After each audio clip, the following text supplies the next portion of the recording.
a workshop meeting. Do we do a roll call, Herman, at this meeting?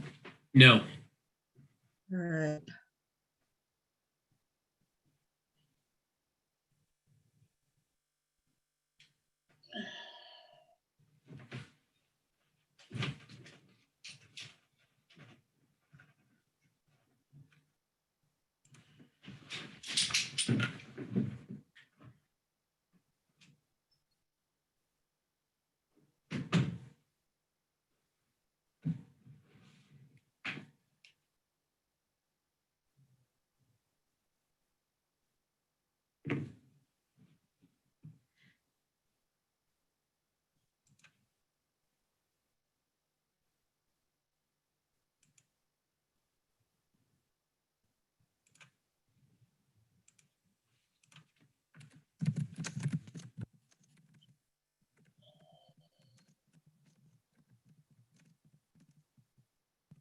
Okay, it's 12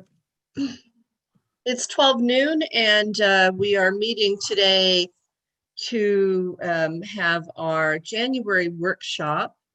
I think all of our commissioners are here except for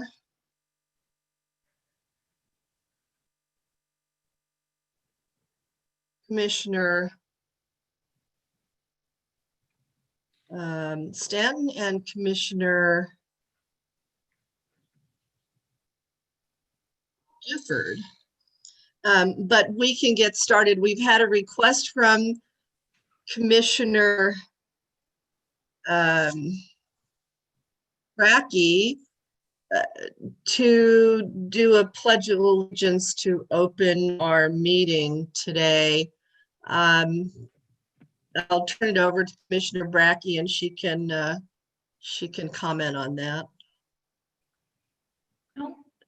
Thank you, Chair Stewart. I just thought in honor of it being Inauguration Day, it might be something we would want to open our meeting with today. I'm not sure the protocol for the commission, but I just wanted to make that suggestion.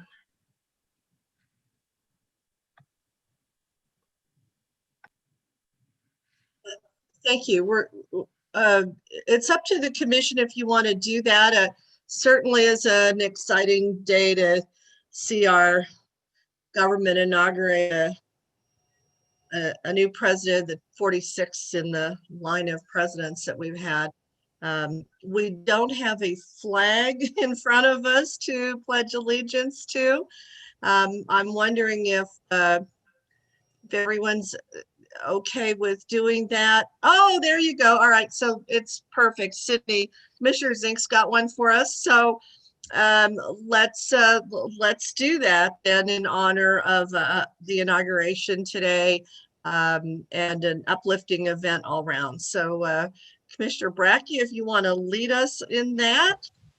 Great, thank you. I'll begin on pledge allegiance to the flag of the United States of America and to the republic which it stands, one nation under God, indivisible, with liberty and justice for all. Thank you.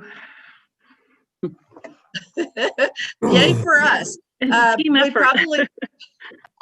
We probably should have practiced that in order to synchronize, but congratulations, all of us citizens of the United States who feel excited about inaugurations for every one of our presidents through the years. And with that, we'll get into the business of the commission. I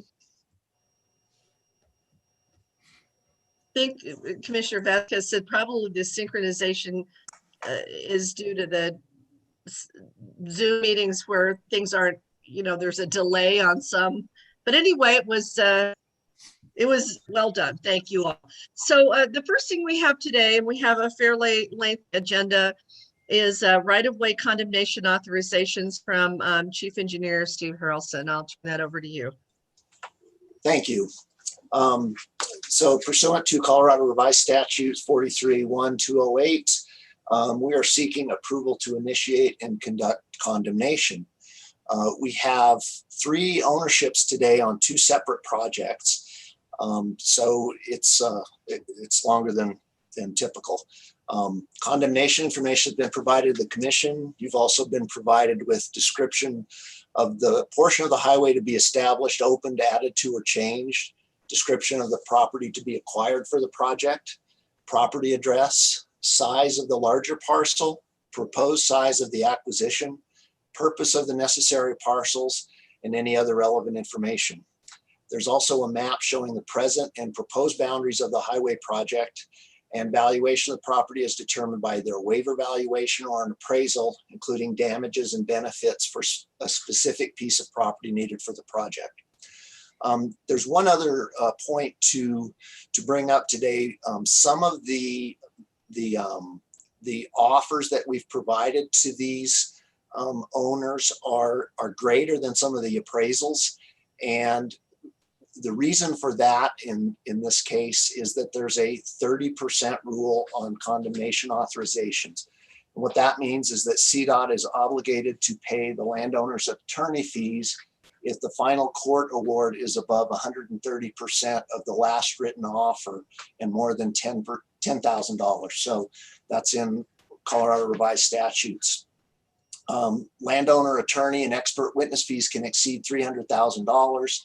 And so our last written offer is a strategic amount to minimize CDOT's risk of paying these fees. So if you see, something that makes your,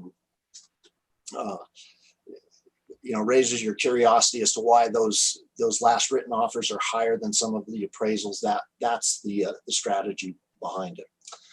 So the first project we have to discuss today is the I-25 Express Lane State Highway 7 to State Highway 491.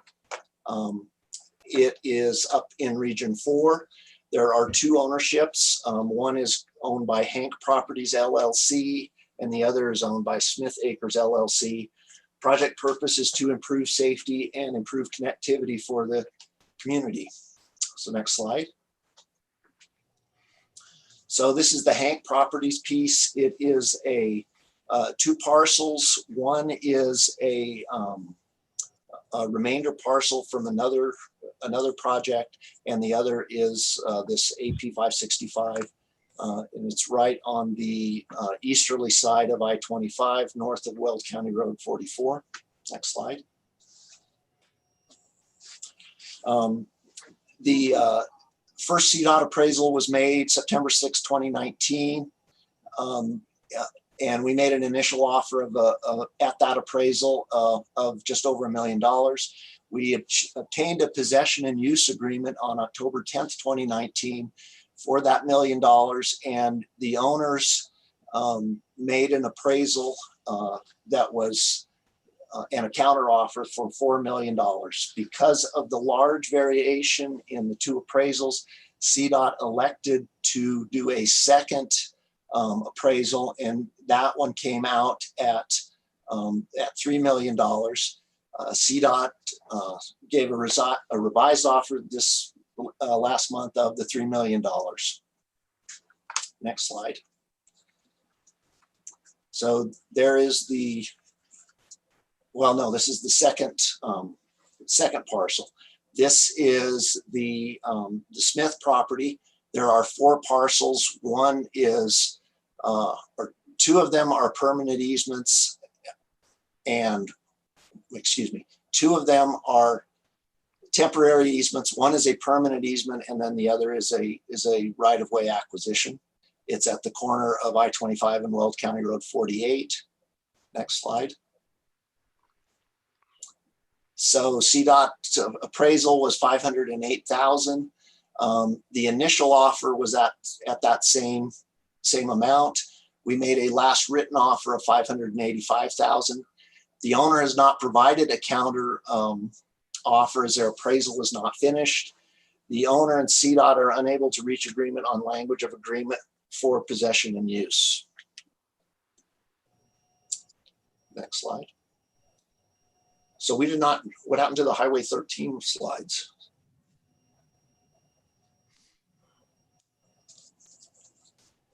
For the other parcel or for, that was the end of that one? That was the end of it. Okay, there was another parcel in the original slideshow that was for the Bishop property in Region 3.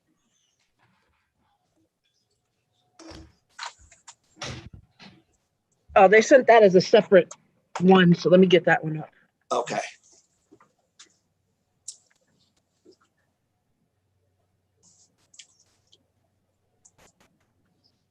So do you want to do Region 4 first and then do Region 3, or do them both together? Well, let's do that's fine. Let's do region. Let's do the Region 4 first, and then we'll jump back to Region 3. Yeah, that would be good, I think. And so we've had the overview, including the map and project need. We've had the communication offers and counter offers, and I'd like to ask if there's anyone in the public who wishes to speak. Did we get anything, Jennifer, on this one from property owners? No, ma'am. Okay, open it up if there's any questions from commissioners.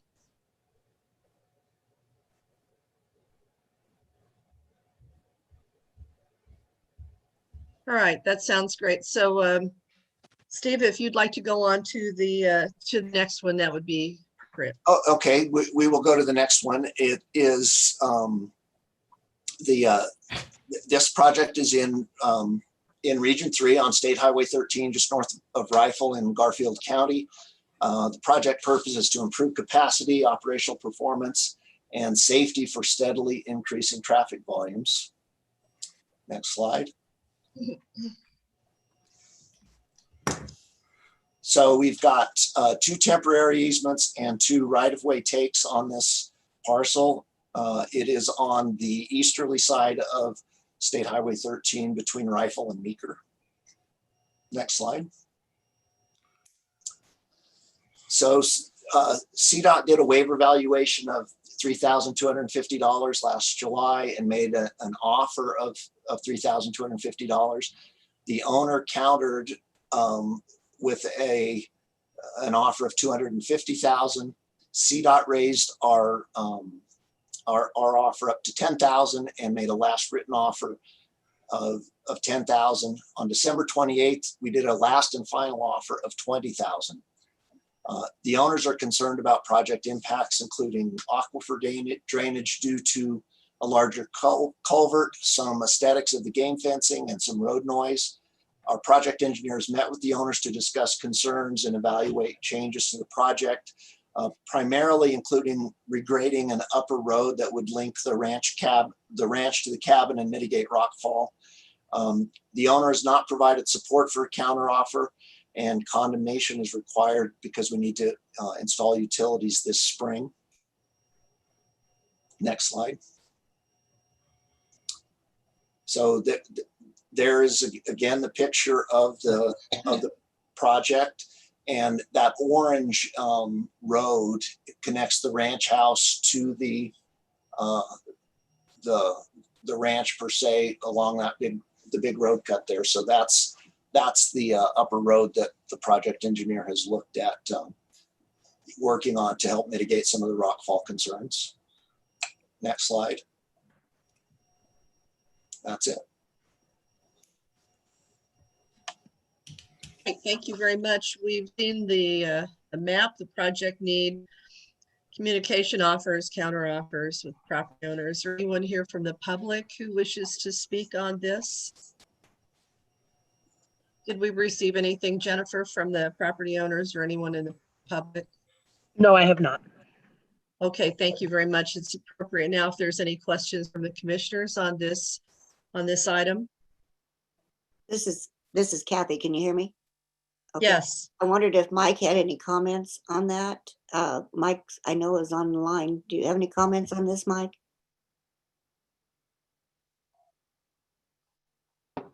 I do not, Commissioner Hall.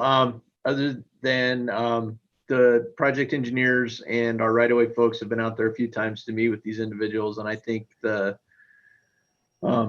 agreeing to work with them on the access road to their cabin I don't know if it's helped or not, but I think that they've done a very good job trying to reach out and try to find an amicable solution so that we can make those safety improvements to State Highway 13. Well, that was kind of my question. There hasn't been anything back from them since they made the counteroffer of 250? No. Okay, thank you. Well, thanks, Mike. Thanks, Commissioner Hall. Any other comments or questions from commissioners?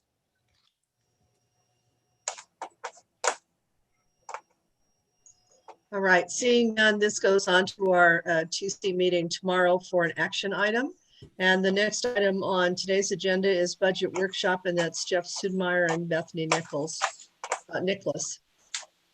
Good afternoon. Thank you. The focus of today's workshop is to review proposed amendments to the fiscal year 21 budget. Jennifer, if you could go to the next slide. This includes an amendment to recognize additional funding received through the recent federal stimulus and the fiscal year 21 appropriations bill. It also includes an amendment to effectuate a loan from the TC Program Reserve to a stimulus project in Region 2. And finally, it includes an amendment to increase temporarily the FTE cap with some term limited positions needed to support the recent expansion in grants and local agency agreements associated, at least in part, with the most recent stimulus funding. If we could go to the next slide, please. So we'll start with the amendment to recognize additional revenue. To recap from our emergency meeting on January 4, we received additional fiscal year 21 funds as a result of the federal COVID relief bill passed on December 21 and the fiscal year 21 appropriations bill passed at the same time. With respect to stimulus funding, this included $134.3 million to Colorado, of which about $48.9 million is suballocated to DRCOG, North Front Range, and Pikes Peak area council governments for the share associated with the urbanized areas greater than 200,000. I'll note that we just received official notice late yesterday of the COVID relief apportionments from FHWA. So we've updated these slides to reflect some final numbers. I'll also note that while the top line number for Colorado was pretty much spot on from what we had estimated, the sub-allocations were calculated differently than what we anticipated and different from what we've seen in the past. However, it's our desire to really preserve the intent of what we originally presented with the stimulus funding, and so as such, we're sub-allocations. Moving on to the right-hand side of your screen, as part of the fiscal year 21 appropriations bill, we also received a supplemental apportionment of STBG funds. That totaled $8.7 million. As well as a supplemental apportionment of bridge funds. I'm happy to report we also received final notice of those numbers yesterday, and what we thought was only going to be about $6 million in bridge funds ended up being much larger, about $14.6 million. So to that end, I'd anticipate maybe at your next meeting that we have some recommendations with respect to how to deploy those additional bridge funds. So if you'll recall from our January 4 meeting, we essentially consolidated these funding streams in our stimulus planning. The MPO stimulus and STBG dollars will be suballocated to the MPOs for project selection, and the balance of both the stimulus and STBG funds, the flexible stimulus and STBG funds, will go towards the stimulus projects that you approved on January 4th. I'll also note that we will be receiving some transit pass-through dollars as part of the COVID relief package as well. Estimate of that is not insignificant either, about $78 million. That is not reflected in today's budget amendment, but we will be bringing that forward in February's budget amendment to incorporate those transit pass-through dollars into the 21 budget. And Jennifer, if you wouldn't mind, go on to the next slide. So the next amendment again relates to stimulus. Region 2 proposed the $44 million State Highway 21 and Research Parkway Interchange Project as the priority for stimulus funds in Region 2. PPACG will commit about $7 million of that total. And the entirety of Region 2's flexible amount from stimulus, a total of about $17 million, will go to the project. That leaves a balance of about $19.5 million. That's a little bit higher than what we had originally described or anticipated when we met on the 4th. But we're requesting in this budget amendment that the TC extend a $19.5 million loan from the program reserve so the funding package on this project can be completed and we can then move this project forward sooner rather than later. The intention is that when we issue that third tranche of Senate Bill 267, which we are anticipating issuing in April, that we will swap those funds out. We will allocate 19.5 of 267 funds to this project, and we'll be able to return the 19.5 to the program reserve. But again, we don't want to have to wait several months for this project. It's a stimulus project, and that's why we're requesting the program reserve loan so it can move forward ahead of actually the year 3 issuance of 267. Next slide, Jennifer. So the final budget amendment is a little bit different than typical amendments you've seen. It is a request to temporarily increase the department's FTE cap by 5 positions for 2 years. Per Policy Directive 703, Transportation Commission approval is required of any change to the FTE cap. That is the total number of positions in the department. We're requesting these positions in order to help manage the increased volume of local agency IGA and grant agreements resulting from new funding programs and new sources of funding. That includes not only the most recently received COVID relief funds, but it also includes the multimodal options fund dollars that we received in recent years, the new Safer Main Streets and Revitalizing Main Streets grant programs, additional transit grants under the CARES Act and the COVID relief package, all of that additional funding that much of which is passing through to transit agencies and to local governments through grants is really taxing our capacity in those groups. And so we're requesting a temporary increase to bring on term limited positions to help us make sure we can manage that flow. The estimated annual cost of those positions are about $480,000. For the balance of the current fiscal year 21, those costs would be absorbed within existing budgets, meaning we aren't requesting any additional dollars for those positions. If you approve this amendment and these additional term limited FTEs, we'll then build that annual cost into the fiscal year 22 budget before we bring it back to you in February. This slide gives you a little bit more info of regarding where those positions would go. Those positions are really needed to develop, execute, and administer, again, those additional contracts and IGAs. They include a couple of contract administrator positions in our 2 contracting groups and additional staff in our business office to assist in project and grant setup, stipping projects, and processing invoices. The other thing I'll note is that we haven't come to you with a request like this recently. We may return in the months ahead for some additional discussion on just the topic of FTE cap as we continue to sort of assess our staffing needs relative to pretty widely fluctuating revenues. And as we look at kind of how we can best optimize the mix of resources. So maybe more to come on that topic in months ahead. Next slide, please, Jennifer. Okay, so this slide summarizes the 3 budget amendments I just reviewed. With respect to the federal stimulus and supplemental fiscal year 21 funding, you'll see the MPO allocation appear on line 51 as a $52.1 million increase to the STP Metro program. The balance of that additional funding you'll see as an increase of $96.9 million on line 18 strategic projects. You'll also see a $19.5 million reduction on the TC program reserve line, that's line 69, and a corresponding increase again on line 18 strategic projects to reflect the TC program reserve loan for the State Highway 21 Research Parkway interchange project.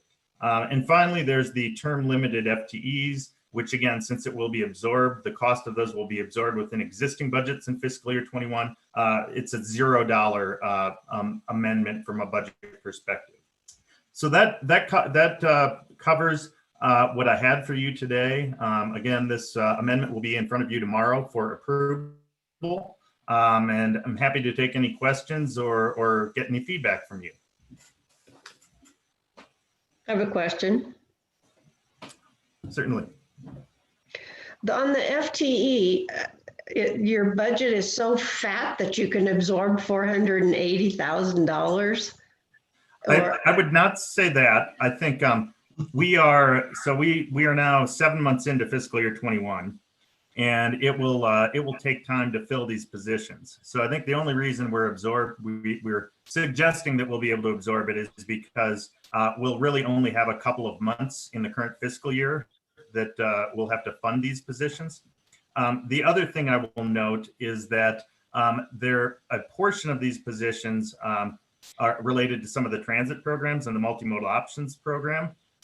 Some of that funding came with some administrative funding to fund salaries. And so we do have some existing funding that we'll be able to tap in the current fiscal year. Well, But I would just add to what Jeff just said, that, you know, I think it's also in some ways a sort of temporary reprioritization of internal priorities. There are a lot of positions we're not hiring right now. Oh. And this is something that has emerged as a very urgent operational problem, particularly for our local partners. I mean, we've heard loud and clear that particularly in absorbing stimulus funds and being able to push projects out to local governments quickly, it's not doable unless we surge on this program. So, since the downturn began a year ago, I mean, we've been going through a much more sort of small c conservative process on filling vacancies and hiring people. So we are leaving quite a number of FTE and other parts of the organization vacant, though we're not taking the FTE slots away. So there's also a bit of not filling capacity in some places and sort of temporarily moving it elsewhere to be able to see if we can fix this problem while we hopefully get through a surge. So, and I think that this is a space where part of what we hope to do is see what the right amount of permanent capacity it takes to fix this challenge for local governments is, so that we can sort of titrate it appropriately for the long term after we get through the surge period we're in. And we don't want to jump into scaling it up too much for the long term without kind of doing this temporary fix for a time where the demand is going to be probably higher than normal, if that makes sense. So, I wouldn't look at it as there was just $500,000, this much money sitting around, but rather as we are sort of making this a very focused priority right now to be able to push dollars out quickly. Oh, so just to make it clear, so in other words, there are a number of FTEs that you're not filling. So we're going to keep that number of FTEs. And the only reason we have to add the 5 is because you're going to leave the unfilled FTEs there, so they're not lost in the system, and add 5 more. Basically, yes. There are actually more than 5 FTE that we're not filling right now, but not because we will never fill them, but because we're not doing it right now. But you're leaving those there, so adding 5 is why we have to take action. Yeah, and I think that it, again, we would rather do this as a temporary surge for now while we figure out what we know that this area of our function needs additional capacity to be able to handle the demand from local governments in particular. I mean, everything from, the additional grants that we're working through with our local partners to the multimodal options fund projects to, all of our sort of normal pass-through dollars have put a strain on the local agency agreement process that has made it too slow for the urgency of what we're dealing with right now. In order to speed it up quickly, I think given particularly that we're pushing federal dollars that are coming in sort of erratic patterns, we need extra people right now. We don't want to kind of permanently add 5 FTE So we probably at some point in the future want to add some number of FTE, and we'll probably level into a more sustainable size for this program after some amount of time. Does that make sense? That helps. Yeah, thank you. Commissioner Brackey. Great. Thank you. And I want to say that I support the additional staffing that's been requested. I hear from communities in my district around the length of time that it's been taking to get contracts through the system. And all of us share the goal of wanting to expedite these projects and get them moving. And it takes resources and staff to get that done and to hopefully get the projects moving sooner and to support that contracting. So I just want to add my support for that. And I think doing these as temporary positions make sense. My question that I have is back on the presentation, when you were describing what's changed since we met in earlier this month around the allocation to the MPOs, I don't know that I got the bottom line of that. So what exactly is changing, and how much more or less money is planned to go to the MPOs under this current scenario that we'll be looking at and asked to vote on tomorrow? Is it the same or different from January 4th? What we presented to you is the same as what was presented on January 4th, with some minor changes to the total amount. I want to say that the amount that we estimated was within I think about $80,000 of the final total amount. So we updated the final figures, but by and large, they're the same figures that you saw earlier this month. What I referenced was that the feds, when they notice, provide their own calculation of what they are saying should be the minimum amount of funds that need to be suballocated. The way that they did that suballocation was different than they have done in the past, and then was different than what we had anticipated. And so what we, rather than change what we had previously communicated and worked with the MPOs on, we are carrying forward what we initially identified as the allocation amounts for the MPO. So in short, what you're presented here is essentially the same figures that you had seen earlier in the month. We're just pointing out that the methodology we used is different than what the feds actually noticed. Director Liu. Thanks. Just building on what Jeff just said. I think the methodology that the feds used when they did their suballocation calculations was highly unusual.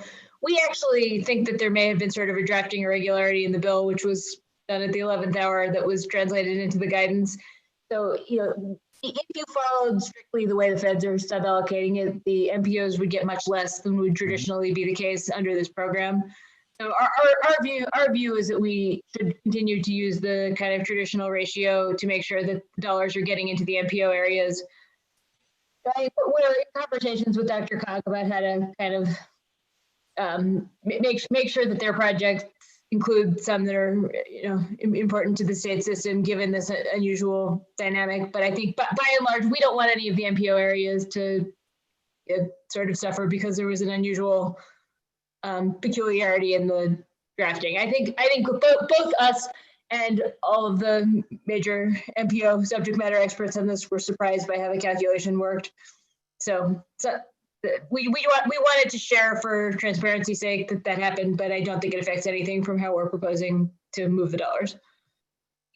Okay, so just like the bottom line is for the dollar amount overall is the same, and it doesn't change the project list that we approved at our meeting in January. That's correct. Okay, and if I'm reading this slide correctly, like for the North Front Range, it would be the 4 million plus the 0.3 million, so it would be 4.3. That's correct. Okay, thanks for clarifying. Mr. Vasquez. Yeah, I just have some curiosity about how quickly new hires can come up to speed to help you. So you indicated it would take time to fill them. How quickly do you think you'll have an effective team to add the surge capacity? Yeah, it's a very good question. I can tell you that I think we're going to fast track posting these positions so that we can try to expedite the hiring process and move those as quickly as we can.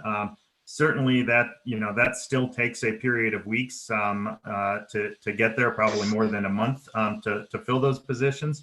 And I think, the contract administrator positions are probably the ones that require the more heavy amount of training, in the sense that they are working on drafting some of our contracts. That said, we have varying levels of complexity between, say, different contract types. And so I think we have some ability to probably utilize some of those staff on some of the things we can more quickly train them on, while we train them on some of the contract types, for example, that are more complicated. So I think the training will take a few months, but I don't think that means that we won't be able to utilize that additional bandwidth sooner than that. I would also add that one of the things that will accelerate it is doing these temporary positions, because part of what happens when we move a position permanently is we have to do a fairly extensive review of whether the part of the agency where the FTE slot is coming from might need it in a year or two. So there's a sort of slow process because you have to analyze where you're taking it from and where you're giving it to. So part of what we're trying to do for this period of time is not have to go through that, because it will enable us to go through the process much faster.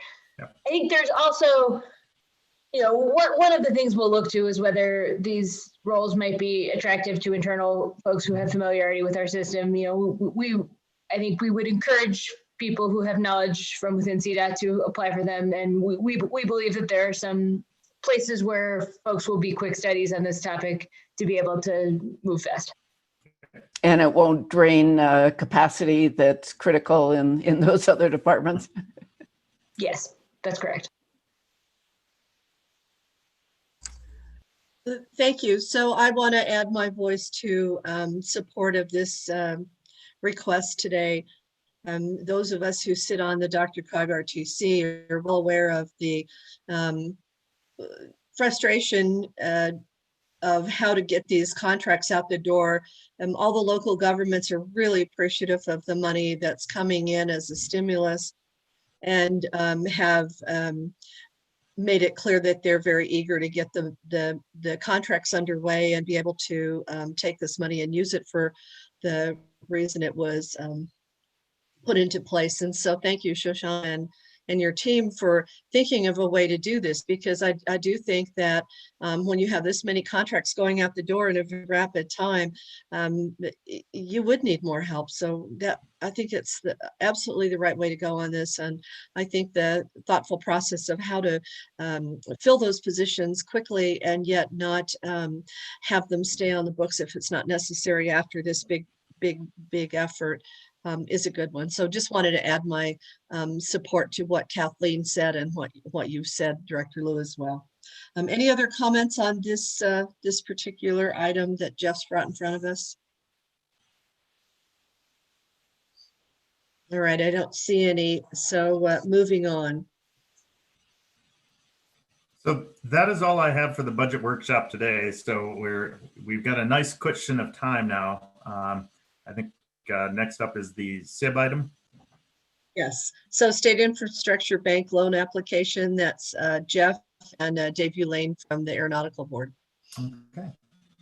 So I will kick this off. David Ulane and I are going to review with you a proposed State Infrastructure Bank application from the Colorado Springs Airport, which is also on your agenda for approval at tomorrow's commission meeting. I'll cover some of the basics of the application, and then I'm going to turn it over to Dave and let Dave really discuss in more detail what is actually being accomplished here. What's the actual project proposal that they'd be funding? As a little bit of a reminder, the State Infrastructure Bank includes two accounts, one for aviation purposes and one for roadway purposes. The SIB, both of those SIBs were originally capitalized more than 20 years ago. And to the best of my knowledge, we've actually never recapitalized. The loans made out of either the roadway or aviation SIB do not require an additional allocation of funds, but rather they're just recycling the funds in a revolving loan capacity but from those two to allocate any additional funds today, but a request to loan from those two funds. This application is for an infrastructure development in the Colorado Springs Airport Peak Innovation Business Park. It's a unique application in that it is eligible under both the aviation SIB and the highway or roadway SIB. And we're kind of excited about that in the sense that it provides us an opportunity to deploy some funds, I think, to good purpose from both of those accounts. Because again, this application is proposed for funding from both the aviation and the dollar request that is split, with about $5.5 million of the proposed funding coming from the aeronautics SIB and about $2.5 million proposed for funding under the highway SIB. If approved, the loan will put to use the remaining balance of the aeronautics SIB, and it will utilize about half of the $5 million currently available in the roadway fund. And I'll note that the roadway fund, we have not seen a lot of activity in recent years. It's been a couple of years since we've actually had an application, and so again, I think I think we've seen this as a good opportunity to utilize those funds. The application was reviewed by the Colorado Aeronautics Board and approved by that board. It was also reviewed by the SIB Loan Committee, and the SIB Loan Committee consists of myself, a commissioner representative, in this case, Commissioner Stanton, Dave Ulane, and then it also includes the RTD for the region where the project is located, in this case, Richard Zamora with Region 2. The SIB Loan Committee met a couple of weeks ago, and it concurred in recommending the application for approval by the commission. So financial management and budget staff who validated the eligibility of the loan, the completeness of the application package, and the ability of the airport to repay. The airport has pledged the new revenue anticipated from the Peak Innovation Park as the primary repayment source, with operational revenues and cash reserves identified as a second repayment source. I'll also note that in the unlikely event of a default, we also have the ability to withhold aviation fuel tax disbursements in order to bring a loan current. The term of the proposed loan is 10 years. That's their standard SIB term. And the current SIB rate is actually set at what is essentially our minimum, which is 2%. Finally, we're also recommending that this loan be approved without an origination fee. You have the ability to assess an origination fee, but we typically don't recommend assessing that unless the application has taken a significant amount of work on behalf of staff, which this one has not. So I wanted to give you some of those basics, but then I think Dave Ulane, I wanted him to have the opportunity to really speak to you more specifically about what the project itself is. So I see you have a couple of comments. I'll let you decide, Chair, if you want to take those now or if you want to hear from Dave first and then come back around. Yes, let's take the commission comments first, and it looks like we have Commissioner Hickey and then Commissioner Stanton. Thank you, Chair. I wanted to just say I appreciate the committees bringing this forward and all of their work reviewing it. I spoke with Mr. Phillips, Director of the airport, at some length, and it seems the airport's finances are in good shape. But what this does is supports that industrial park, which is bringing some great jobs, which are not all professional jobs. They are a mix of jobs, from what I can tell, in a part of town where we particularly need them. So I especially support it for the economic development benefits.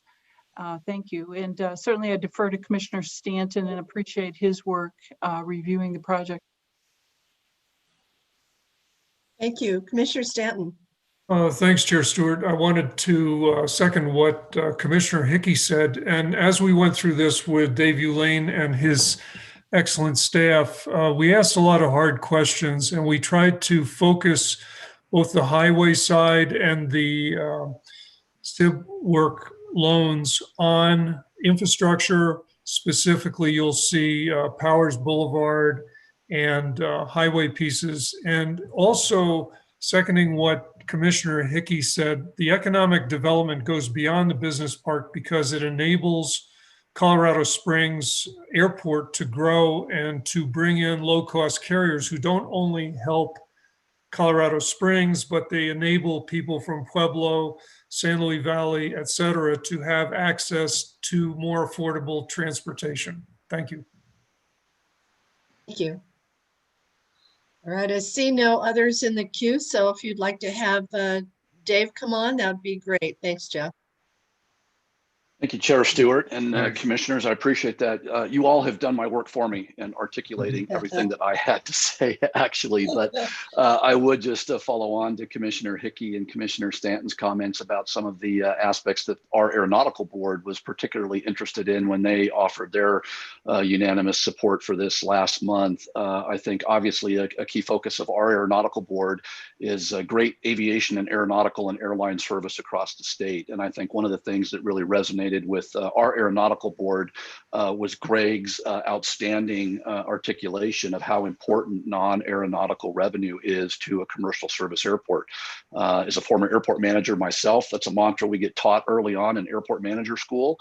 Using that revenue to keep your airline rates and charges low, your landing fees and your terminal rents and all of those other things that you would charge to the airlines is always key to attracting and maintaining great air service. And I think the great job Greg and his team have done down there in the Springs with that are one of the key reasons Southwest Airlines is coming to that airport in that community for the first time ever here in March. And so I think our board felt it was a fantastic project that supported jobs, supported the local economy, and of course supported the airport. So it was really, I think, probably one of the most broad, impactful loans that we have considered. This is the sixth aeronautics SIB loan that we have processed in the last 5 years. This will put every single penny of our roughly $24 million SIB pool of aviation funds in play, which is great. That means that's money out there doing great things for the community.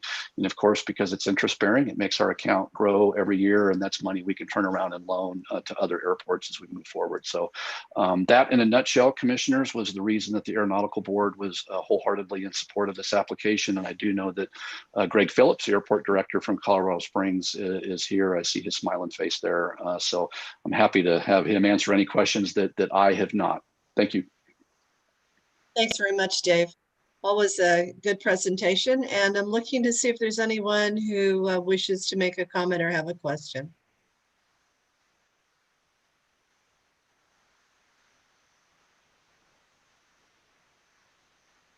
Okay, I don't see any questions or comments. Thanks so much for your presentation. Is that a complete presentation, Jeff?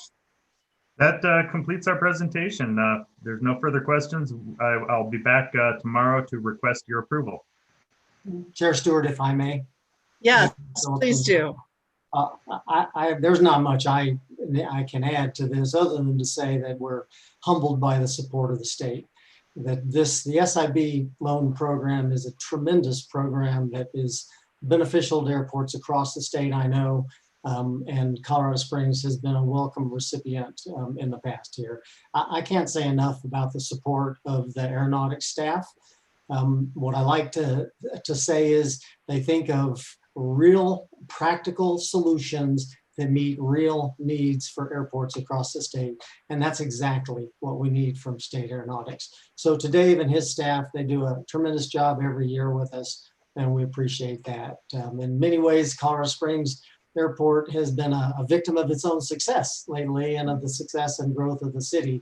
But we're looking forward to welcoming Amazon's 3.7 million square foot fulfillment center and additional development in our business park that this will support, and also to welcome Southwest Airlines for the first time in March of 2021. So thank you all for the support for this and for our project and for Colorado Springs. Thank you for those words, Greg. We appreciate your thoughtfulness, and we appreciate all of your leadership, you and the Aeronautical Board and Dave and his staff. So thanks so much. We'll bring this in front of the commission tomorrow for approval. Thank you. Thank you. All right. Thanks so much, Jeff. It looks like we're gaining some time here. You've done a good job. We're looking at Rebecca now and Toby for Policy Directive 1609.0 Transportation Asset Management Workshop. All right. Good afternoon, everyone. Thank you, Chair. I will have Toby do the bulk of the talking this afternoon. I think I see him on now, but I'll just quickly tee this up, mostly just to kind of explain what this policy directive is and it isn't. You know, this is, I think, a really good idea that the team came forward with a few months ago, sort of recognizing that given how complex the asset management program is, and actually, Jennifer, if you could go to the next slide, given that the complexity of it, the size of it, it really merited its own policy document, more than anything to document and show in one source the process we have, the commission's role, and so that if we have turnover on our end, there's sort of this guiding document to bring us back to show how this process works. So this policy directive does not send us in a new direction. It really just consolidates bits and pieces from other policies where we've, like in PD 703, where it talks a bit about how the asset management program works, PD 16, our policy on asset or on performance measures, and pulls that all together. And I think it'll be a really helpful piece. I want to thank Toby for all the work on this, as well as Natalie Lutz on Herman's team, who's just phenomenal drafting these. So I will turn this over to Toby and kind of leave you here with this slide just to, as a reminder, when we talk about our asset program, we have 12 identified assets right now. So that's a pretty long set. We've been at this program officially since 2012. And so sort of building this plane as we moved along, as all the other states across the nation, really, as the federal government also sort of stood up guidance to the states on assets. And so I think we're at a really good juncture now. The work you saw over the summer that the asset team led, that Manjari presented, a lot of ideas from Director Liu we're implementing. And this is just a great juncture about 9 years into this program to have a really good path forward, which even more, I think, suggests the need for this policy directive. So Toby, are you on and your audio? Yeah, can you hear me okay? Yep, you sound great. Okay. All right, so thanks, Rebecca, and good afternoon, commissioners. So as Rebecca said, CDOT's program really has been going strong for 9 years now. And like most programs, we've developed sort of an infrastructure and various committees to help lead us. We do have an oversight committee that comprises many of the executives you're so familiar with, everyone from Jeff Sudmeyer to Shoshana to the chief engineer, the chief of staff. We just added the RTDs this summer, so that committee certainly has expanded, and we appreciate all the help.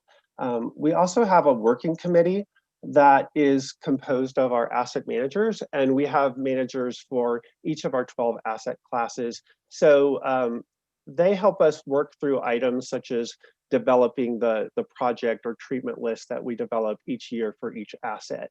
And then I guess I should say that the oversight committee that we talked about just recently, they help us do things like decide on the budgets that each asset class should get. So we have a pretty established program.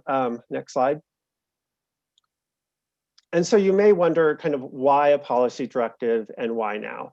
So as Rebecca said, we wanted to stress that certainly what we're showing you now is not new material at all. It's what staff perceives to be as existing policy.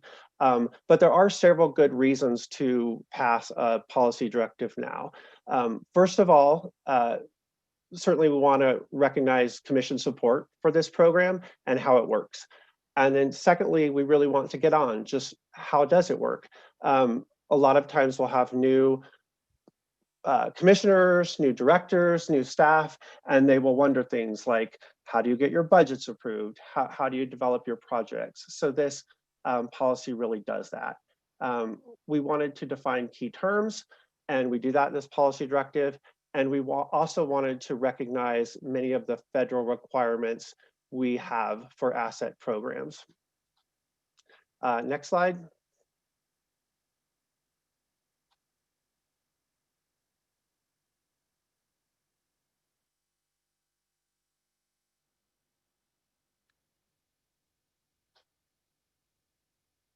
Okay, so the policy directive starts out with defining key definitions. And many of these definitions you'll find to be very intuitive, such as an asset.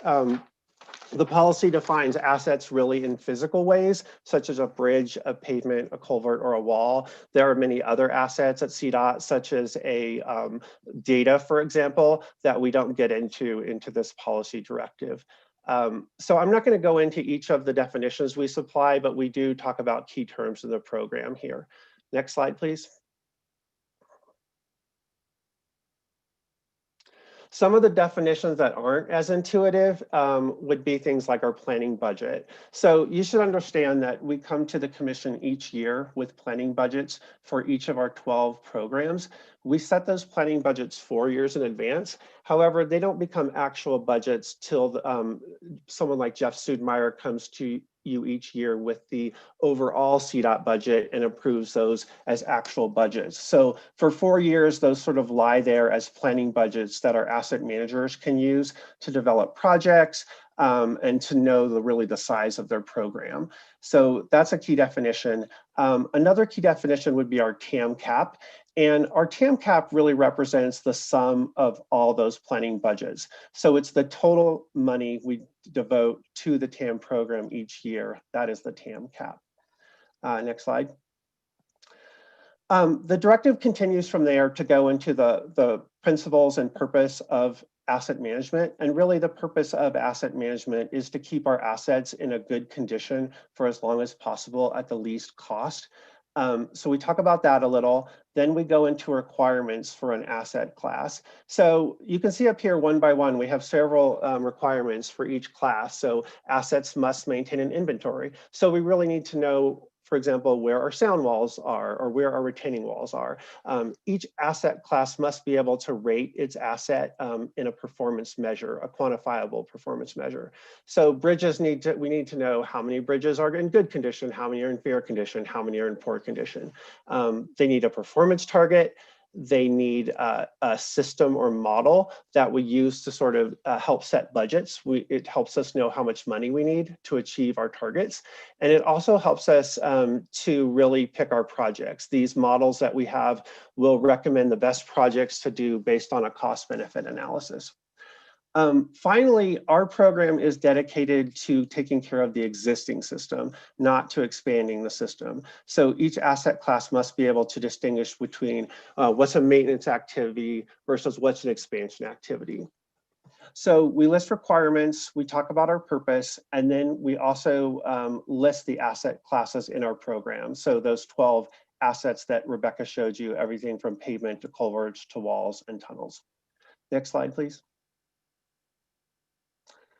I mentioned a primary function that we describe in the policy directive. A primary function of our program is really to develop those planning budgets for each of the assets. Another key function that we perform is to work with our asset managers to develop what we call treatment lists. And you can think of those as kind of the nucleus of a CDOT construction project.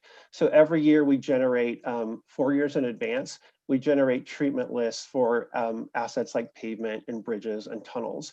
So we have a full list of what pavement rehabs we're doing or what bridge replacements we're doing. And so we work with assets to develop those, and we get those treatment lists approved by CDOT executives, again, 4 years in advance, so we can kind of begin planning those construction projects.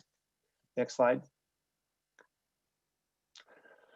The PD, in addition to defining terms and talking about the functions of our program, then goes into our federal requirements for our asset management program. One of those key requirements really is to report on federal metrics for pavement and bridges. And I know Darius and Rebecca in recent months have presented you with our policy directive 14. So they've talked to you a little bit about this, but we wanted to document in a policy directive just what are those measures we have to meet. So we have to report on the percent of our pavement in good and poor condition for interstates. We also have to report on the pavement in good and poor condition for what we call the non-interstate national highway system. And then finally, we have to report on our bridge condition for the national highway system. Now, each of these metrics has minimum thresholds we have to meet, as well as CDOT chosen targets. So we have our own targets that we set, and then we have a kind of a minimum threshold that we have to meet or will incur a penalty. And we wanted to recognize that in this directive. Next slide, please. The second major requirement really for our asset management program is to develop an asset management plan. And the most recent plan that we have received FHWA approval for was in 2019. And that was, I think we produced a good plan and it's available online, and we received very quick approval of that. We are gearing up right now to do our second asset management plan, which will be due in 2022. So these plans include everything from a summary listing of our assets as well as asset condition. We also talk about the cost to meet our goals and how much money we have to put toward that really, and kind of what is the difference between the cost of meeting our goals and how much money we have. So that document's available online. We think it's important to recognize that requirement in this PD, so we take it seriously because we certainly do. Next slide. So in addition to talking about sort of and documenting our policies and procedures, there are several other policy directives that have been passed before this one that certainly affect our program. One of them would be Policy Directive 14, and you've seen that recently and approved it, and it contains targets and metrics for each of our asset classes. So there are metrics for bridges and metrics for tunnels and targets for walls and targets for buildings and rest areas. And so that's a really key element of our program, is trying to meet those goals, and we wanted to reference that. There's Policy 1905. I know you've all worked with Lizzie Kemp on risk and resilience, and there's a policy directive which the Commission has instructed us to incorporate resiliency into our asset management program, and we have several initiatives that are designed to do that, so we wanted to recognize that policy directive. Policy Directive 703 is another key directive that Jeff Sudmeyer has presented to you in the past year. And that is relevant to asset management because it really tells us what are the processes we have to follow to change the budget of a project. What are the processes we have to follow to get our final budgets approved for asset management? So the policy directive in question that we're presenting you with now talks about how to get our planning budgets approved. And then Policy Directive 703 kind of finalizes those budgets and makes them real. And then there's several laws we cite, several federal pieces of federal code we cite that list requirements for asset management. Next slide, please. So what are the next steps? Really, we're asking you today, or I think it's tomorrow, to adopt this policy directive. Again, we wanted to emphasize that this encapsulates our current policies. We're not presenting anything new. It's just a good way to show support and give an overview of how our program works, and it promotes transparency, we think, and really accountability. And we are also working, after hopefully that is approved, to develop a much more detailed procedural directive, which will talk more in depth about the day-to-day operations of our program. So for example, if a region wants to change one of the treatments or projects in the list we get approved, just how do they go about doing that? And we are developing kind of language and documentation for each of our asset classes. I would say that both this policy directive and the procedural directive are part of a larger effort in our program to produce more documentation so we have more consistency and are able to justify our decisions. Next slide. So that's really our policy directive. I wanted to thank Natalie Lutz. I think Rebecca mentioned her. She was really helpful in producing this PD for sure. I also wanted to thank Catherine Lenz, who is an intern in our program, who was awesome and helped us kind of work through a lot of the definitions and document a lot of our current processes. And with that, I'll turn it back over and we can entertain any questions you may have. Thank you. That's great. Thanks, Toby. Really appreciate that. We've got a list of questionnaires here. We have Commissioner Zink, then followed by Commissioner Beatty. Thank you. The MLOS has always been a very vague thing to me. So maybe if you could name the assets that are connected to MLOS, it would make more sense. Right. So that's a common question that comes up, and we, I think, have some footnotes that address it in the policy directive. It's a really good question because it's not, you know, maintenance is not necessarily a physical asset like a bridge, but it's included as an asset program because it has such a profound effect on bridge condition, on pavement condition, and other assets as well. So in addition to that, the MLOS asset class does maintain several assets in addition to bridges and pavement and things like that. So things like delineators and signs and things, smaller assets like that, are fences are certainly maintained by the MLOS program. And in addition, they maintain all our assets like pavement and bridges.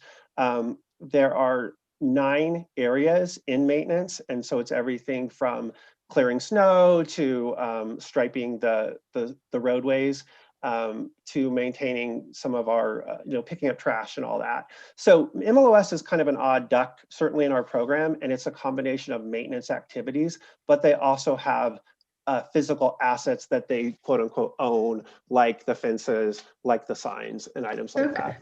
All right, that makes sense. Thank you. Thank you, Commissioner Zink. Commissioner Beatty? Yeah, good presentation. I've been trying to get information and dig into kind of our asset management, our surface treatment, and, you know, all the different things to try to preserve the pavement that we do have out there and extend the life so we don't have to do all the full reclamation and reclaiming and reconstruction. In the process of this setting, how are you taking in account of things like chip seals and things like that? I know when I was county commissioner, when we would do an overlay on our 100 miles of county asphalt that we had or have, we would always try to chip seal it within the next year, definitely within 2 years, to seal it and extend that life so you don't start getting moisture and chemicals into the road that then cause that to deteriorate even faster. And it seems like we don't have a real good, clear plan for that to happen. And my concern is with the rural paving projects that we're doing this year, that a lot of them have finished up. I want to make sure that we're planning to do those sorts of preventative maintenance on those so that we extend that life even longer than just the asphalt getting laid down. And then we have other areas where the asphalt is cracking and becoming weaker and things, and those chip seals we found as a county help actually strengthen the asphalt back up so that you can get more life out of an aging asphalt. We've actually, in our county, we've used just doing a double chip layer to actually cover dirt roads. And we handle the heavy trucks during harvest periods and things.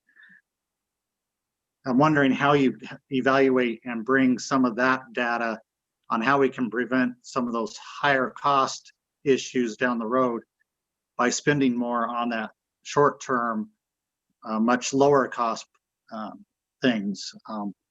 Some of the numbers that Jeff had sent to me, it seems like we're not spending enough on those sort of preventive maintenance to preserve our roads.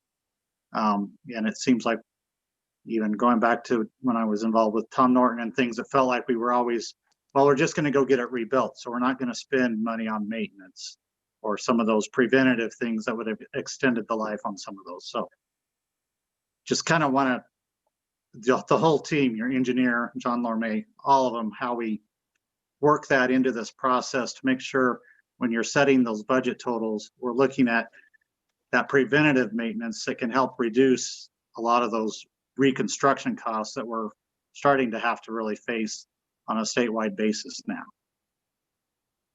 And I see Chief Engineer Harrelson is interested in making comments to your comments. Thanks. Yes, Commissioner Beatty, you're right on top of it. We do plan on doing chip seals on roads.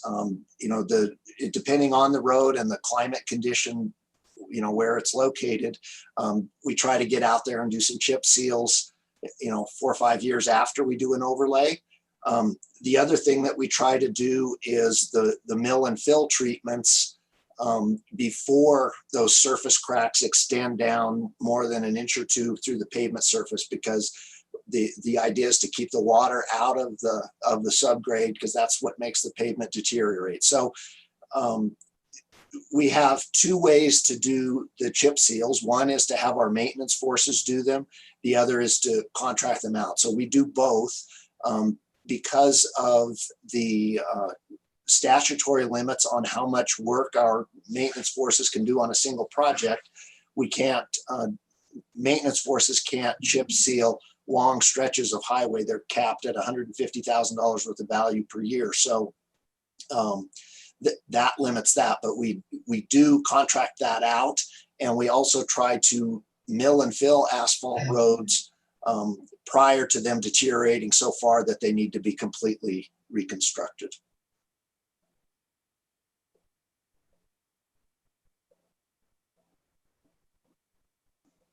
That's great. Thank you. Other comments or questions? I guess I'd like to follow up on that just for the upcoming Yes. budget.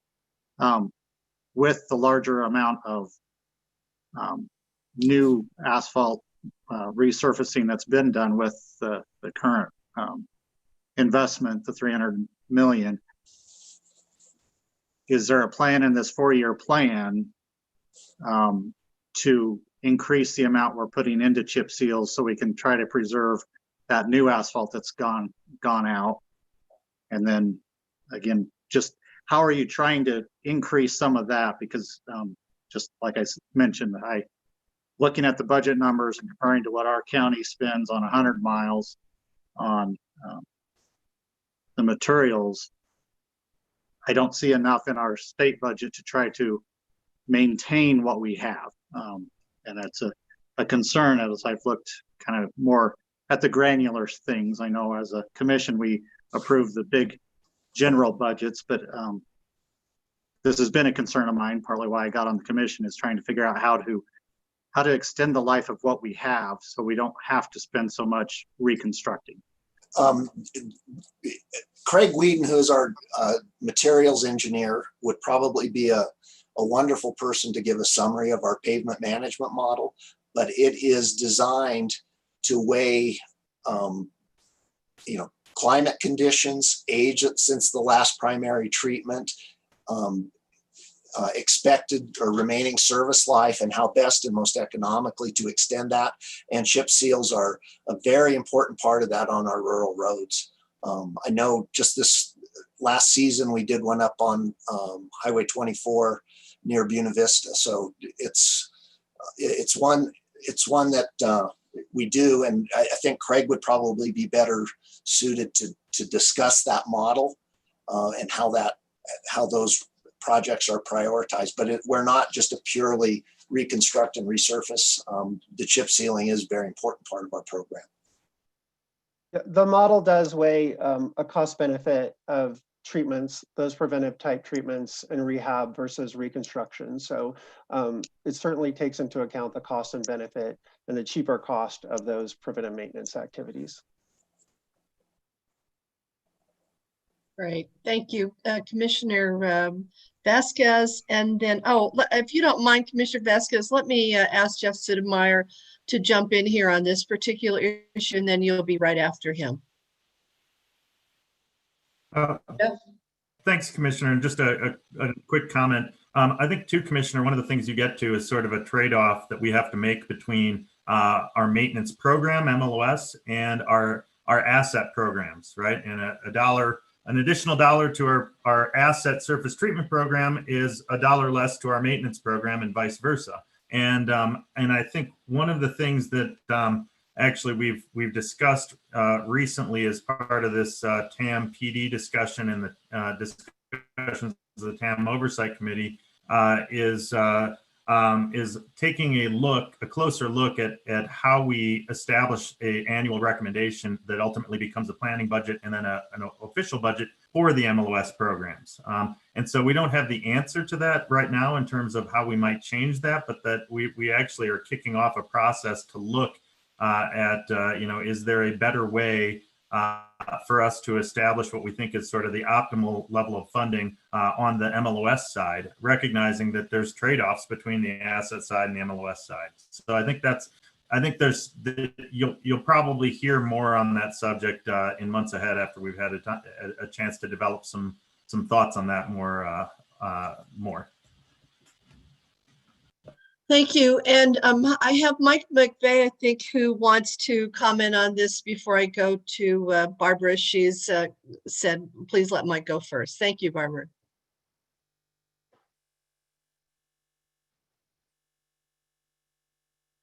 McFaw. Mike McFaw next. My apologies, double mute.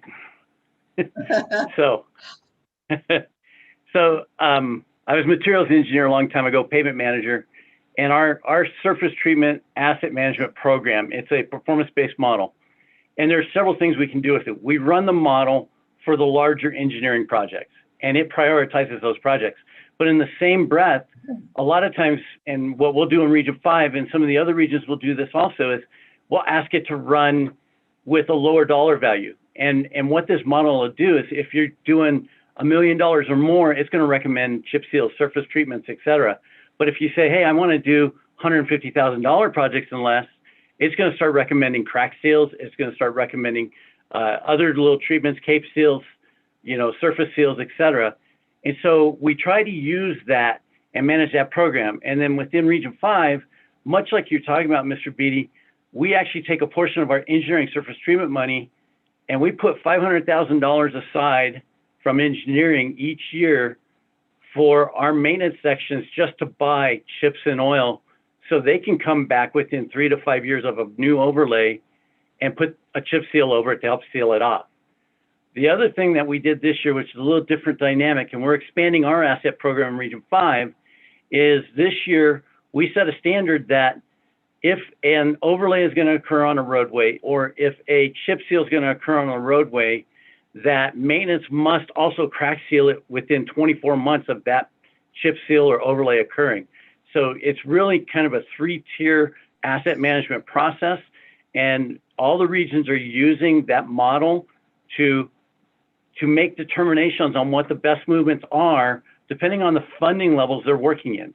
And so that's why we have pavement asset managers in every region and why we really look to try to manage this system a little more effectively. Is it written down on paper? Not necessarily, but it is being used extensively.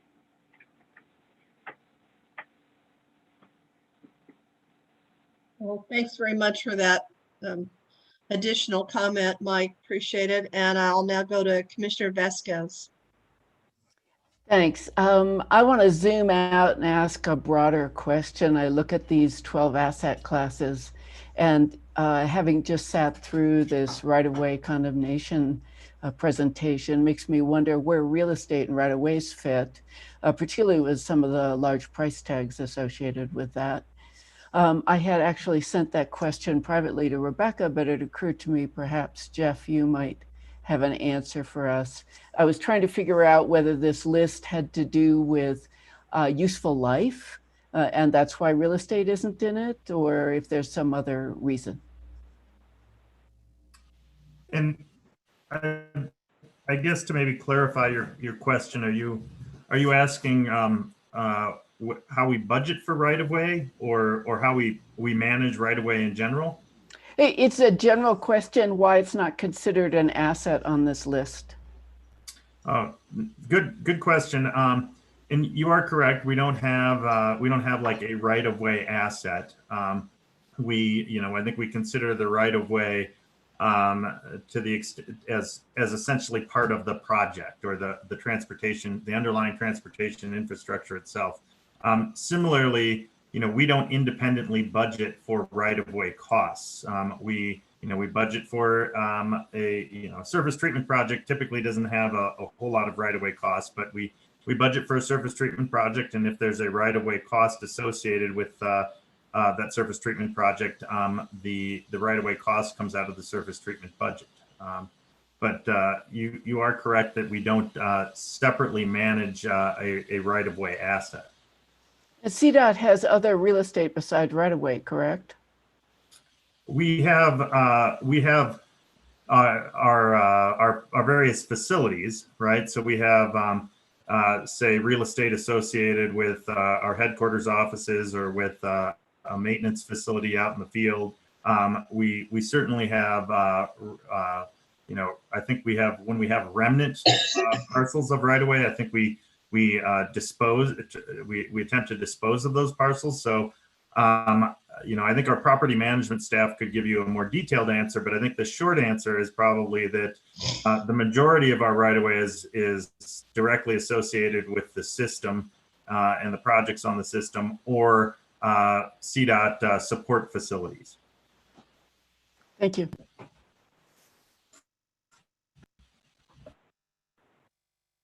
Thanks very much, and draw your attention to the chat box where Rich Zamora talked a little bit more about that. Rich, do you want to weigh in or just have it on the chat? Sorry, I was double muted as well. No, I think I think the chat box is pretty self-explanatory, but there's a lot of details that go into how that model operates. But it really does try to optimize benefit costs, and the treatments that it looks at are based upon condition triggers. So for example, we wouldn't put a chip seal on a badly rutted road because it doesn't fix the problem. It would be a waste of money. And so it looks at various things on when they would be appropriate to apply them. That's it. Thanks a lot, Rich. Let's see if there's any other questions. Commissioner Vasquez, you have a follow-up question? Yeah, it's on a totally different topic. It has to do with the model it's used. Do I recall correctly that vehicle miles traveled are an important variable that goes into that model, and that is part of the reason why some of the rural roads don't get attended to very often? So the model does have different treatments for high volume roads versus low volume roads. So yes, that would be correct. Yeah. And I'll add to that, Commissioner. This is one of the things Director Liu has asked our team to look into, of what assumptions we put into that model, and are they appropriately weighing the considerations of our high volume roads and our low volume. Because I think we've told the commission a number of times that we ended up 47th in the nation in terms of rural pavement condition. That was not out of an excess of resources. So we've been taking a look at that, and I see Shoshana here maybe wanting to chime in, but it's an issue where we're trying to do a little bit better job of that, recognizing we just don't have enough money to do all we need to do. So how do you continue to spread those dollars around and keep our entire system going? Shoshana, I'll defer to you. I would just add a bit to that, which is that part of the reason that the 267 rural roads list kind of went outside of the model was because we recognized that the model was sort of under prioritizing more thorough surface treatments to rural roads. So, I think we see this as an area where there were some policy changes made some number of years ago that had the result of sort of steering asset management treatments away from rural roads. So we are working on kind of striking a better balance within the model, but in the interim, the projects that you all prioritized, but put some more weight on the things that the model was not weighting. Yeah, thanks. Yeah, I knew about 267. I was just curious whether there was work underway to tweak the model to get away from that problem. I guess a comment I'd have on the modeling. I understand using a model to figure out when you're making major investments on things. I think some of the routine maintenance, such as chip sealing and just crack sealing, those should just be considered routine maintenance that you plan to do within every 5 years, 7 years for chip seals, that sort of thing. That just give you a longer living asset. It's kind of like your house. You don't paint your house just when a model says, well, you need to paint your house. You usually paint it before you start getting moisture going into your siding, or you get a roof replaced when there's, it's kind of needed. You do preventative maintenance to prevent leaks. And I feel like we're almost relying too much on a model for routine maintenance, such as chip sealing and things that will extend the life of those assets. I know as a county, we don't go out and reevaluate every section of road. We kind of plan to chip seal the sections of road every 5 to 7 years, because they're just needed that frequently to try to get a good seal so you don't get that water and chemicals and things going into your asphalt. So I feel like some of our maintenance issues, we're almost trying to do too much with the model and not just plan for some routine maintenance that should be just kind of budgeted and planned for on a regular basis.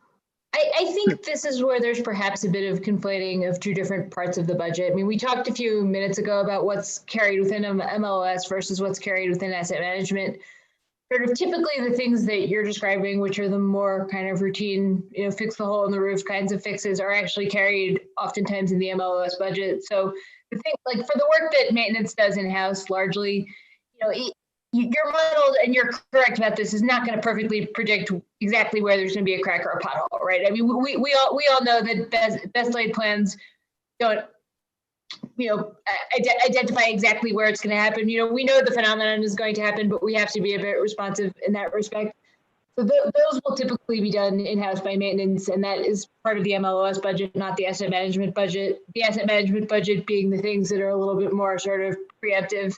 So I think there's two pieces of the program that operate very closely together, but that do slightly different things, and that's part of why you're seeing the bifurcation of where these things sit in different aspects of the annual budget. I think Mike Goolsbee also has a comment. Thank you, Director Liu. Thank you, Chair. I guess the director hit part of it, but one thing to Commissioner Beatty's point, I think one of the things, and the chief engineer brought it up earlier, was the $150,000 limit on anything that maintenance does. That number hasn't grown as substantially as inflation and other things within the last almost 30 years since that number was set. We had an opportunity from a maintenance perspective, and this is near and dear to my heart coming from maintenance. We could go out in that 3 to 5 year range after engineering went out and did an overlay project and be able to chip that entire project. Now it takes us anywhere from 3 to 4 years to chip the same amount of distance, just because of the cost of materials and with inflation. So to Commissioner Beatty's point about doing preventative maintenance, I think that's one of maintenance's primary jobs, but it's extremely difficult to keep up with engineering projects and overlays when you go out and crack seal and then you go out to chip, it's just really hard to keep up with overlay projects from a maintenance perspective. And to Rebecca's point, to Mike's point, to Toby's point, to Jeff's point, I would love to put everything into preventative maintenance, but we can't do that.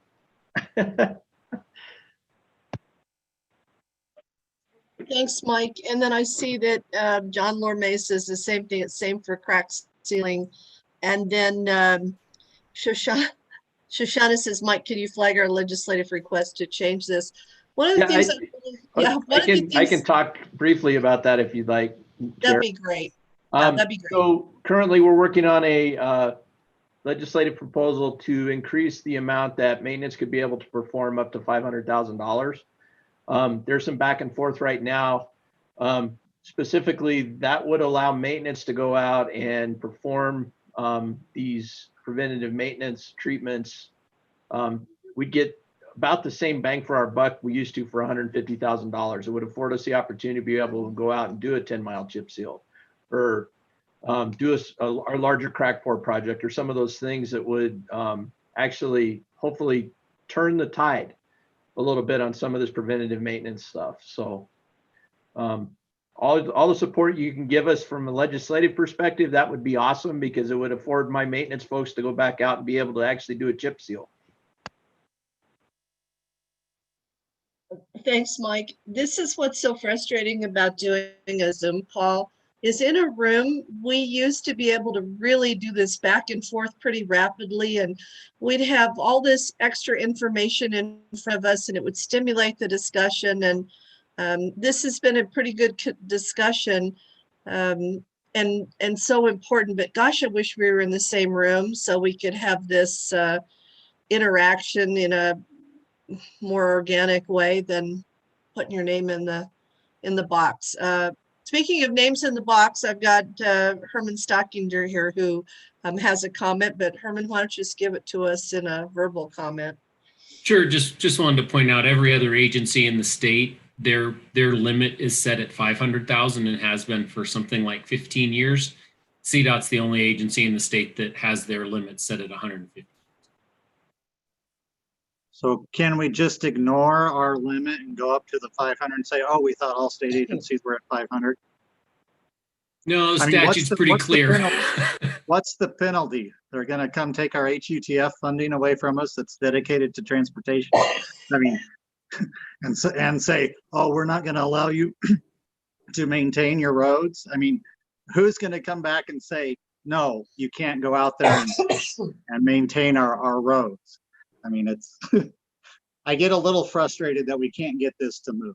Even the contractors say they're now in favor of raising it. So who's going to challenge it if we start doing it sooner than later? So just my rebel.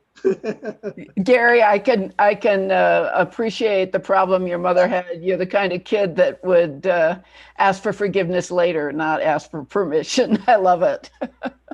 Herman, just from my perspective, to educate me, what is, if other agencies in the states have been at 500,000 for as long as you suggest, well, why has CDOT been stuck at 150 when we obviously know that others are at 500? What's the rhyme and reason?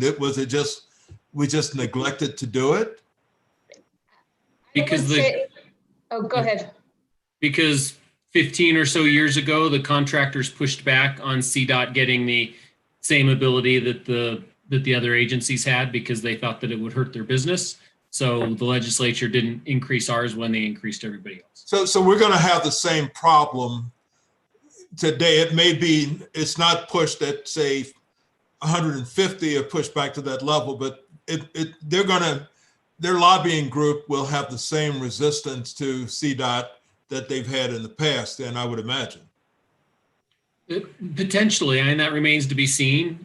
They may have some concerns, but we're also really focused on more doing this in more rural areas, whereas in some of the urban areas, especially along the Front Range, we're looking at doing contracts, bundling some smaller projects into bigger projects and contracting those out where we otherwise wouldn't have.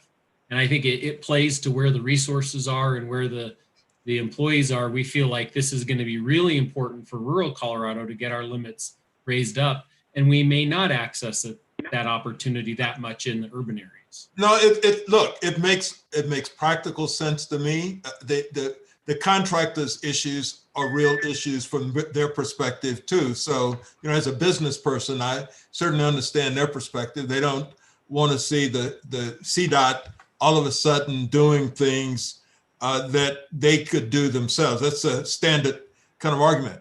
It may be when we go to ask for this to be changed, is there a way to politically make sure it happens by how we work with, talk with, or parlay with the contractors so that they understand the very point you're raising, Herman? So it's less, is there a way to craft the language, in other words, so that it's crafted in a way that doesn't get the resistance that it would ordinarily get? Oh, that's a good question, and that's certainly what we're working on. We have a draft that we're working on now, and as we continue to talk to our friends in the contracting industry, there's always those potentials for changes and compromise. But we're not in the legislative session yet. We don't have an introduced bill yet. So once we get there, then I think we can continue that conversation. I certainly think all of us who have friends or others that we know, maybe we should be helpful with this point. And I certainly would be delighted to try and educate the few people that I know to try and make this one that we can get done, because I think it makes so much sense to me. Since we have the personnel, we have the people, we could just as easily expand it, and 150,000 doesn't make sense to me. And it certainly limits what we can do with the people we already have in the maintenance area. So I certainly would be in favor of expanding the capability and giving our maintenance guys the opportunity to do more. And what you don't see as much anymore, but it still happens, but it used to really happen a lot in previous years. You would see our maintenance staff doing the best they can for some of those smaller projects, but you'd see a lot of $149,000 jobs that were a quarter of a mile away from another $149,000 job, because they're just trying to fix the road and don't have the flexibility to just do this whole stretch. So they're doing a piece here, and then maybe the next year they come back and get another piece, and it's just inefficient, and it's not the best thing for our roads. Well, thanks very much for that. Is there anyone else who wants to speak to this before we move on to the next? Madam Chair, Bill piece of Tebow agenda? here. Yes, Bill, A please. quick comment just to let you know that I've already heard from the contractors in rural Colorado about their concerns in raising the limit. So I would just chime in with Commissioner Adams that every attempt be made to harmonize what apparently is a need to increase that limit, while at the same time assuaging some of the concerns of especially the rural contractors who in some ways I think view this as cutting into their business. So difficult situation, but just wanted to let everyone know that last night I got a call from a lobbyist from the contractors group. Thanks, Commissioner Tebow. Other comments?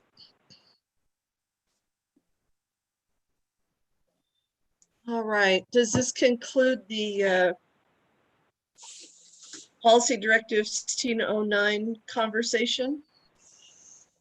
Yes, it does. And thank you for the time. I think we'll bring this forward for action tomorrow.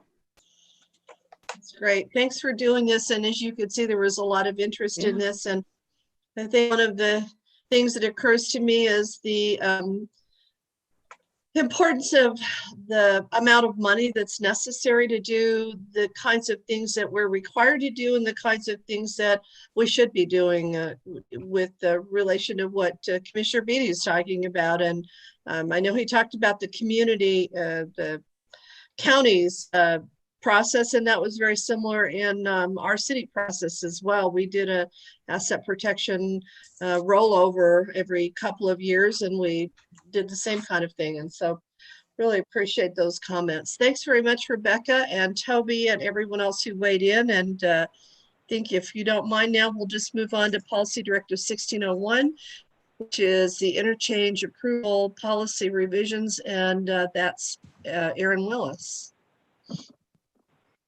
Thank you, Commissioner Stewart. Yep, thank you. This is Aaron Willis. I'm a transportation planner with Division of Transportation Development on Rebecca's team, and I'm really happy to be able to finally bring you this change to this policy and procedural directive. We started the process to update this policy and procedural directive, or from here on, I'll just refer to it as a PD. Earlier, kind of for the early part of last year. And what started off as really an administrative update, looking at some changes from FHWA, looking at sort of cleaning up some of the appendices and some of the language, quickly evolved into something I think which is a lot more substantial and a lot more influential for years to come. And so for the benefit of this presentation, I'll use the word PD, and I'll at times be referring to the policy piece of the policy directive, which is the 8-page overarching policy, which examines how the department looks at new interchanges on the interstate system. And then at times I'll be talking at a more detailed level at the procedural directive. So I'll talk about them in terms of the PD for the sake of this presentation and our discussion. And then you'll notice at times when I talk about them together and separately. So in terms of actions, it is the commission's, under the commission's purview, that they take action on the policy directive, approving that, and then it is our executive director who will then take action approving the procedural directive. And again, the procedural directive is sort of the real detail of what an applicant goes through to get a new interchange approved on our state system. So with that, I'll jump right in our presentation as background. So this PD outlines the guiding principles and the necessary steps to approve a new interchange on the interstate system, freeway system, or state highway system. And it applies to CDOT. So these are rules and requirements we place on ourselves in addition to a local applicant. And then applicants, regardless of who they are responsible for interchange maintenance in perpetuity. And so the policy outlines a strategy and approach that tries to balance the complexity of the process with a consistent methodology. So just to say that an applicant in Southern Colorado will go through basically the same process that an applicant would go through on the Western Slope or in Northern Colorado. So next slide, please.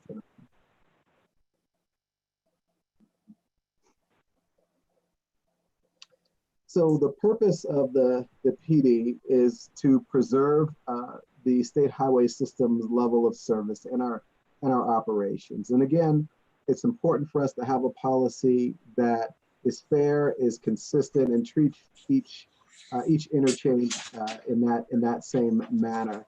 The difficulty in terms of sort of crafting one of these type of policies is that it has to apply in a very urban context. It has to apply in a very rural context.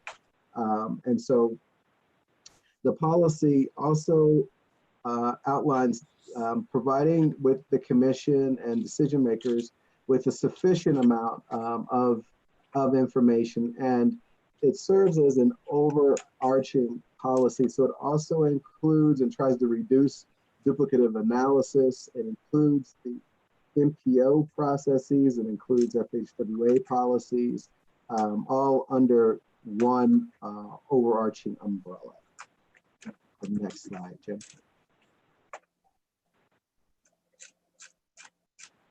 So really important as we move forward, the policy outlines 3 categories. So first is our type 1. These are brand new interchanges on the interstate and freeway system. These are often the most expensive endeavors. And these always come to the Transportation Commission for approval.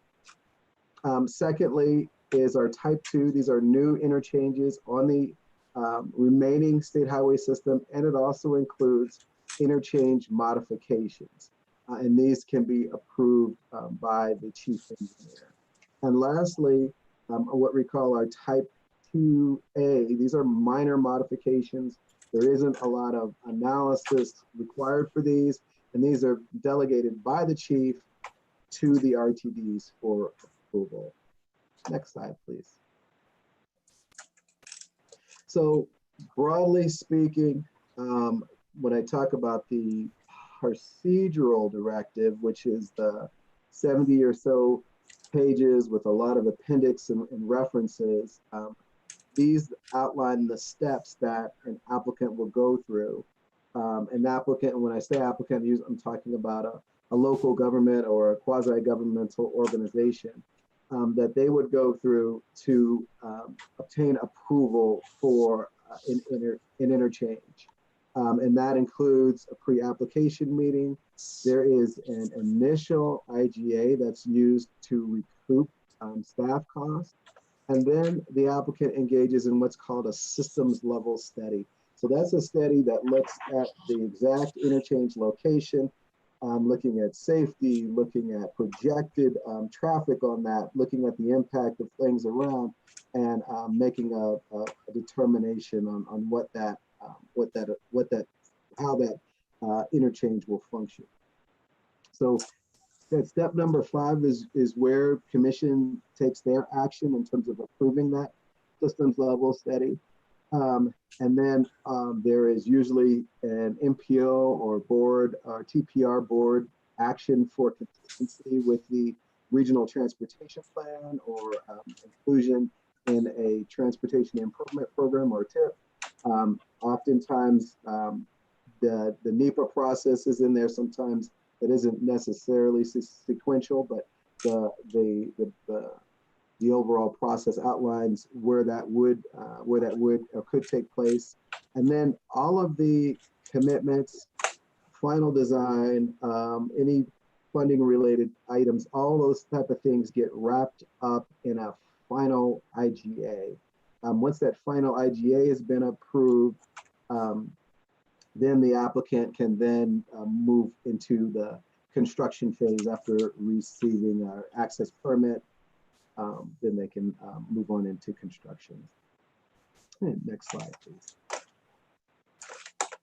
So before, when I was talking about sort of the administrative items and some of the things we have talked about in the past, just wanted to talk briefly about those, and then then talk about sort of the significant change we're seeing to the policy, which is the inclusion of our TDM requirement. But from a staff perspective, the first 4 points we felt were administrative, that helped to provide additional clarity, helped to sort of bring the entire policy sort of up to current and up to speed. And those items include an update, updating some text and some policies from FHWA. They've released a 2017 memo that states instead of doing something separate or having to do some separate analysis and provide that to FHWA for them to approve an access request, you can sort of use existing things and do one technical memo for FHWA staff to take action on that access request. That's one that from a staff perspective, we see that as a cost savings, cost benefit, and a reduced workload. Also, the inclusion of project milestones. This is something we haven't had in previous drafts, and we feel that it just adds a little bit of clarity, especially when an applicant needs to obtain an extension on something that has already been approved, and commission can then make a determination based on whether the applicant has achieved certain project milestones. The third point here, the IGA requirement, I think we have mistakenly sort of made IGAs a requirement for everything. And now where IGAs make a lot of sense for a type 1 interchange or a type 2 interchange, perhaps not always appropriate for a minor type 2A type of project. And then lastly, adding a little bit of clarifying language that talks and makes it clear that the applicant is also required to do what's called an access management plan.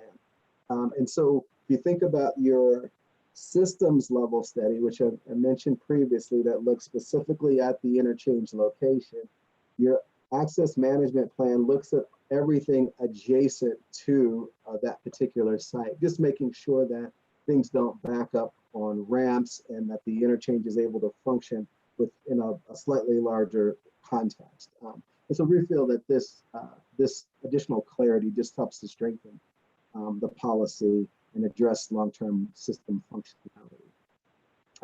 And then lastly, the addition to the TDM requirement, which we'll go into in subsequent slides. Yep, thanks, Jennifer. Next slide. So backing up just a bit, when we started down the path of including this new TDM requirement, it was also wisely advised from our executive director that we perform some outreach, make sure we get a good cross-section, good representation from all areas of the state in developing this new requirement. And so what we did is we spoke with all of our metropolitan planning organizations, our MPOs, talked to the staff there, presented them early drafts of this proposal. And then we talked with all of our metro area transportation management associations and organizations, allowing the TDM experts in our metro areas to weigh in, provide some really excellent comments that help to craft and form what we've developed today. Additionally, as you're perhaps well aware, it was important for us to keep cities of Aurora, cities of Westminster, those folks who are currently engaging in interchange projects, keep them abreast of the changes that we're proposing, and make sure that they were able to have provide significant comments and review what we put forth. And also some of our metro area counties, we received some outstanding comments from some of our county planning partners. And that also includes our MPO technical advisory committees. For those of you familiar with some of the MPO structures, those include the cities and counties within the MPOs, our upper Front Range, and then additionally some consultants, making sure those consultants who are currently working on interchange proposals are also kept up to date on progress. Hit the next slide, please. So from a TDM perspective and the addition of a TDM requirement within what has been historically just a very highway-centric type of policy, it's very important for us to sort of back up and explain why a TDM requirement, what we think we get from a TDM requirement, how it helps us to move forward. And I would say that starting off, from a department standpoint, it's good practice to try and do our best to make sure that the infrastructure that we build has the longest life possible and is able to stay functional for as long as possible. And we feel like we can achieve some of that preservation of new infrastructure through this TDM requirement. Also, we want to make sure that all of our new infrastructure is ready for TDM strategies, and as a department want to take advantage and seek every opportunity to insert multimodal options into every project we have where appropriate. As a department, we want to make sure that the policies that we redesign, the policies that we update, they're in line with the governor's efforts, especially in the realm of the greenhouse gas roadmap effort and other efforts that help to preserve our system. And then lastly, congestion. Whatever we can do as a department to continue to offer and encourage alternative modes to continue to, again, preserve the operability of our system, we ought to be doing that. Next slide, please. So in addition to why TDM is important, from a statewide perspective, we see that TDM strategies, they have an impact. They do affect travel. So what you see before is 2015 means of work, and this is data from our American, really U.S. Census and American survey data that looks at the impact, the actual participants from a range of TDM strategies. And we know that while this is 2015 data, certainly perhaps later on this year, we'll probably get a chance at looking at updating some of this either via new census data or either looking at some data that's compiled from our MPO partners. And I bet we can all envision the second line, telecommuting and working from home, being substantially increased. So next slide, please.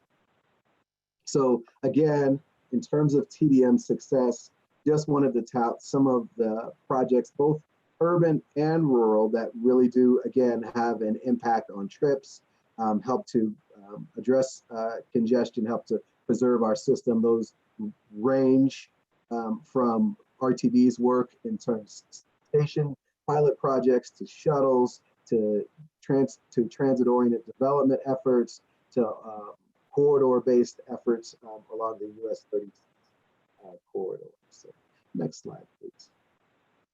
So when I talk about the key elements that we've included both in the policy revision and the procedural revision, I'd like to just start off with, again, just reiterating how that section is structured and what we've included in. And we start off with, again, just reiterating the overall functionality and operability of the state highway system. And the policy and the procedure outline a process by which that local government applicant would use a TDM scorecard, which we developed, some target goals, which we've also developed and included in the revision, and use those two elements to then craft a TDM project-specific plan that would then be included in the systems level study. And so that's I'll take you through in the subsequent slides, the nuts and bolts of those elements. And so this new TDM requirement would apply to, again, those type 1, those brand new interchanges on the interstate freeway system. Those would be required to include a TDM element. Secondly, the type 2 new interchanges on the rest of the state highway system and interchange modifications. We will not be, it's staff recommendation that we do not place this requirement on minor 2A interchange modifications. And then again, after the applicant has developed that project-specific TDM plan, all the commitments, all those elements get added to the final IGA. Can I get the next slide, please? So the goal with this TDM strategy is to obtain a 3% or greater ADT reduction in MPO areas and a 1% or greater ADT reduction outside of MPO areas. And if we sort of reflect back on some of the trips that people were taking in 2015, we thought that this 3%, the 1% goal was quite achievable for a lot of projects. Additionally, we'd be looking at trying to make that measurement for the new interchange on the ramps, and that measurement would be calculated in the systems level study. Also wanted to take into consideration if it's best for the applicant to phase in those approach, we'd be trying to measure that with the projected ADT numbers at the 5-year mark. Can I get the next slide, please? So in all of our discussion with our planning partners, both cities, counties, at the various technical advisory committees of the MPOs, we heard that it's important for us to recognize areas of the state where TDM makes a lot of sense, areas of the state where TDM may not be appropriate. And so we, in our last revision, did some work to make sure and add clarity to the TDM exception section. So and a lot of the exceptions, we do place that requirement for the applicant to make a case or appeal to the chief engineer in those cases. And so broadly speaking, it was our planning partners and staff felt that in cases where there's a new interchange that is servicing, or the primary function of that interchange being built is to serve a new freight or intermodal facility, we felt that in instances such as that, TDM might not be that effective, and so that would be a category where the applicant could appeal to the chief to obtain a waiver. Few areas of the state have such high functioning existing TDM strategies already in place that that would address future demand. Those are also possible areas where an applicant could obtain a waiver or reduction of the requirement. And then lastly, we also understand that there are a number of, our state is primarily rural when you think about it, not from a population perspective, but from a land use perspective, and that oftentimes it's necessary for us to really sort of make sure our approach is consistent, and it takes into account that rural areas at times there's maybe not a good way to do TDM. So we've crafted a specific rural area consideration section to address those particular concerns. I get the next slide, please. So again, the TDM scoring range, which we've developed, looks at placing the highest thresholds on those type 1 brand new interchanges in the interstate system. And then things get progressively less from there. But just to give you a ballpark of the scoring ranges that we've crafted here. I get the next slide. So now we get into the set of strategies that we've developed, the points that we've assigned to them, and then the time commitment for each strategy. And so what happens here is as the applicant starts that process, they meet with CDOT staff, they make that determination on, okay, we're talking about a type 1 or type 2 interchange.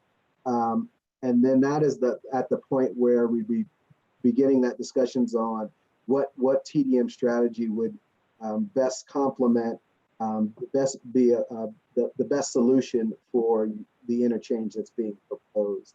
And so what staff did last year is, along with the team of Kay Kelly's team, was they crafted and developed a statewide TDM plan.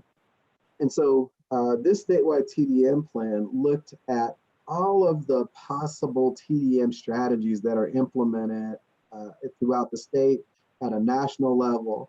And in that plan, there was an analysis that looked at, all right, for dollar spent, what provides the greatest VMT reduction?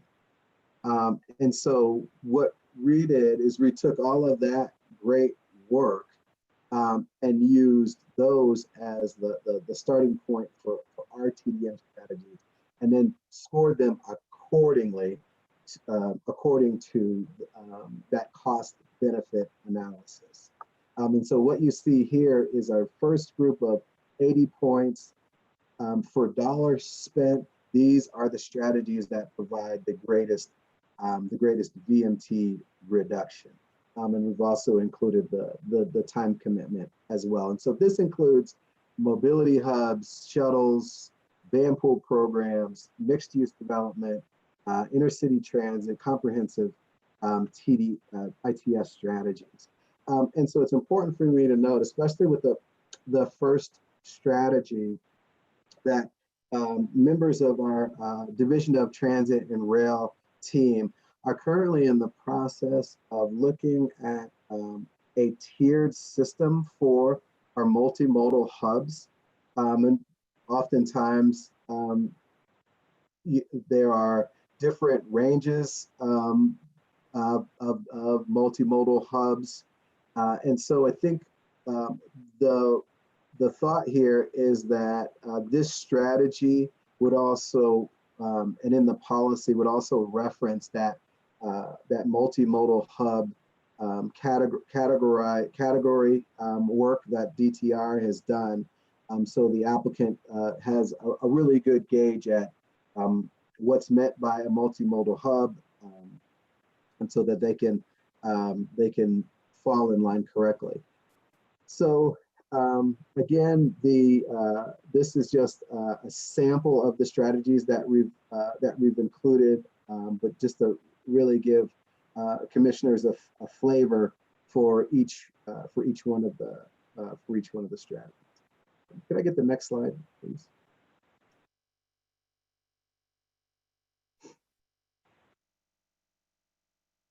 So again, we've got some 80 point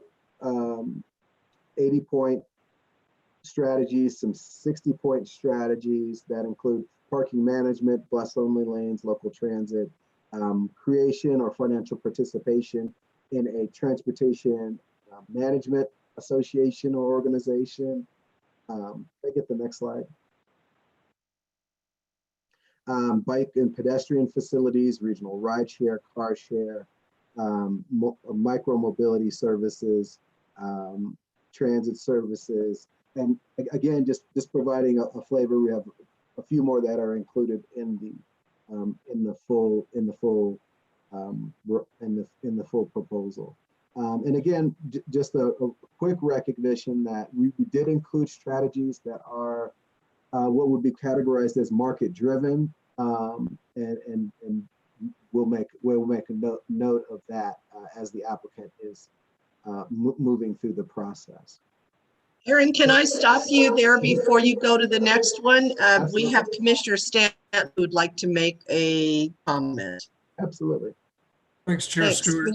I appreciate it. Aaron, I want to congratulate you and your team on the work you put into this brief. This is a really complex subject, but you're doing exactly what needs to be done. We need to reduce congestion. We need to reduce greenhouse gases. And this is the way You've quantified it, delineated it, given us specific projects.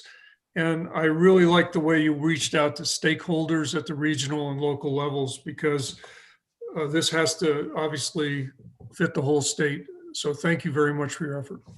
Absolutely. Thank you, Commissioner. Well, thank you. Please continue. Let me get the next slide.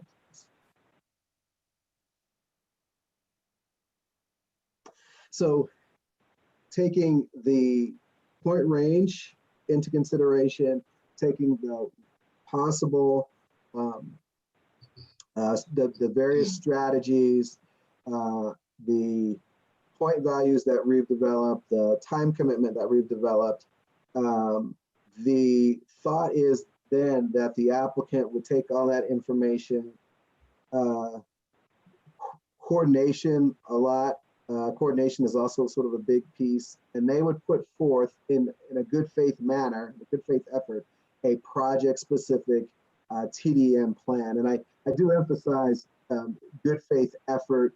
Who would have guessed that there would be a global pandemic, and there would be just the number of folks working remotely, working from home would skyrocket. So the applicant puts forth a good faith effort. They explain the strategies that they're looking to implement, how those strategies function within the context of the new interchange, schedule, making sure what they're proposing doesn't detract or serve as a replacement for something else. Next slide, please.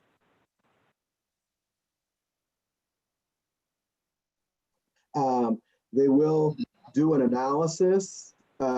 We've provided a point system, which based on our point system, if you achieve that point, we believe that you will also achieve that 3% or that 1% goal.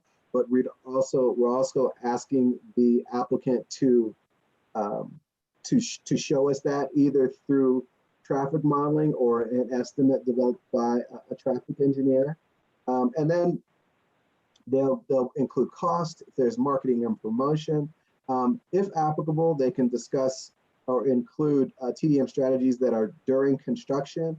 They'll identify any participating parties or partner organizations, and they'll craft, put all that together, include that in that systems level study that then as a Transportation Commission body, you will see, especially for new interchanges, you'll see and be able to take action on. And then we are asking the applicant for just 1 year of evaluation after opening day of the new facility. And really that's a benefit for us moving forward, so that we can make a determination and hopefully be able to fine tune this requirement in the years. So next slide. So again, we had a lot of really great in-depth conversations. I have additional conversations scheduled over the next week or so. And so wanted to give Commission just a flavor of some of the comments that we received from our planning partners, and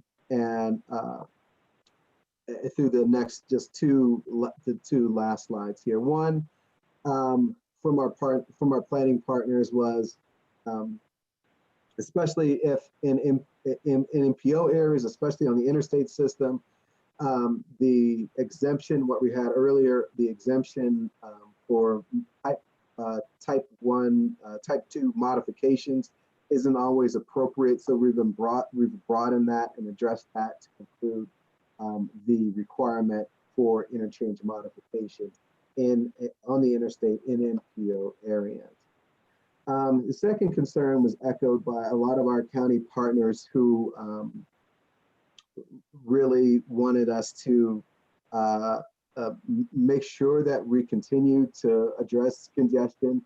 And their concern was oftentimes, especially when you talk about some of our bike and pedestrian approaches and some of those strategies, the public has various levels of comfort with walking or biking over interstate facilities. And so at times it might make sense for some of those, especially those bike and pedestrian facilities, those improvements to take place along or on adjacent facilities. And so we wanted to make note of those type of strategies, and that those could also be constructed not at the interchange location, but on adjacent facilities when appropriate. And then the last one on this slide is, again, additional clarification on exemptions and reductions, which we've provided. So last slide. Thanks, Jennifer. Again, we heard pretty consistently about the application of this requirement in rural areas, and our planning partners wanted us to fully recognize that rural areas just aren't outside of MPO areas, but they also find themselves inside MPO areas too. And oftentimes without a transit provider or with minimal infrastructure, the implementation of some of the strategies may be difficult. And so what we've done is we've crafted a rural area consideration section that looks at a little more flexibility for some of the rural areas in terms of providing them with additional options for corridor-based strategies, and then strategies that could also take place on parallel facilities. And then lastly, adding that time duration, how long should the applicant be required to adhere to that TDM commitment, which we added to the strategy list. So I think that is the last, that's the last slide I have. Well, thanks very much, Aaron. What a great presentation and all the work you've done, and we appreciate it. And now you have a queue of questions ahead of you. And I'll start with Commissioner Gifford, and then Adams, Vasquez, and Brackey are in my list. So Commissioner Gifford. Thanks, Aaron. Great presentation. And I love the Golden Gate Bridge too. So I don't know if you're waiting to like travel beyond our borders like we all are, but anyway, nice and uplifting. Getting a bit antsy, Commissioner. I'm sorry? Getting a bit antsy. Yep, I can imagine. So this question is it's kind of a multi-part question. So I'll try to be as concise and as clear as I can. In land use and in sort of municipal decisions on discretionary land use approvals, there are real limits on what you can ask people to do. If you're doing a subdivision or whatever it is, even if your long-range goal as a municipality is to say, build out a bike path system, and the next best piece of this bike path system is 5 miles away from the property that you're looking at, you can't ask your property owner to go work on the bike path system 5 miles away, because you need to have a rational nexus with what you're doing and what you're asking for. And then there also needs to be proportionality. And there's lots of Supreme Court decisions sort of backing that up. I am guessing, although I don't know, that there is some sort of analogy in this world as well. But I'm wondering how far we can stretch the limits. And part of what, listening through this presentation, and I thought there was a glimmer of this question in some of the partner comments at the end, was, if you're doing an interchange in, say, Aurora, it may be that the most effective way to implement TDM improvements is to do something that's like located right near that new interchange. But it might be that, in fact, if you sort of focus more on improvements, down at the mousetrap, it would make the whole system work better. My question is, how far away can you move from your new interchange? And how much can you kind of zoom out and take a full system point of view on making improvements that would actually improve the functioning of the whole system, as opposed to implementing requirements that are specific to the location where the new interchange is? Does that make sense? This question makes perfect sense, and great question, Commissioner. Our thought is, and especially within MPO areas, was that trying to address the congestion that would be created by that new interchange. And that was sort of, that's our thinking, and that's the issue that we are trying to address, in full recognition that there are certain strategies that are more regional and in nature, that are more corridor based in nature. And so what we did is we added some language, and we found this particularly amongst some of our rural, in some rural contexts, and specifically also from staff in Region 4 made this point several times, is that oftentimes a corridor-based strategy might be more appropriate for certain improvements, certain approaches. So what we did is we said in our new rural consideration area, if there was an existing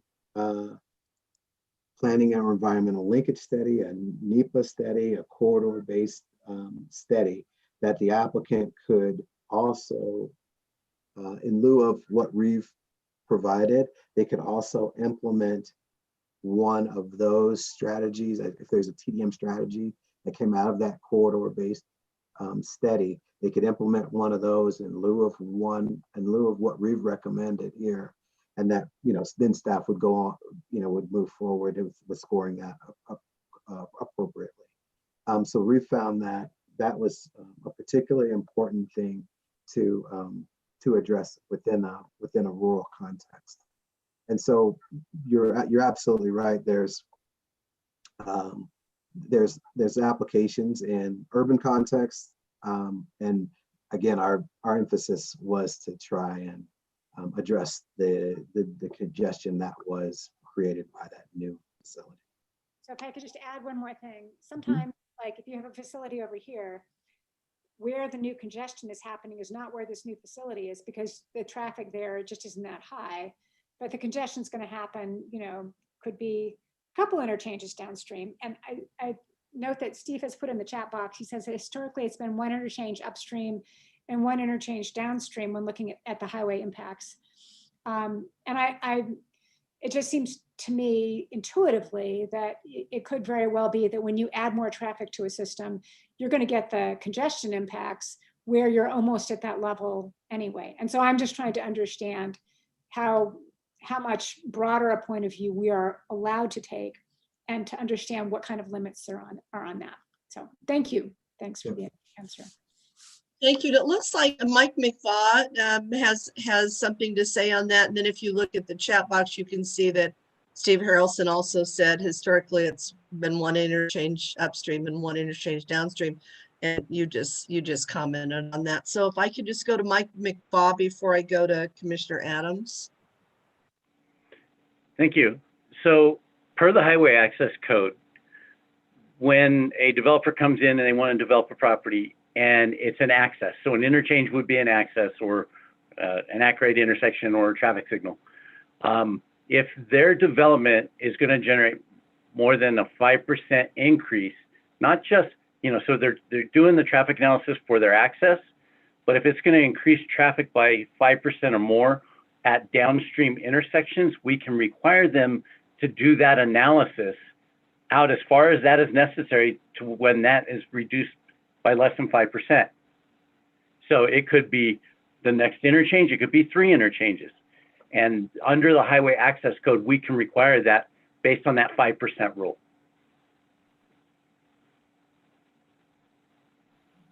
Okay, thanks for that. I have Commissioner Adams and Vasquez Brackey. Hello, Aaron.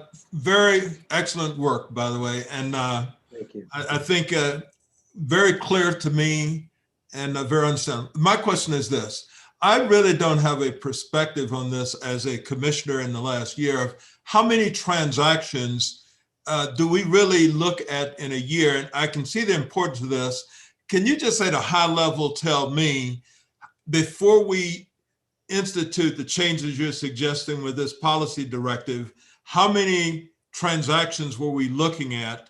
And once we put it in place, what will be the impact in terms of number of transactions? What's the improvement for the people in our communities in the state who will seek to actually put new projects in place, that this will now make it easier, simpler for them to undertake those projects? So help me put it in perspective that way, please.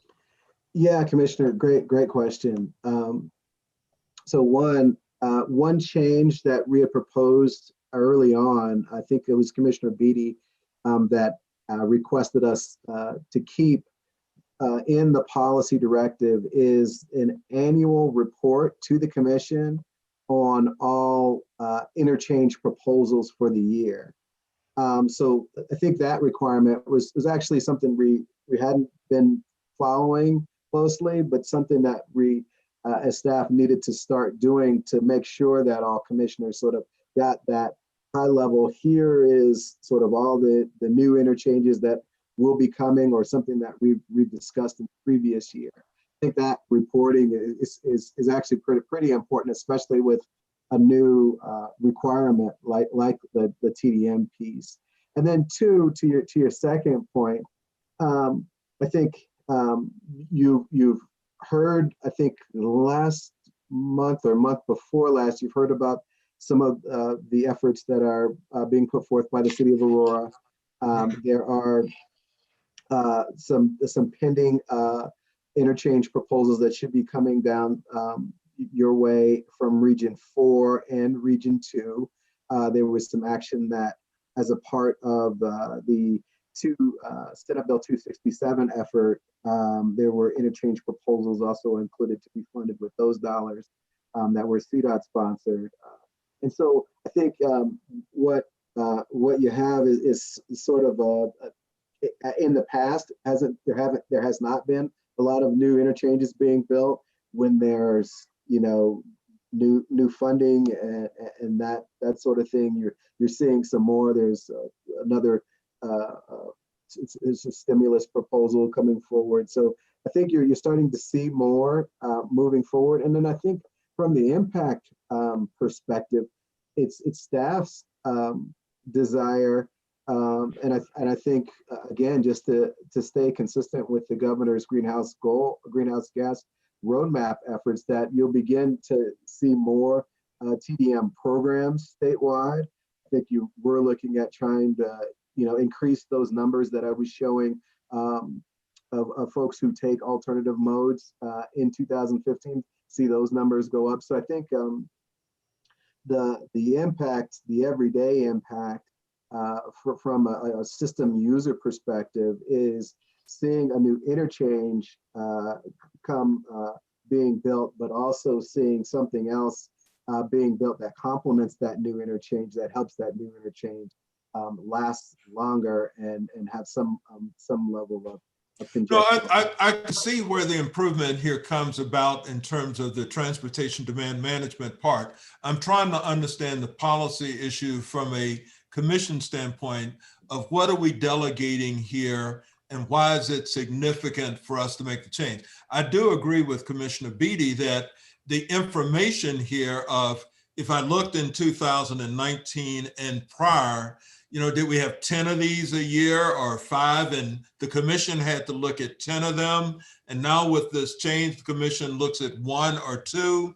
And if we are delegating some responsibility that the commission should otherwise have, and we want to add these new transportation demand management initiatives included in them, I'm just trying to understand, what am I, if I'm asked to vote on this, what am I delegating away that previously I had a responsibility as a commission to at least have some oversight over.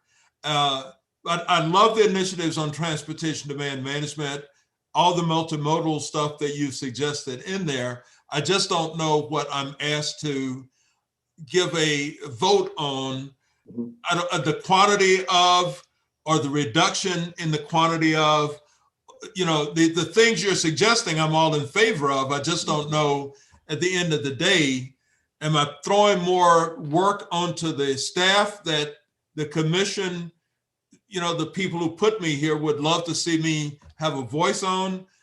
That's the kind of thing I'm not sure I understand exactly what I'm going to be giving away if I vote to do what you're suggesting. Yeah, Commissioner, I follow you. I follow the question that you're asking now, and I think from a practical perspective, you're asked as a commission to take action on that systems level study. Previously, that systems level study did not include this TDM requirement, so that is new. That is additional responsibility for the commission to not only look at the new interchange, but also to consider the approval in approving that systems level study, approving an applicant's TDM approach. So that's sort of a new responsibility. But I think some of the implications for the commission probably fall in the realm of cost. And that is there is some additional cost to applicants depending on the strategy that they're proposing. And so that's sort of that additional influence. And then,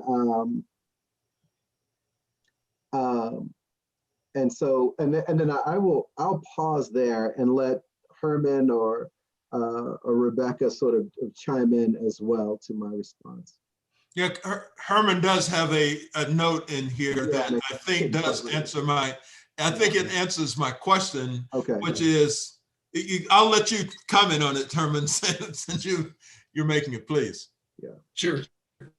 Yeah, just saying, and I would need Rebecca or Aaron to correct me if I'm wrong, but I'm pretty sure about this. Any 1601 that would have gone to the commission prior to you adopting this PD would still be going to the TC. We're not changing any responsibility of how many you would review. Right. Okay, thank you. Yeah.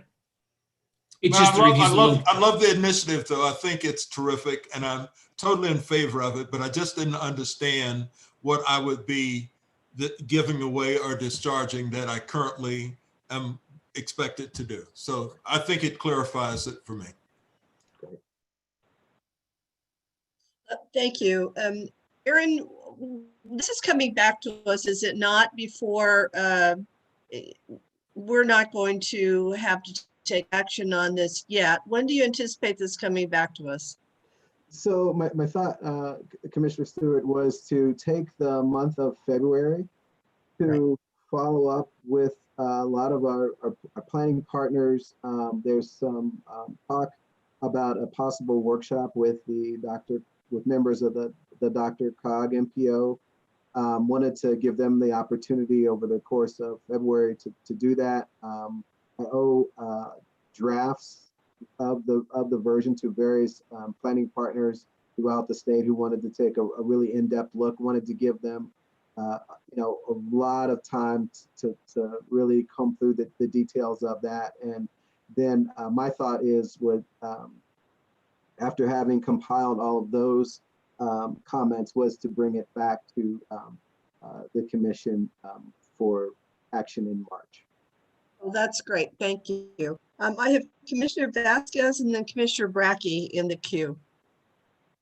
Aaron, thank you so much for this very informative presentation, and I'm delighted to see the TDM elements worked into this.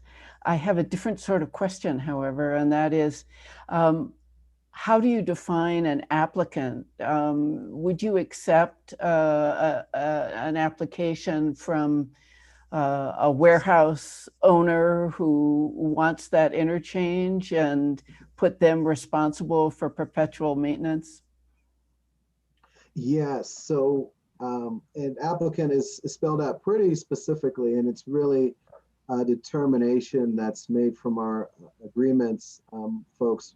CDOT's not allowed to enter into agreements in this instance with a private developer, for example. So our applicants include local governments or quasi-governmental organizations.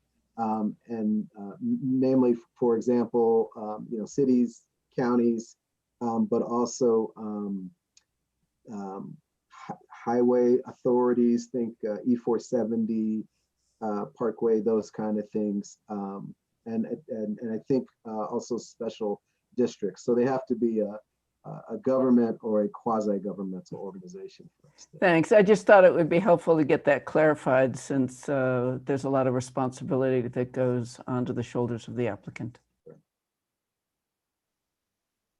Thank you. Commissioner Brackey.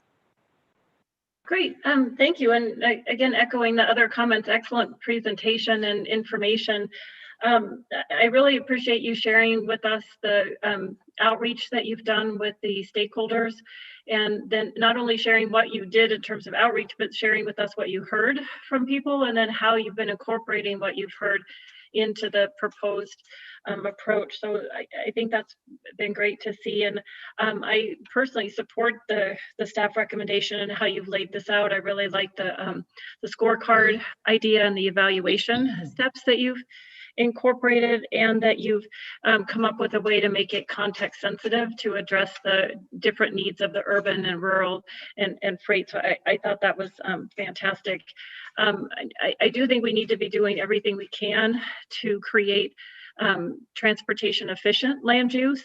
And this is an opportunity for CDOT to be a partner in those conversations with local communities, and how are we doing transportation and land use planning together in a way that optimizes the use of the system, and hopefully ultimately minimizes the need to either build more or new major infrastructure like this. So I think this is a good way to try to incentivize optimization of the system and being cost effective in what we're doing. Following up on some of the questions that came in around the upstream downstream piece, I guess I'm curious, and maybe it's through the access control plan process, how could we encourage CDOT working with multiple communities along, and let's say an interstate corridor, to work together to do more of that a larger corridor view, so it's not just the one interchange plus the one on either side, but thinking about we talked in our prior meetings about the growth that's occurring on I-70 east of Denver. Is there a way to look at it more holistically, I guess, is a question, and is that something that this would help to support? So that's one question that I have. And then the other one is, are there ways through this to try to incentivize the public-private partnership, or is that kind of what comes from the way you're doing the scorecard? Trying to figure out, how do we create more of a partnership model and a more holistic, a longer corridor view, so we can look at things more holistically? Let me start off on responding to the second part of your question on the private-public partnership encouragement. And then I can probably defer to Rebecca on different approaches for corridor-based strategies. But I think broadly speaking, it really is, even though the contracting aspect of a new interchange proposal is with a local government, it's often a developer, a private entity that wants the new interchanges in a lot of cases, and they're just working through the local government to go through the process. And so there's a lot of, in that aspect, I think it really is sort of a, you could look at it as a private-public partnership, but to the same extent, some of the strategies that we're recommending, and some of what we would envision as some additional folks who are sitting around the table, especially during that pre-application meeting during the initial process, it's sort of a lot more broad. I think folks from the metro area, TMAs and TMOs, probably need to be involved in the discussions like these much early on. I think there's also opportunities, as we placed in the strategy list, for the participation for a TMA or TMO, that sort of partnership as a part of this process as outlined in one of those strategies. So that's just a beginning sort of thoughts for responses to the second part of your question. So I'll refer to or ask Rebecca to respond to the first part. Yeah, thanks, Aaron. Commissioner Boyd, that is a super good question. And I've been sitting here as Aaron talked, thinking of a couple different, tools we have to take a broader look. Certainly whenever we do any large environmental studies, and I-70 in particular have been ones where we could look at multiple miles. The I-70 East project was a 12-mile examination. I know we've taken chunks of I-70 up in the mountains over a very long geographic area, but that requires having a trigger to do an environmental study, which isn't necessarily the case, sort of just thinking of what the growth that's happening in Aurora. So we have other tools as well. We have, of course, the planning process, which is an opportunity to have those bigger picture discussions with communities as we're out there.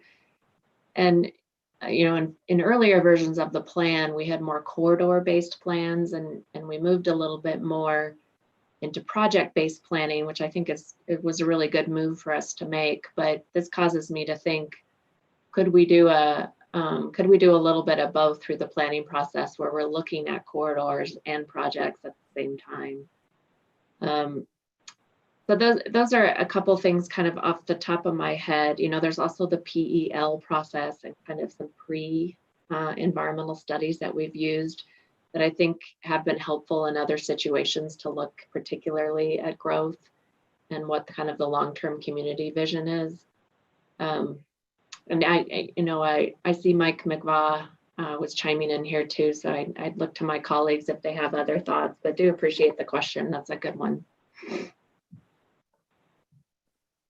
Thank you, and I appreciate the help and the response that was in the chat as well. So that's helpful, and maybe it's an opportunity going forward in terms of partnering with the MPOs to think about as part of the regional planning process that they're going through. Could CDOT and the MPOs identify some corridors that might be ready for that sort of thing in the next, the funding cycle for. Yeah. So I really appreciate that. The other question I would ask is, and hopefully it's an easier one, is you may have been reaching out to the city of Greeley already, but I know they have a couple of interchanges along US 34 that are in the planning process. And so maybe they could be a way to test drive, so to speak, some of these ideas and see how they could work or be a pilot in this program, but that would just be a suggestion. So, but again, thank you for the amazing work. And I know it's complicated and has a lot of interconnected pieces to it. So, but I think you're definitely on the right track. So thank you. Thank you, Commissioner. I can absolutely reach out to City of Greeley, and I will make that offer to other commissioners as well. If there's a local government that I need to talk with over the month of February, I'm absolutely willing to do that. That's great. Thank you. I have a note from Commissioner Tebow, who had to leave. He said, regarding type 2 interchanges, while approved by the chief engineer, should be subject to review by Transportation Commission if that's a request of a Transportation Commission member. And the same could be said for TDM exemptions. While it's there for staff to look at, if it's a request from a member, perhaps that should be looked at by a member as well. And then he also goes on to point out that local requirements may preempt some of the actions as required by Colorado law. So just as we move forward in this discussion, I wanted to let you know that these are his thoughts, and he'll probably have more to say at the next time we meet.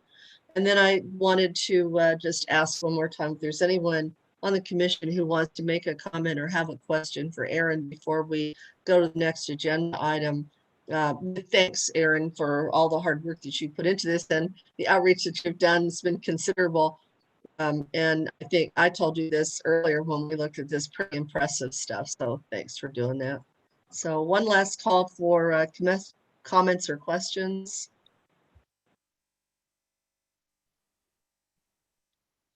All right, I don't see any. Thanks so much for your presentation, and thanks, Rebecca.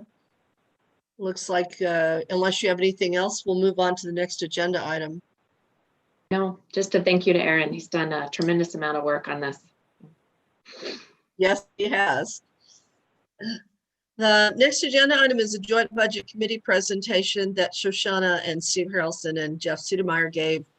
I think it was something like, I don't remember what day it was, but anyway, turning it over to you three to give us this presentation. Oh, there it is, January 5th, in front of the JBC. And I sat in on that. I was just the eye candy. I didn't have to say anything. But I found it very impressive. And I have to say that I thought that Director Liu and the chief engineer and the CFO all did a remarkable job explaining to the legislative body some very complex things that are part of CDOT. So I think you'll enjoy this presentation. So turn it over. All right, good afternoon, everybody, and thank you for giving us a few minutes to walk through what will hopefully be a slightly abbreviated version of our JBC presentation. In the flesh, I think this took us somewhere between 2 and 2.5 hours to go through, so we will try and spare you quite the duration of our first presentation. But we wanted to just kind of walk through the highlights of what we presented to the JBC, because a lot of work went into this by the whole team to prepare on some fairly technical topics, to be able to sort of explain where we are at as a department. Next slide, please. Next slide. So the first few slides, I think we can probably breeze through fairly quickly, because this is all information that you folks know. I mean, we just walked through kind of the general sources of revenue, giving a sense of what comes in via federal programs, our annual allocation roughly from the HUTF, and then sort of visualizing the impact of the COPs for the years during Senate Bill 267. This again should be familiar to everyone in this group. Just a recap of the major uses of our revenue, our capital program, operations and maintenance, kind of building on our discussion about LLOS and others earlier today, and then the sub-allocated program, principally the amount that comes in via the various formulae that we sub-allocate to our MPO partners and to a sort of lesser degree some of our multimodal partners. Next slide, please. This slide again is one that Jeff and team have walked through regularly with this group, so it was newer to the legislators than it will be to you, but just giving a sense of the revenue forecast and sort of how this looks pre-COVID and more recently, and giving a sense of the shortfall that we face due to the kind of ups and downs in the economy right now. Next slide. This, once again, information that we've all discussed at length, but we gave kind of a recap of what the sort of losses to the department were during the debates last year, where the JBC had to make some very hard choices in order to quickly reconcile with the status of the economy. And this was, again, for reminder, primarily the suspension of general fund payments having to do with debt service for CDOT. So, again, this was the 2-year cut that was made to the anticipated debt service payments that would have offset the cost of the COP debt. Next slide. This again, just sort of different view of the reductions that you all approved when we were going through the kind of initial COVID exercise last year, and this should again all look familiar. Jeff, anything else you would want to add on the slide before we move forward? No, I think that we're all probably fairly familiar with this. This is what we discussed last fall in fiscal year 21 budget, and I think the next slide maybe not, but I guess what I'd note there is in 21 we cut about $65 million. We also took about a $62 million hit to our strategic projects program. And that's essentially how we closed the budget gap. And many of those same strategies are rolling forward into fiscal year 22. Great.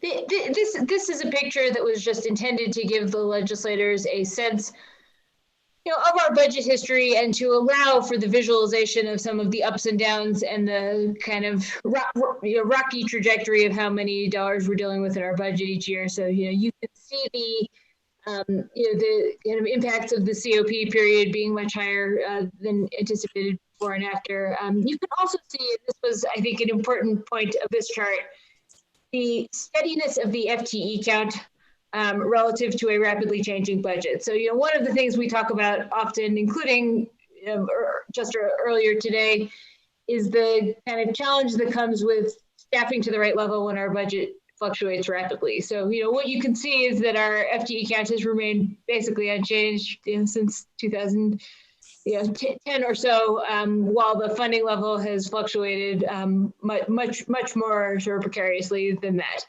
And that creates challenges with insourcing and outsourcing, right? And the fact that we are looking for various ways to sometimes be able to surge up and surge down relative to shifting funding levels, I think, is an important point about the challenge we all face. And one of the ways we often handle this is by outsourcing pieces of work through contracting. Another approach that we can do in some circumstances, and again, reflective of the conversation earlier today, is that there are sometimes ways we can surge up and down within government staff too, and increasingly we're looking for places where it is possible to do that, though it's not possible everywhere. Though today's example is a place where we believe that it is. Next slide, please. So in this next section, we walked through a bit of the kind of highlights of what was proposed in the stimulus proposal that the governor put forward. That included, among other things, a proposal for about $200 million in one-time transportation funds.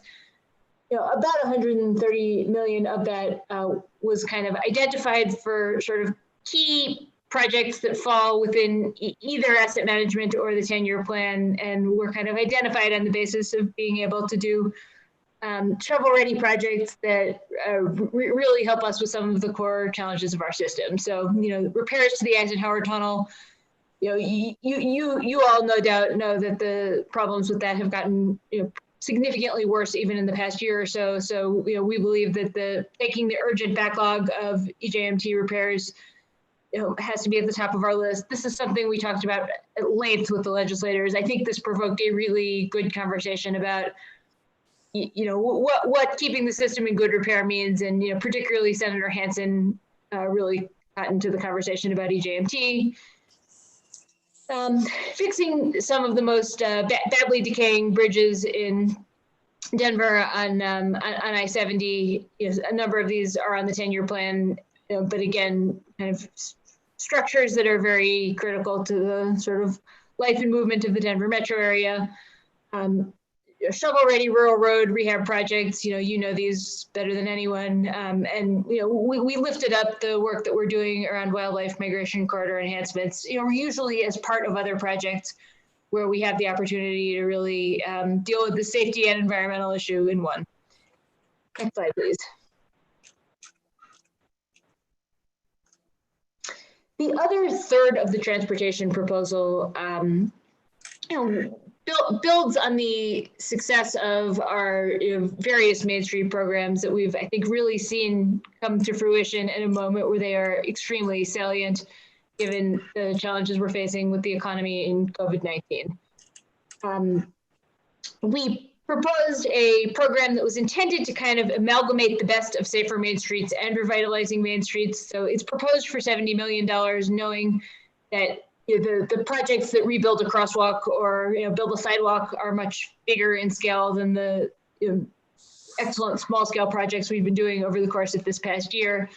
But we believe that both of these are really speaking to the moment with the need to make sure that our downtowns are safe and continue to be sort of places where there's life in the midst of the hit that the urban economies have taken during COVID. So Yeah, I think something that we would envision with this program is that it would be statewide. It would be both the larger and the smaller version, made available to the whole state. One of the things that we heard is that there was a lot of demand for the Safer Main Street grants outside of the Denver metro area, and some, wishing that they were eligible for those. So we believe that there's, great demand for those, and then there's also that continued help that the small grants are continuing to provide. And I think we've really seen, a vast array of communities across the state availing themselves of the opportunity of the $50,000 grants.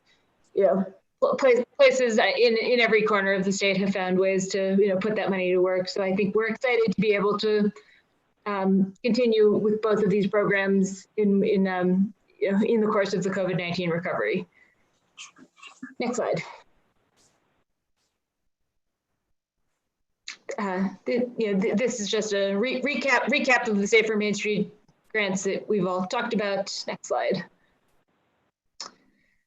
So these next slides again, we gave them a kind of synopsis similar to what we've discussed with all of you of what we knew at the time about the federal COVID-19 funds. So this is all material that we've discussed, and I think we can go through quickly because it's all content we've gone through. And I think these slides are identical to the ones that Jeff and team presented to you earlier this month.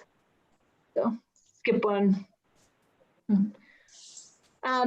Steve, do you want to talk through this piece? Sure. One of our big focuses since the flooding of 2013 has been updating our resiliency planning. So in 2017, we finished a study that was kind of a pilot program on I-70 border to border, and it was a technique of analyzing risk and quantifying risk along that highway and directing where we might put some of our funding to help mitigate that risk. So we try to think about resilience in all of our project selection and in all of our decisions about what we're going to do on our roads. And to that end, next slide, please.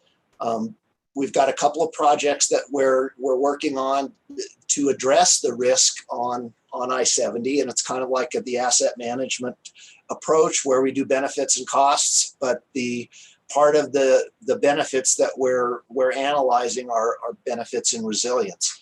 So the first example is on the Eisenhower tunnels. Those things are pushing 50 years old, and much of that equipment is just worn out like a 50-year-old equipment gets. The first thing that we're working on is a grant to get replace and upgrade the generators that power the tunnel facilities when the grid goes down. There are two 500 kilowatt generators, and those generators will really just power the lighting and partially or very limited amount of ventilation. For those of you who have never had a tour of that tunnel, there are 28 ventilation fans that each are 600 horsepower.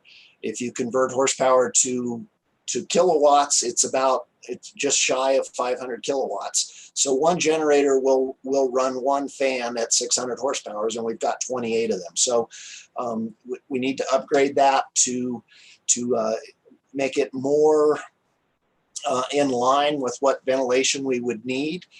We've got plenty of ventilation during normal operation, but the most important part of that ventilation is during a fire to exhaust the smoke out. So if the electrical grid goes down and we don't have adequate generation, we have to shut down the tunnel, and that's just not a resilient decision.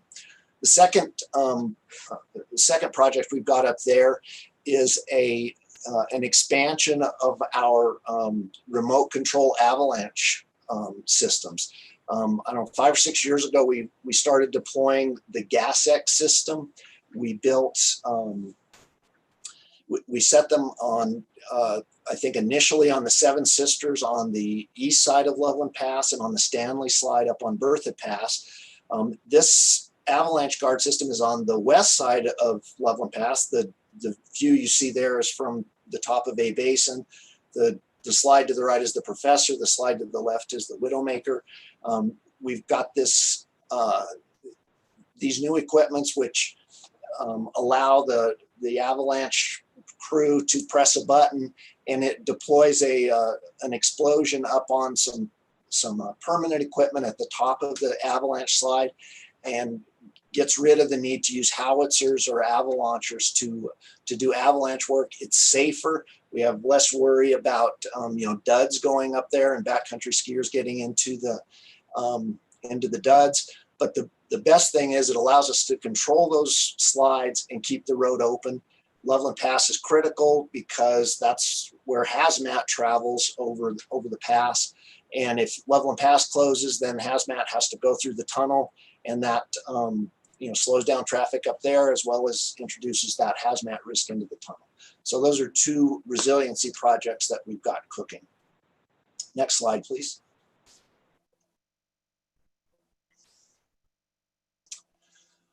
Next up is a Central 70 update. We are about almost 60% complete. The design is 99.6 complete, and the construction is about 52% complete. We're on budget and on track to largely be complete by the end of 2022. We've had a challenge with some railroad work. We've been working with the railroad and the contractor. We've negotiated a path forward. So we think we've mitigated a lot of the potential project delays, and I think we're moving forward. Next slide. There's a nice summary here of what we've accomplished using the workforce. Kiewit is the contractor, but they've also done considerable amount of outreach. They've had over 432 Colorado-based subcontractors, and to date have paid $233 million to Colorado firms.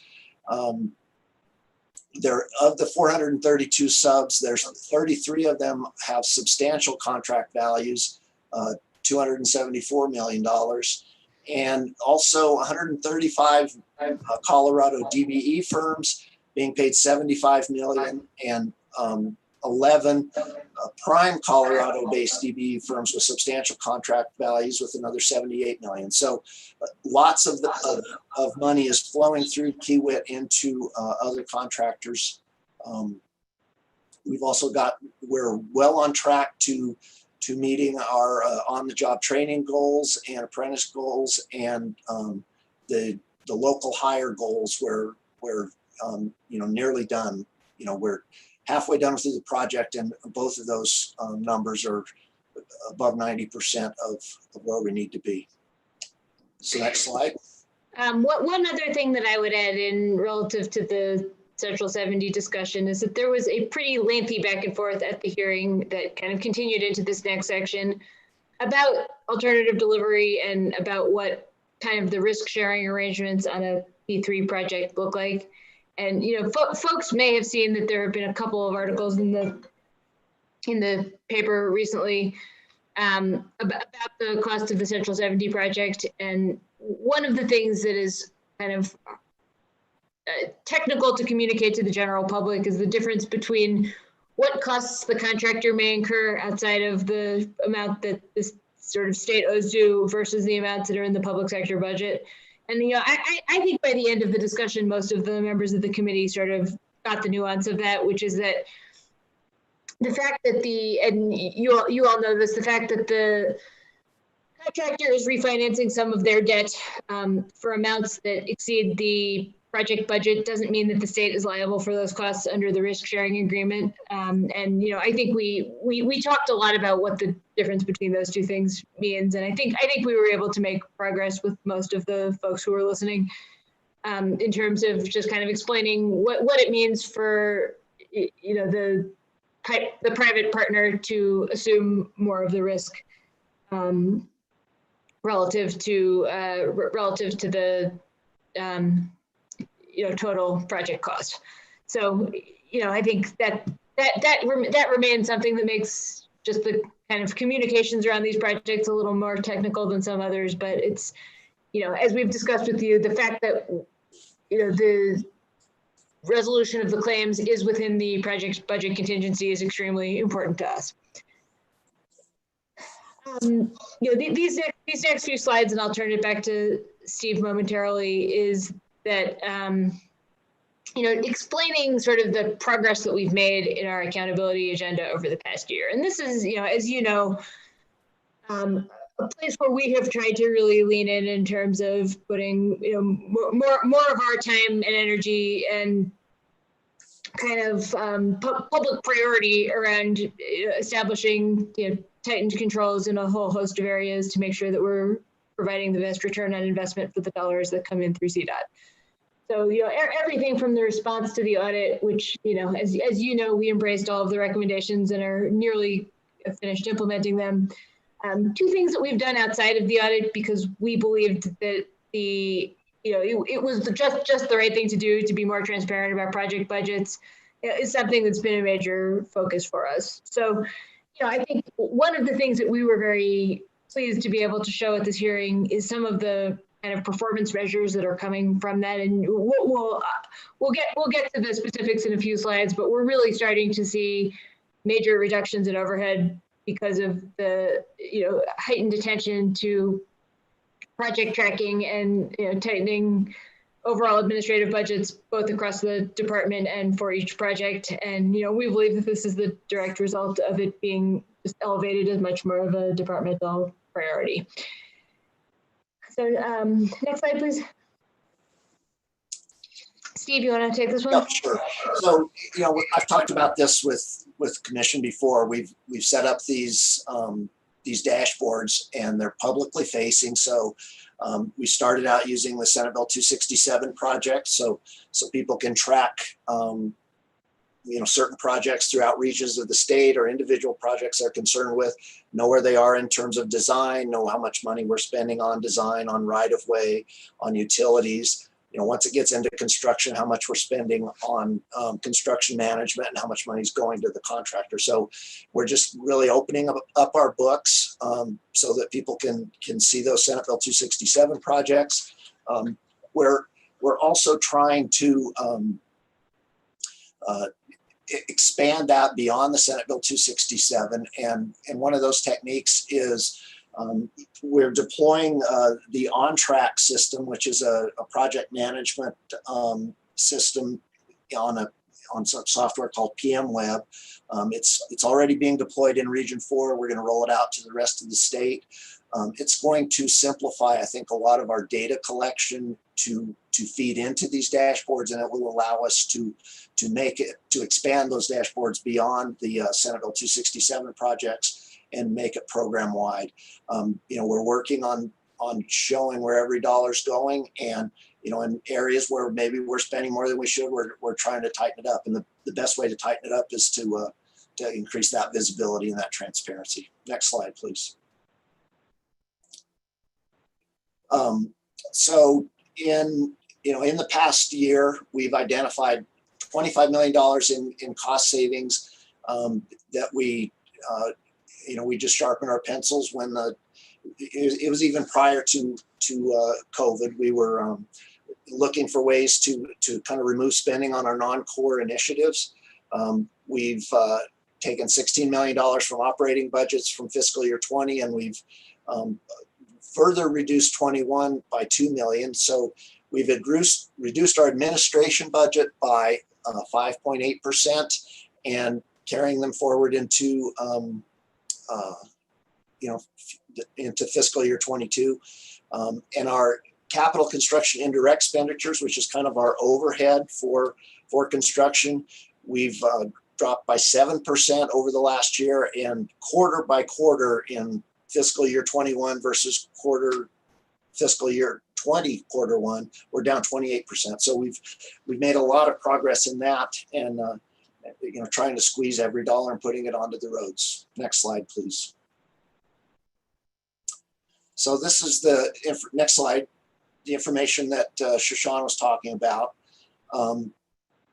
Our goal is to do a balanced program where some projects lend themselves to the design bid build, traditional low bid sort of approach. Other projects that have both greater risks and also opportunities for innovation are better served by the CMGC model or the design build model. But we don't have any intent to transform, everything to design build or everything to CMGC. It's kind of like arrows in your quiver. There's an appropriate arrow for different projects, and we want to continue to use all three of those projects. Yeah, and I think something that we focused on a good deal in the discussion around this arena is that the kind of choices we make about project delivery have more to do with the types of projects that we build than anything else. So, I think from our perspective, the balancing act that we have to do is and needs to be driven by the results that we're driving for people, right? I mean, it's not, the reality is that different types of firms with different types of expertise specialize in different kinds of contracting and project delivery, and we can't make choices based on who they're going to preference, obviously, but rather on having a program that's balanced across the state of Colorado that serves the very diverse needs across the state. So, we really focused on rebaselining this conversation, not to be about the ratio of projects that are going to be more or less attractive to different types of firms, but rather about having a program that's statewide that has a kind of equity perspective based on the needs of different types of road areas, and making sure that we're driven first and foremost by the needs of the consumers and the people who are the people of Colorado. The fact that the 10-year plan is very balanced in terms of the needs that it's solving for results in a balanced approach to different types of projects that will sort of spread the job creation in a way that is reflective of that diversity. But that I think some of the noise that you sometimes hear about one delivery method versus the other is driven to a degree by the firms that specialize in one form of delivery or another. And we just don't want that to be the thing that's guiding the conversation about what people need. That's kind of the context in which we're trying to continue helping to create a better understanding of the issue and our different options. And then kind of digging into the fact that in almost every part of the country, larger complex projects are done via some form of alternative delivery. So, when we're talking about, how much of the program is design build or CMGC versus design bid build, what we're really talking about, primarily in broad strokes, is how much of the program is taken up by the bigger projects that tend to concentrate on the Front Range versus the sort of smaller state of good repair projects. And that's, that's a balancing act with which all of you are intimately familiar. Next slide, please. Steve, you want to take it back? Yeah, so, sometimes, alternative delivery is fairly new to Colorado. We've been really going at it, I think, hard for a decade or so. T-Rex was the first real modern design build that we've done. But all of these techniques are approved by federal highways, and they're used nationwide. And there's two elements that drive the need for alternative delivery. The first is risk. If there are certain risks that are better borne by the contractor and certain risks better borne by the owner, and alternative delivery makes it easier to assign those risks to the appropriate party. Then the other side of that coin is innovation. There are contractors out there that have built complex projects all over the country, and they might have more insight as to how something should be done. Another good example of innovation is when we're delivering a project that maybe we're not that familiar with. A perfect example would be the fire suppression system in the Eisenhower Tunnel. We didn't have any fire suppression experts on staff. There aren't a whole lot of tunnel fire suppression experts in the country. So we decided to do a design build and let industry tell us what the best way to go was. So, that was not a $400 million project like some of our design builds. That was a $20 million project, but it was a perfect example where we could balance some of the risk and balance some of the the need for innovation on using design build. And as Shoshana was saying, we don't try to focus on, let's do this one design build for fun. We try to identify the needs of the project. We've got this project delivery selection matrix that formalizes how we select the contracting mechanism for a certain project, and we try to flesh out the risks that are involved and also the opportunities for innovation. Next slide.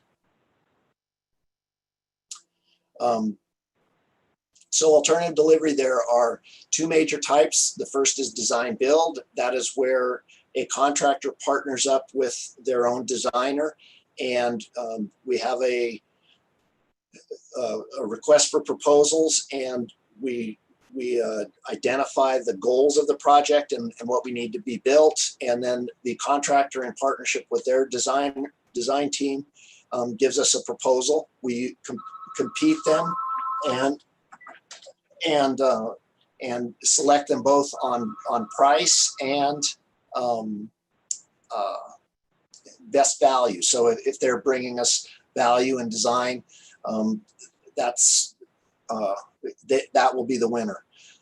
The other technique is CMGC, Construction Manager General Contractor. In those cases, we generally design them, or we hire a consultant to design them, and then we invite a contractor in to sit at the design table and give us essentially value engineering throughout the process. In doing that, it helps flesh out some of the risks that are shown in the project, and it allows the contractor to provide those innovations that only they can know about. And as a benefit of that, the contractor then gets to price the project. They compete that price against an independent cost estimate, and if they can converge with what the independent cost estimate group is suggesting the project should cost, they would get the work. So they sit at the design table, they assist with the design. They don't drive the final design, and then the benefit that they get is they get first whack at pricing out the project and getting the work.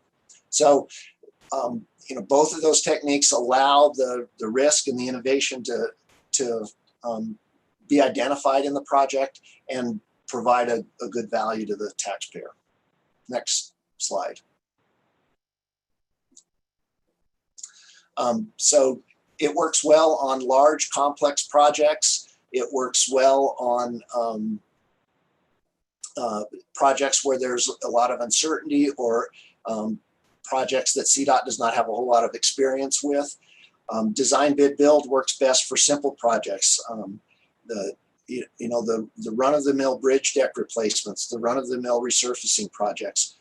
There would be no benefit in doing those with design builds or CMGC, because they're generally pretty simple and there's not a whole lot of innovation.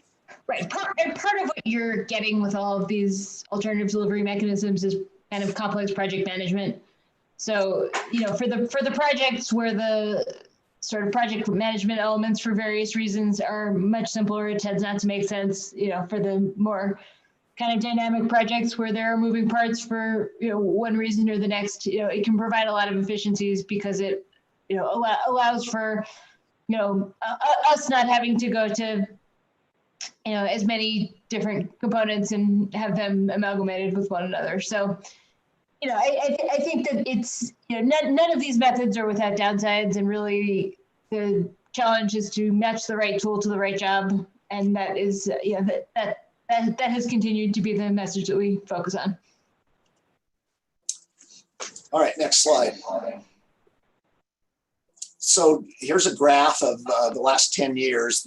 This is the total number of projects that we've delivered, and I think it's like 1,184 total projects. And you can see the design bid build, which are the low bid projects, are the lion's share of them. It's 99.5%. the colored, the green and the red are the design build and the CMGC. And you can see that I think we've had 35 of those projects and 1,184 of the design bid build. Next slide. And this is the same graph where we've busted it out by value. So you can see that, again, the blue lines are the design bid build or the low bid. The green is the design build and the red is the CMGC.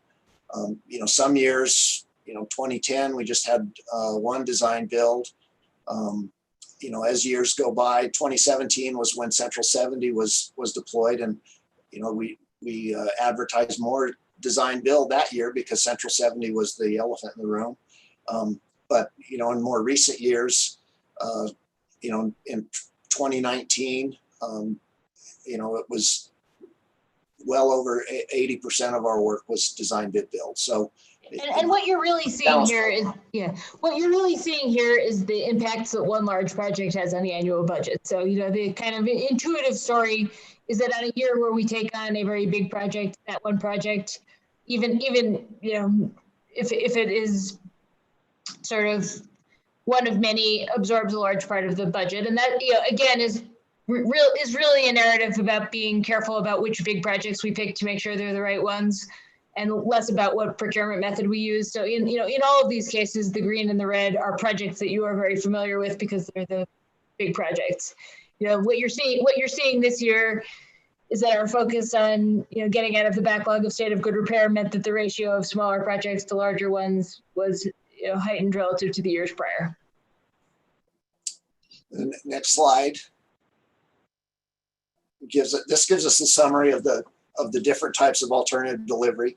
So in the last decade, we've done 15 CMGCs, 13 design builds, 4 streamlined design builds, which are, they're not pure design builds and modified design builds the same way. A couple of emergency projects that we delivered in a CMGC manner. So 35 projects and $3.8 billion. And of those 35 projects, 18 different contractors were the primes on them. So it's not like 1 or 2 contractors getting all of that work. We've had 18, an average of about two projects per of each of those. And on the design. And what we're talking around a little bit here is that there is some inaccurate information out there that all of the design builds and CMGC contracts have gone to 1 or 2 firms, and that's just not right. And on the design build side, we've had, or design bid build, we've had 1,184 projects with 185 different contractors. So that's an average of, I think about 20, isn't it? No, about 5 or 6 per contractor.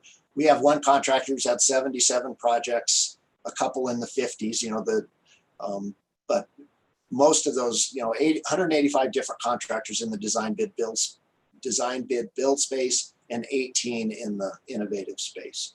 And some of the 18 are also in the design bid build side. I think next is transit. So.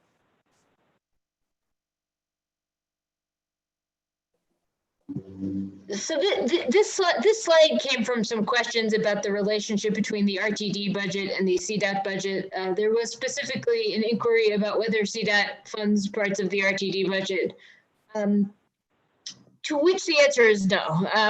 And there are occasional items that we do where there's kind of commingled work. Parts of US 36 had an RTD and a CDOT component, for example, because of the bus corridor. But generally speaking, they're a separate agency that has separate process and separate budget. And, I think one of the things we wanted to explain is the value of having the state agency focus on the statewide system and not the kind of district that is outside of that. I think the other really important point to make sure that the legislature was aware of is the extent of stimulus funds that have come in directly to RTD from Congress over the past year.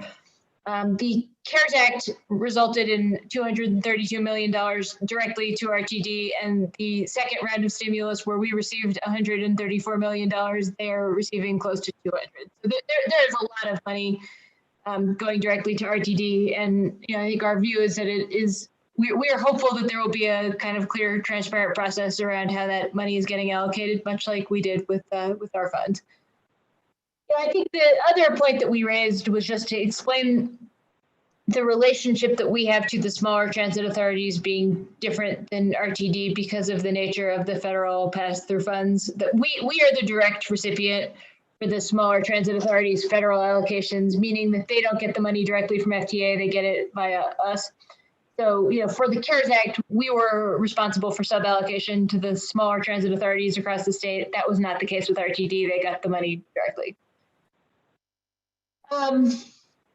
I think we reinforced, as you all know, the fact that the state system has a kind of unique and singular role as a connector for all of the different parts of Colorado, and the fact that we need to be focused on having that statewide perspective relative to any of the regions within.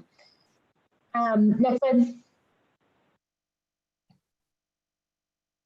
But at that note, we also tried to explain the difference between funding directly for RTD and the transit investments that CDOT makes through our multimodal program. So we just kind of highlighted some of the ongoing exciting work that we're doing with multimodal investments across the state. And, again, these should all be familiar projects to you, but just, a kind of illustrative list of some of the really great multimodal projects that we are moving forward. And this was before the Berthoud Mobility Hub became part of our list for the most recent round of stimulus funds. So with that, I believe this is the last slide. Yes, that was it. We had a really thorough conversation about a lot of these things. As I said, our hearing was lengthy and discursive, and I think it was a good opportunity to have some really good dialogue with a lot of the members of the JBC. And our SMART Act hearing, which is upcoming, will cover some different information, but also a lot of the same concepts as we continue to engage on all of these issues and more. So I think that's all.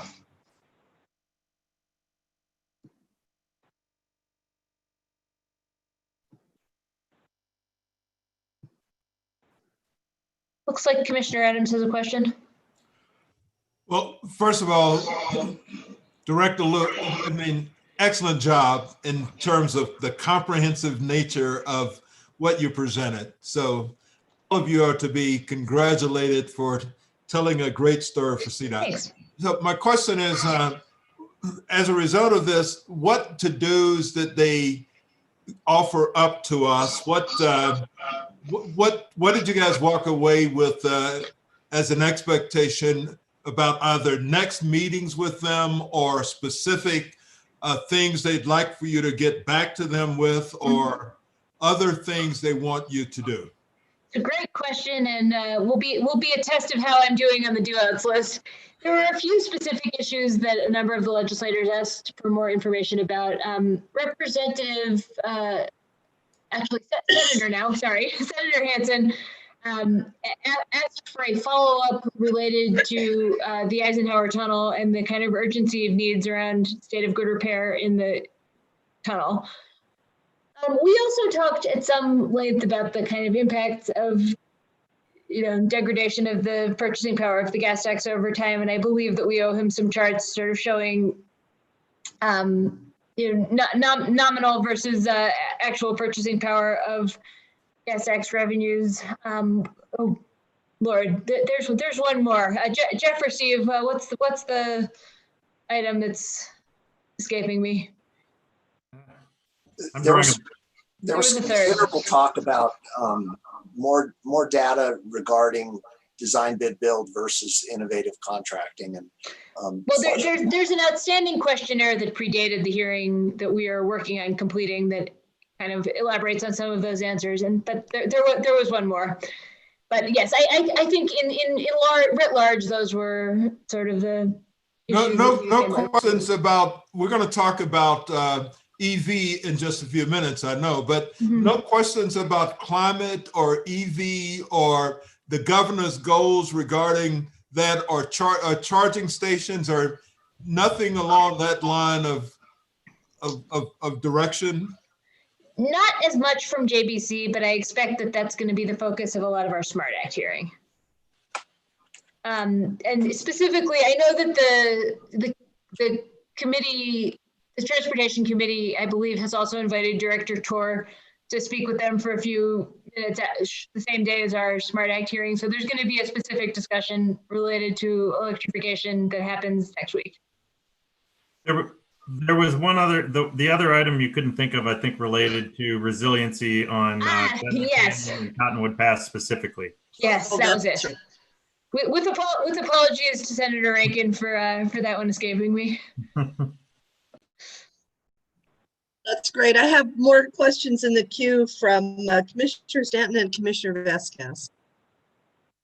Thanks, Chair Stewart. I was really impressed by slides 24 and 25, where you all talked about culture of accountability. And I really want to thank Steve, Jeff, and Director Liu for their aggressive effort to squeeze more efficiency, and it's just good public policy, and it really comes out, and I appreciate the dashboards, public facing, et cetera. Thank you. Thank you.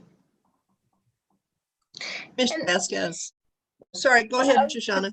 No, I was just going to say, you know, we were very clear that this, you know, will always be a work in progress, and that it's not something where it's a one-time, one and done type of effort, but rather an ongoing area of focus that's about both policies and maintaining a culture. Thank you. Just curious whether there were any questions to you about the longer term conversion of funding from gas tax to an alternative with electrification of transportation. A little bit, but not anything that you all haven't heard in other contexts. I mean, we kind of acknowledged the timeliness of the conversation. I think the discussion about the purchasing power of the gas tax that Jeff and I mentioned hit on that, but it didn't get into anything you haven't heard multiple times. Thanks. All right, any other questions, comments? I'll just reiterate that I loved being there and watching us as a team talk about the efficiency and effectiveness and leadership of CDOT. It was clear to me that it was new information, or at least more in-depth information than many of them had before. And you guys just did a great job, and I felt pretty proud of being part of the team, all of us. I mean, all of Transportation Commission and all the executive management. It was a very well done presentation. So just thank you. Wanted to throw that. I thought it was great. So I'm not, you know me, I'm not easily impressed. I'm like, that was just great. So thank you. All right, if there's nothing else, I don't see anything else. Let's go to the next one, which is electrical vehicle charging and quarter updates. Thank you.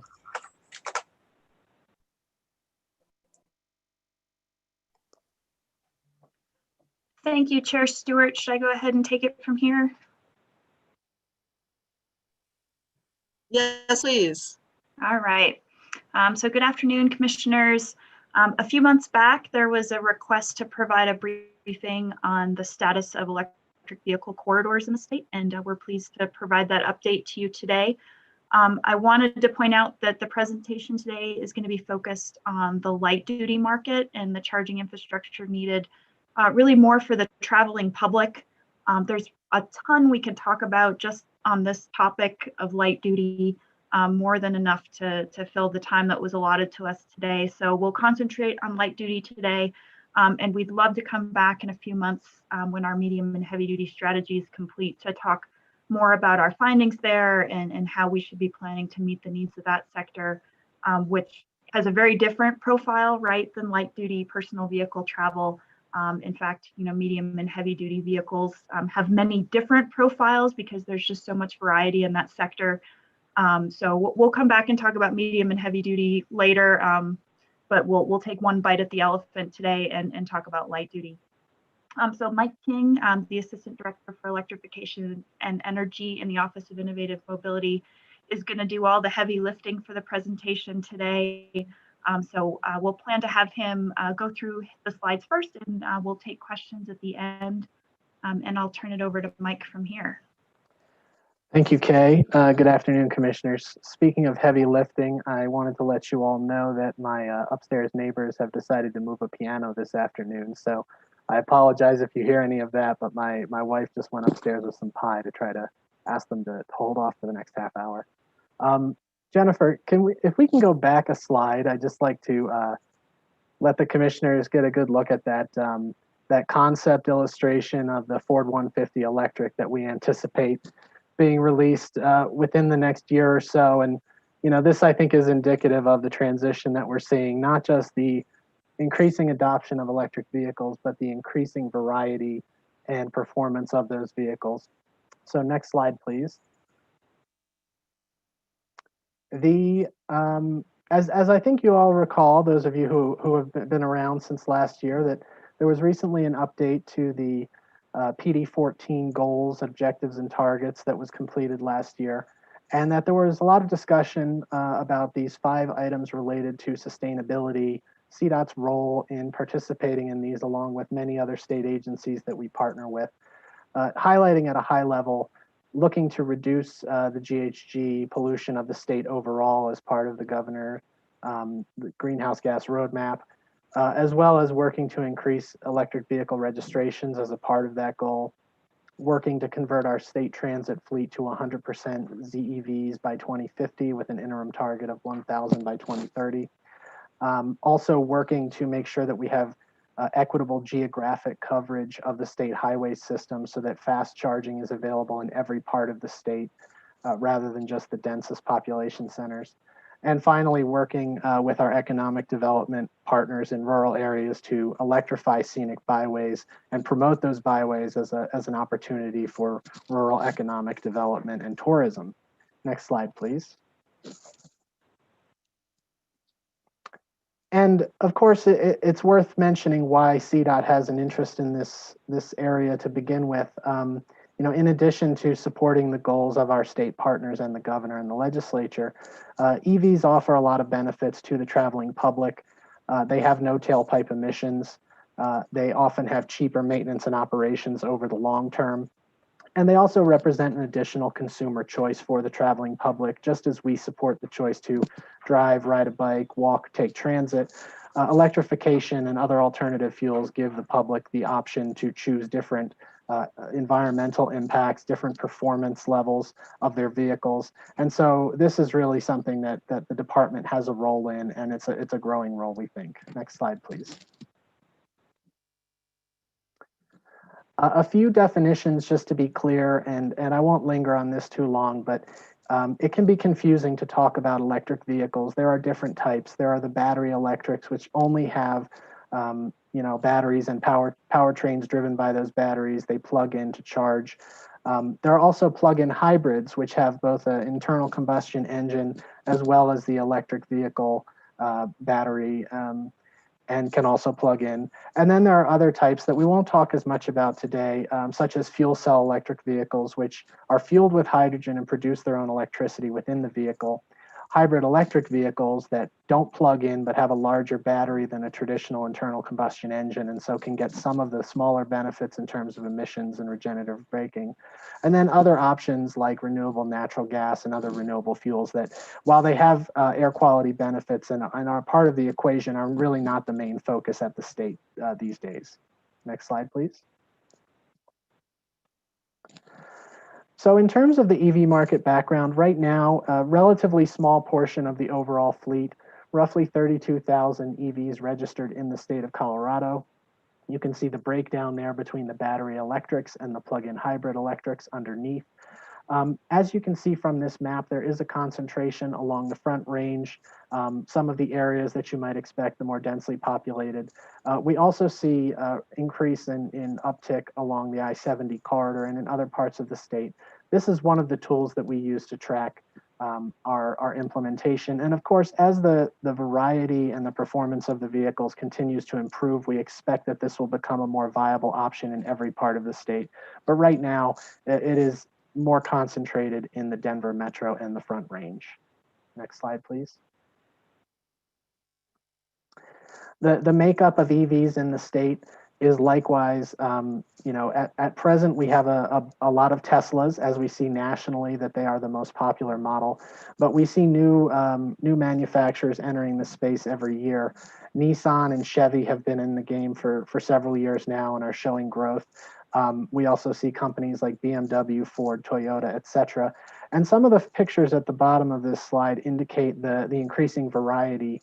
On the left, you have a Rivian pickup truck. That's an all-electric startup, similar to Tesla, but focused on pickup trucks and SUVs. In the middle, you have the Harley-Davidson all-electric motorcycle, which is for sale in some parts of the country already, I believe. And then on the right, of course, the classic Colorado Subaru. That's a plug-in hybrid, but another one that we expect a lot of Coloradans would be eager to adopt when it's available for them to purchase. Next slide, please.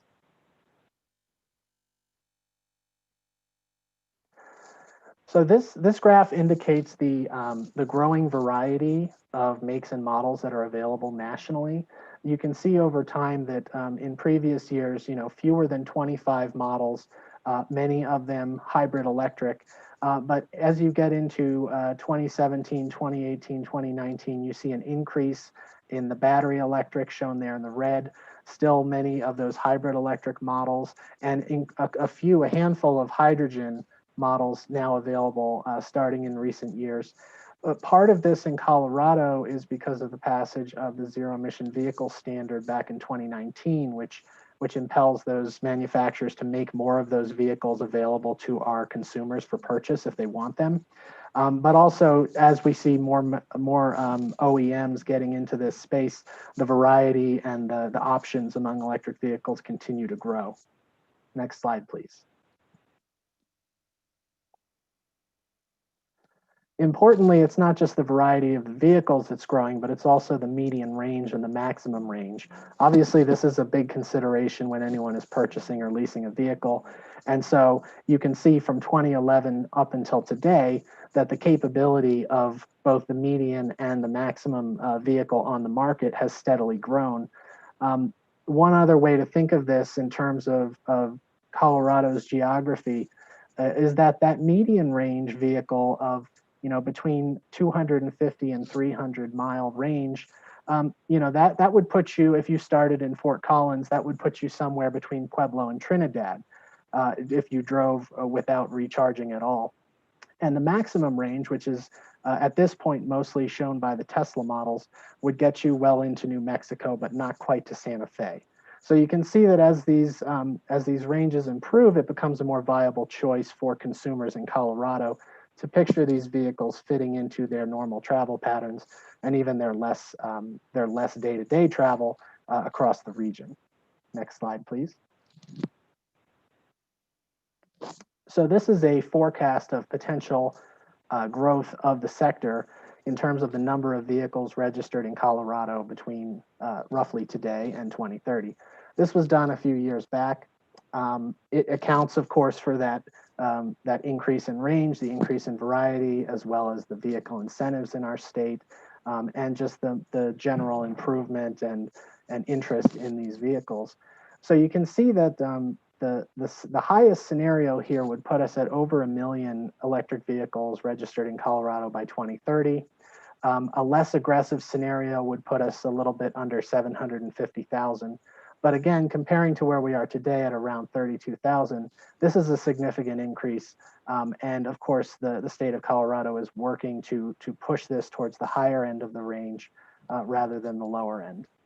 Next slide, please. So part of that effort, of course, is that we have the Colorado Electric Vehicle Plan, which was first created back in 2018, but updated here in 2020, or I should say last year in 2020.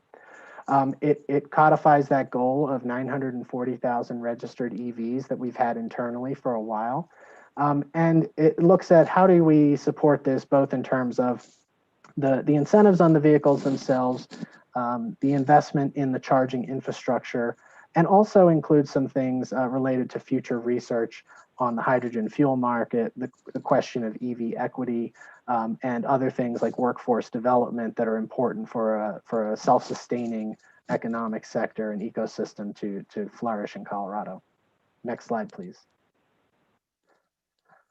So as I mentioned, one of the ways to support this transition is by making the vehicles themselves more attractive and more affordable. Colorado has had for many years one of the strongest tax incentives in the country, and it has been slowly declining over time as designed by the legislation. So currently here in 2021, it's $2,500 tax incentive. There's also slightly lower rates for leasing of vehicles versus purchasing them.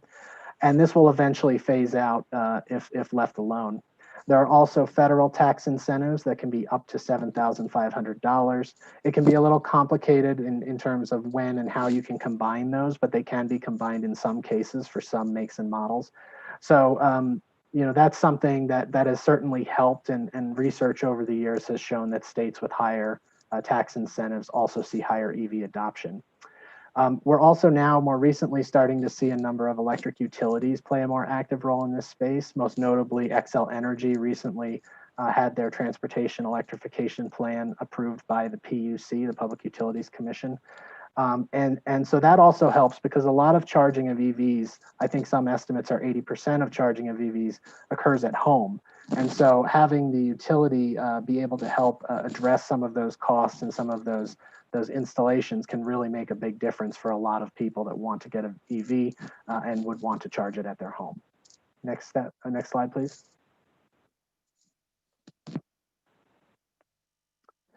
So that's the vehicle side of the equation. The main focus today, as Kay mentioned, is really more on the light duty charging infrastructure and what we're doing as a state to support that end of things.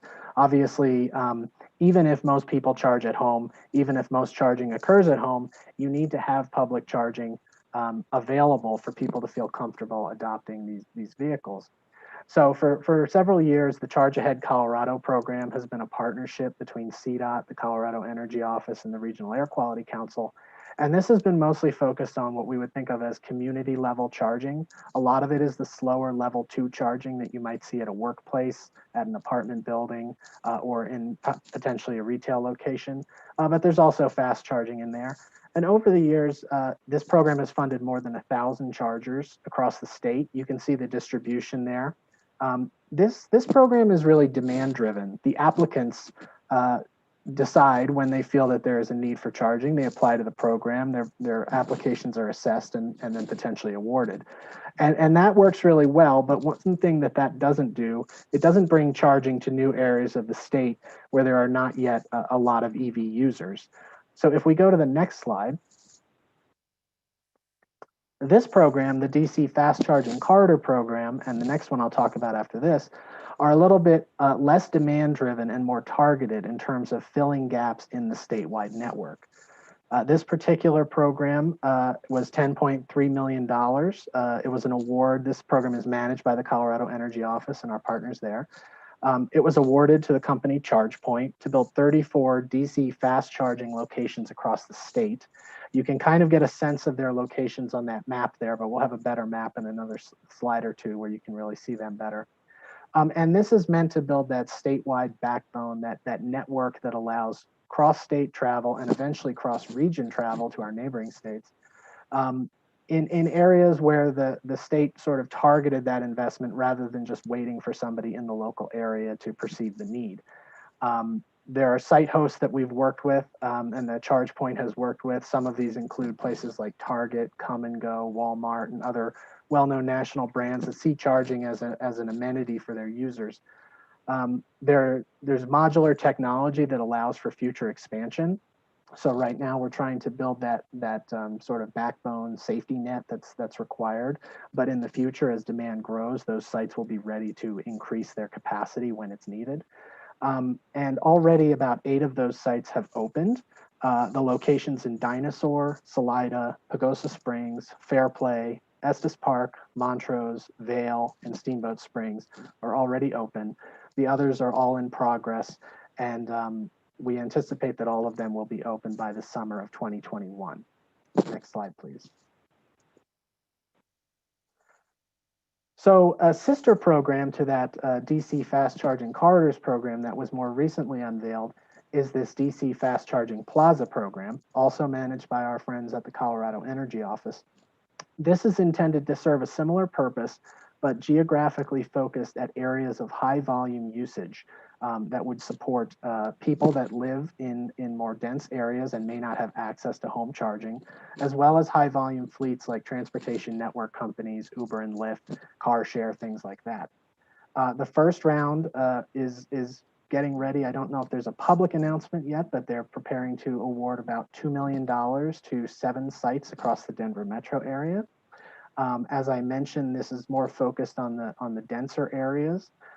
We're also trying to put these near transit hubs, other locations where there's a lot of usage, both in terms of housing, attractions, things like that. And then a second RFA for the remaining funds is planned to be issued early this year.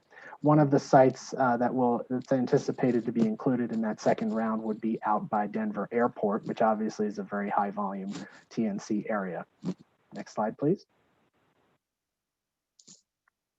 So this map gives you a sense of all the DC fast charging in Colorado, both the existing locations, which are shown as green squares, and the locations that we know about that are both planned and funded through some state grant program or a private investment that we know about. There may be other private locations, private investments that are in progress that we're not aware of at the moment, but this gives you a sense of the growing state network. You can begin to see how the state investments and others are filling those gaps along major corridors like I-70 and I-76 out on the Eastern Plains. You can see especially on US 50 out towards Kansas that we have some key locations that are filling in there, making travel more possible. And you can start to see the outline of some of the places I mentioned, such as Pagosa, building out so that there will be a truly statewide network, also connecting to our neighboring states in Utah, New Mexico, Arizona, Wyoming, etc. Next slide, please. This is another way of visualizing some of that same data. This is the existing charging location, so it removes the in progress or the planned ones. But what this adds is a buffer showing 30 miles of travel on the highway system. And this is meant to track the percentage of the state highway network that is accessible within 30 miles of DC fast charging. This is an interesting way to look at things because it helps us to understand whether we are giving different people across the state access to this technology in a way that it's not as easy to represent just by putting dots on a map. So currently we're at about 46% coverage. It is our goal, of course, to eventually reach 100% coverage of the state network within 30-mile buffer. And then our hope, of course, is that that will be filled in through a combination of state investments, but also private investment along those routes. Next slide, please. One other thing that we're keeping an eye on, and I think this group has an interest in particular, is scenic byways electrification. This obviously contributes to the overall network in the state of Colorado and the ability to travel.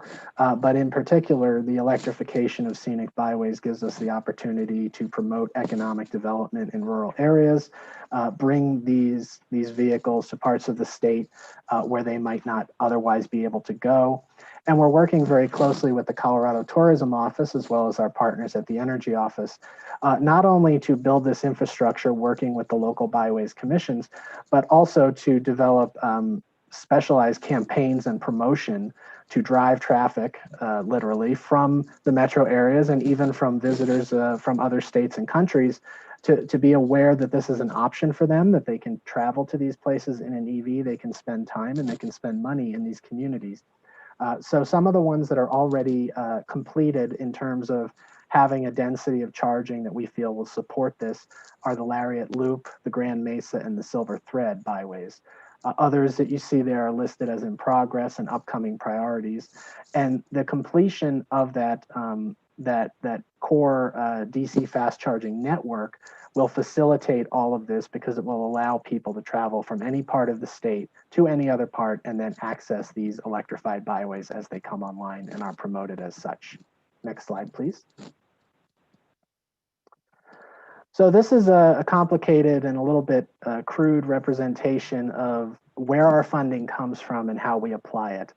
You know, you can see in the approximate middle of this diagram that the Office of Innovative Mobility serves as sort of a central point for a lot of this funding. And this is specifically the funding for the infrastructure. There would be a similar diagram as to this for vehicles, but we don't have that here because that's not our main topic. You can see that we have funding from the Volkswagen settlement that goes directly from the CDPHE that manages that settlement to the Energy Office. We also have CMAQ statewide allocations that flow through the Office of Innovative Mobility and then to the Colorado Energy Office. You can see that they are sort of coupled with that Volkswagen settlement money in certain cases to stretch the dollars further based on the different eligibilities of those two types of funds. We also have the Office of Innovative Mobility's budget that the Transportation Commission approves each year. There is some funding in there, particularly the funding for those scenic byways projects that flows through the Office of Innovative Mobility and is administered by the Colorado Energy Office with our input. And then there are also CMAQ regional allocations, which might go to MPOs like DRCOG or other ozone non-attainment areas, which have historically been contracted through our office to the Regional Air Quality Council for other programs such as Charge Ahead Colorado. So this is a little bit complicated, but the real point here is that obviously the Transportation Commission and the STAC have authority over many of these funds. The Office of Innovative Mobility serves a central coordinating role to make sure that we are maximizing our investments.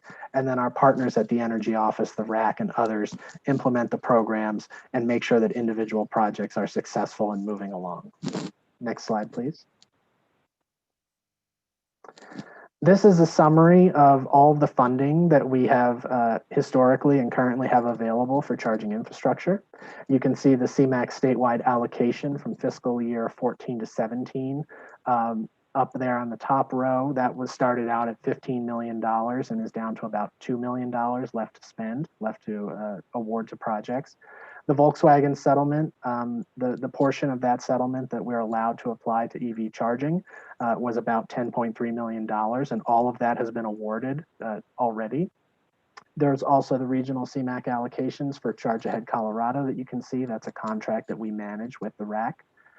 And then in the bottom three rows, you see the more recent allocations through the Office of Innovative Mobility's budget, as well as the new CMAQ statewide allocation that was approved by the Transportation Commission last year. So in total, we currently have about $11.5 million that is unawarded for these types of projects. Next slide, please. So that sounds like a good deal of money. However, one of the things that we're trying to assess, and we're working with our partners at the Energy Office, is related to what is the overall statewide need for investment in this space. One way that we've historically looked at that is that the National Renewable Energy Lab has an infrastructure tool that they use. It's called EVI Pro. And you can input the number of vehicles that you are hoping to support in a state or in an urban region. And then it tries to estimate the amount of charging that would be necessary. This result that's on your screen shows for only half of the total statewide goal that we have, 470,000 EVs. And you can see the scale of the investment that NREL, the experts in this field, feel would be needed to support that. So, you know, using some cost assumptions, that is in the $165 million range based on what they've output here. Now, it's important to note that, of course, that funding, that investment would not all come from the state of Colorado. A lot of that would be private and utility investments. And I think if we go to the next slide, we'll see these are some recent news clips from other agencies and organizations that are investing in this space. We have the National Association of Truck Stop Operators has a partnership with ChargePoint that was announced for putting charging at truck stops. Walmart has been a big investor in this space. Xcel Energy just recently approved their transportation electrification plan. And other private companies like Electrify America are building a truly national network that certainly we benefit from, but is not likely to touch every corner of Colorado. So this investment need in the future is something that we need to keep an eye on. We're working with the Energy Office right now on an analysis that is Colorado specific and that seeks to quantify the exact number, location, and cost of charging that would be needed over the next 10 years and beyond. I'll mention that later on a slide.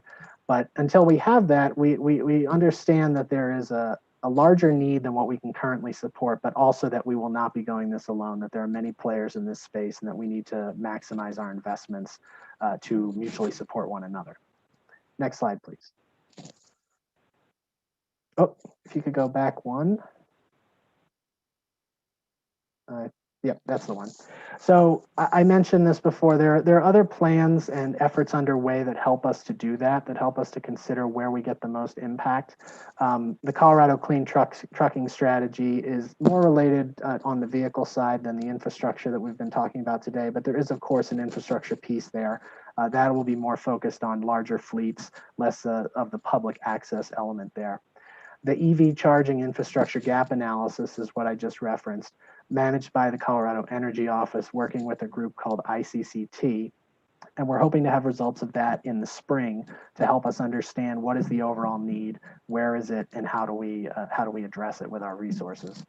There are also some other efforts underway at the department. We are developing a transit zero emission vehicle roadmap that helps us understand how do we accomplish our transit electrification goals within the funding that we have, the regulations, and the many constraints on those transit agencies. And then there's also a Colorado EV equity study and a Colorado hydrogen roadmap, which are two topics that are not specific just to CDOT's work, but that will hopefully inform our efforts going forward so we understand the roles those things play. Next slide, please. So the last thing I want to address here is this is a question that we often get and that we wanted to come back to the Transportation Commission with more information on. We've been asked, of course, that electric vehicles do not pay the gas tax because they're not using as much gasoline, if any. They do pay registration fees, but in the past there have been questions about how much that fee offsets the impact on the revenues. So we've worked with Jeff's team in the accounting and finance group to integrate some of our EV forecasts for future adoption with their existing statewide revenue model to see if we were to hit some of these goals, what would we expect might happen on the other end with the revenue models. So we took those three scenarios from the Navigant study that I referenced at the beginning of this slide. We worked with his team to input them, and you can see that on this table, on this chart. And then if we go to the next slide, you'll see the anticipated revenue impacts out to 2030. So the highest EV adoption, as you would expect, results in the lowest revenue forecast and vice versa. That top line, I believe, is if there are no new EVs in the state, whereas the bottom is if we achieve that highest Navigant forecast of over 1 million by 2030. If you look at the numbers out to 2030, in the year 2030, there's about a $59 million difference between those two numbers. So if we had no EVs or no new EVs versus accomplishing our goals, it makes about a $59 million dent in our budget, or in our HUTF revenues, I should say, at that point in 2030. So that is a significant amount of money, of course, and it's something that we need to further examine and address. But I'll also point out that that's out of a total HUTF revenue of about 1.07 billion in that year. So it's not quite as large as you might expect. It's not as catastrophic, but it's certainly something that we need to look at, better refine our forecasts, and understand how can that be addressed or how can that be made up elsewhere. Next slide, please. So with that, I'll stop. I'll take any questions, and I'll also probably look to Jeff and Kay to help me with some of the Q&A. Thank you. Well, thanks very much. That's a great presentation. You've got a stacking order here of Commissioner Adams and then Commissioner Vasquez. First of all, Michael and Kay, I love the presentation. It's terrific. The timing of this is very coincidental for me, in that I was on a call last night with about 20 of my classmates from graduate school, from around the world, by the way. And so we had guys from India, guys from Japan, a lot from California and from other places. so we got into the conversation about a whole host of things because I've known these guys for 50 years.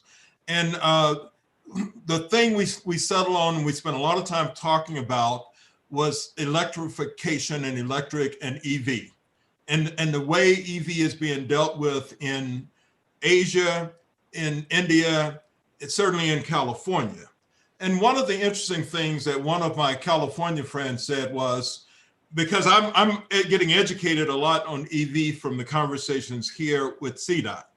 And so I made the comment, because of the kind of things I've learned, that we have one of the real detriments to making greater progress, Michael, is exactly what you were talking about, is the extent to which we have a charging station infrastructure. So I made the comment to one of my friends who lives in Palo Alto that, I said, well, Ray, can you take a trip, if you wanted to, across country and not be limited by the, fast charging infrastructure that exists? He said, no problem, because he said to me, most of the vehicles, and they have a lot of them in Palo Alto, as you might expect. He said to me, well, usually the range on most of my vehicles, and Michael, he was on the upper end of the range as opposed to the median end that you were on. So he threw out 500 miles as opposed to sort of 400 in your case. He said, and he felt this way very strongly, that most of the places he wants to go, he can access charging capability, and it's not a problem, because usually he has enough time. If he wants to stop for coffee, stop for lunch, they can do it. So I'm just sharing that with you to say that's the mentality of people I talk to in a market where they have lots of charging. So I actually went out and looked, and around the country, nationally, there's a lot of charging capability that pops up on a map for you. So that's one observation I have as a comment. The other thing, one of my other classmates who's a fellow out of Florida made a comment to me, because I said, well, one of the other factors that limits the charging here is the need for more investment dollars, more private sector dollars, and ideally more public-private partnerships. So he said to me right off the bat, he said, well, would CDOT being interested in public-private partnerships with people who want to bring money? Now, I happen to believe that our experience, certainly in the metro area, as an example out of the airport, we've had really lots of great experience with public-private partnerships like at 36, but more recently, some of the things I've been involved with, like at the airport with Ferrovial, were horrendous. And so there's a mixed view about it. The question for you guys is, if my friend from Miami, who does have capital and access to capital, is interested in some form of public-private partnership, and I have no personal interest in this, so I want to be perfectly upfront with the commission, but I'd love to introduce him, and this literally was a conversation last night, and when I mentioned this, he said to me, well, who do I talk to at CDOT about this if I'm interested in a fast charging initiative? But I see you've got ChargePoint and you've got others, but are you open to my bringing my guys, and these are legitimate people. They're not fly-by-nights, but they would, and the business school I'm talking about is Harvard. So these are all Harvard MBAs who do things and have done things over the last 50 years around the world. Are you guys interested in that? And can I bring him to you with something and say, let's find out how much capital he really has and how quickly can he bring it to the table? Is that something I'm okay with bringing to both of you? Well, certainly, and I should emphasize that all of the investments I talked about today typically take the form of a public-private partnership, in that we are offering a grant to a site host. That site host may be an individual business owner, it may be a national company like ChargePoint. So certainly, any entity that is interested in applying for those grants, whether it be a one-off site or a larger program like ChargePoint, they are welcome to learn more, and I'd be happy to share information with them. And I agree that you know, the public-private, it allows us to extend our funds further. It also avoids the state of Colorado actually owning or operating any of this charging, which is something that we historically have not wanted to do. We want to find partners that are interested, help make that transition easier for them, but not directly own or operate, because that's not really our role as a state government. That's exactly the way I see it too, Michael, that I think the risk aspects of it, and certainly the other things about it, I have been pleased. CDOT seems to have had good experience with the things we've done on 36, and I know the project we've done over in C470. You know, those are really good initiatives. But I also have the other side of the story that I've personally been involved with, like with Ferrovial at the airport, where the experience wasn't quite like the others. So, but I'll bring that back when I talk to Ricardo, and I'll let him know that there is an interest in talking to him. And I'll just jump in real quickly on that and say, yeah, we would certainly never turn down people who are interested in working with us on this. And, you know, in my prior life, I've had some experience with some public-private partnerships to establish charging infrastructure. And like you said, there are lessons learned from those, and there's some great opportunities with those. So we're definitely interested in hearing about opportunities. Okay, thanks very much. We have Commissioner Vasquez, then Brackey, then Hickey. Yeah, I have a question.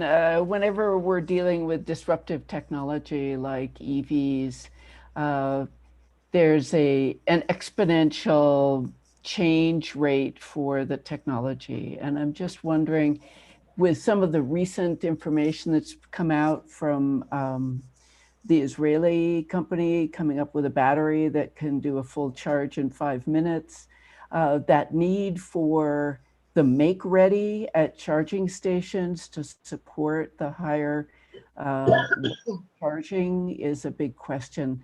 And so as we build out this infrastructure of charging, is there thought or money for ensuring that the utilities that do the make ready have the ability to expand into those new technology requirements? Yes, that concept that we sometimes call future proofing is something that we try to build into every one of our grant programs or RFPs. So for instance, if the requirement on day one for one of these charge point locations maybe is a 50 kilowatt system, we would also require, I believe today, that they have capacity to upgrade to 150 kilowatts. If they are expected to build 4 charging pedestals today to charge 4 vehicles, that they also have room to expand to 8 in the future. So that concept is definitely well ingrained at the state. The exact question of how aggressive and how much you should assume for 5 years versus 10 years out is a little bit harder to pin down, because as you say, the technology changes so quickly. But conceptually, we are definitely of the same mind that it's important not just to think today as it is down the line, and that the electric utilities also see that as a benefit because it saves them money in the long run. And this also ties into the medium and heavy duty EV future, in that make ready is going to be really substantial. So thank you. Indeed. Yeah. Thank you. The queuing order is Commissioner Brackey, then Hickey, then Gifford. Thank you. Hopefully you all can hear me. I've been having some internet issues today. Yep. Anyway, great presentation, and certainly very supportive of all of the work that's going on to advance electric vehicles of all shapes and sizes. I think it's really important. I also want to support the work that you're doing along the partnerships with the Colorado Scenic and Historic Byways. I think that's a really important partnership, and if we can put together ways for people to enjoy our beautiful state and support our local economies and be able to do that by EVs, I think it's a great example of co-benefits. And then speaking of co-benefits, I also appreciate your target for electrifying transit vehicles across the state. It looked to me like from your slide that the target date was 2050, and I understand long-term targets and all of that and why that's important, but it feels like maybe we could be a little more ambitious with our target and try to do something sooner around electrification of our public fleets in particular. I recognize there's technology issues on private fleets and heavy duty vehicles and freight, but anything we could be doing to accelerate the pace of change, I think would be important. I also think it's important as we're talking about this, it's around how are EVs and multimodal transportation working together to accomplish our goals, our air quality goals, our climate goals, and our mobility goals simultaneously. So again, are there ways to pair electric vehicle charging stations with park and rides and in around our region, around our mobility hubs, so that people have that option to charge? They may not be able to charge in their home, but they could charge while their car is waiting in the park and ride while they've taken transit to work. So pairing together the strategies, I think, is really important. And then ways to, I don't know what the answers are to this, but could we incentivize electrification of transportation network companies as our economy is coming back and connecting there? My other question is, and I just recently read in the media that Toyota has been fined for something similar to Volkswagen in terms of evading the air quality emissions on their vehicles. And I didn't know if, like Volkswagen, they had to pay the fines, and those fines were then divvied out to the states to do air quality programs. Have you heard if there's going to be anything similar required of Toyota or any other automotive manufacturer that is fined for these sorts of things? And could that be a future funding opportunity? Yeah, that is a great question. There have actually been, I think, several other settlements with automakers since the Volkswagen settlement. Typically, they have included fines, but the Volkswagen settlement is the only one that has included an allocation state by state. The others have either been, I believe, to the EPA directly, or in some cases, perhaps to California directly. So right now, there is no other settlement funding on the horizon beyond Volkswagen. And to your point, Commissioner, about the possibility of integrating EVs with other modes, that's certainly something that we are working on in terms of making sure that as we construct and upgrade these mobility hubs across the state, that we are not just providing parking with EV charging for personally owned vehicles, but at the same time, we're looking at opportunities to provide charging for future transit vehicles, micromobility, things like scooters and electric bikes, so that as we have this opportunity in some of these areas to build a new facility from scratch, that we're putting in supporting infrastructure on day one, but also to the previous point about future proofing, that we're building capacity, conduit, and transformer capacity from the electrical side, that we can expand that in the future if and when this becomes sort of the dominant power source for multiple modes of transportation, not just personally owned vehicles. That's wonderful to hear. Thank you so much. I really think it's important. It's about EVs and multimodal. It's not one or the other. So, but thank you very much for all your work. Thank you. And I have Commissioner Hickey, then Gifford, then Adams again. Thank you. I appreciate the presentation and certainly all the work on these important issues. Along the lines of the public-private partnership idea, I find sometimes in my travels that the utilities will say it's up to the dealers to spread information and to advertise opportunities for electric vehicles. And sometimes local government leaders will lean on the utilities for that. So in the end, I wonder and would encourage CDOT to consider coordinating with public but also private entities to do more education and communication.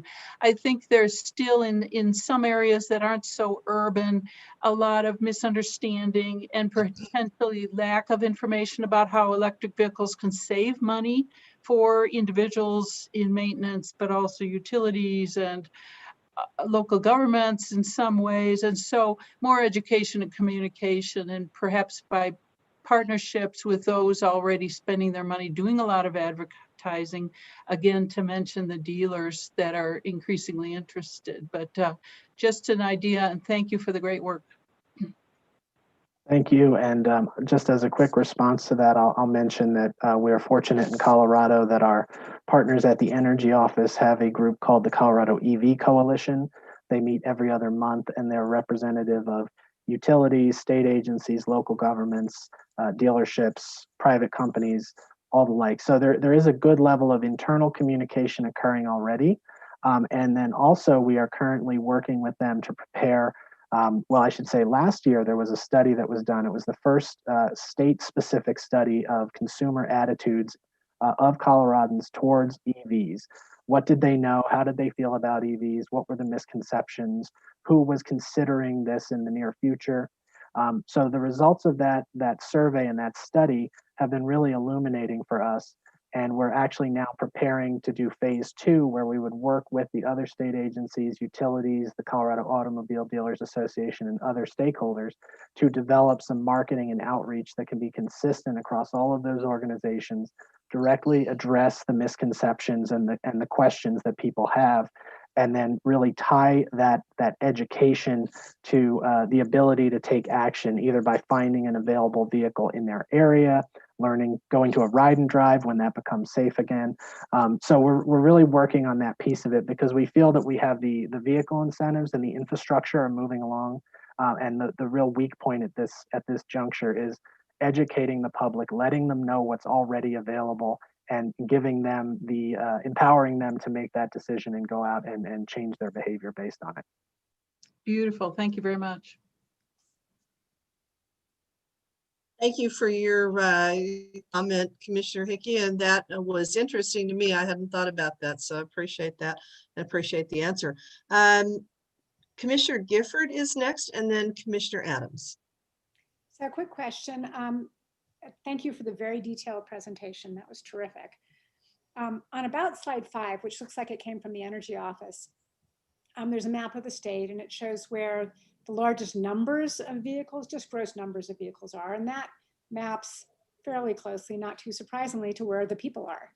So in terms of the density of information, I didn't see too much on that slide. And I was wondering, and this is just off the top of your head, don't go do some research, but off the top of your head, are there other things that map to higher levels of uptake of electric vehicles? And I mean like per capita or per vehicle.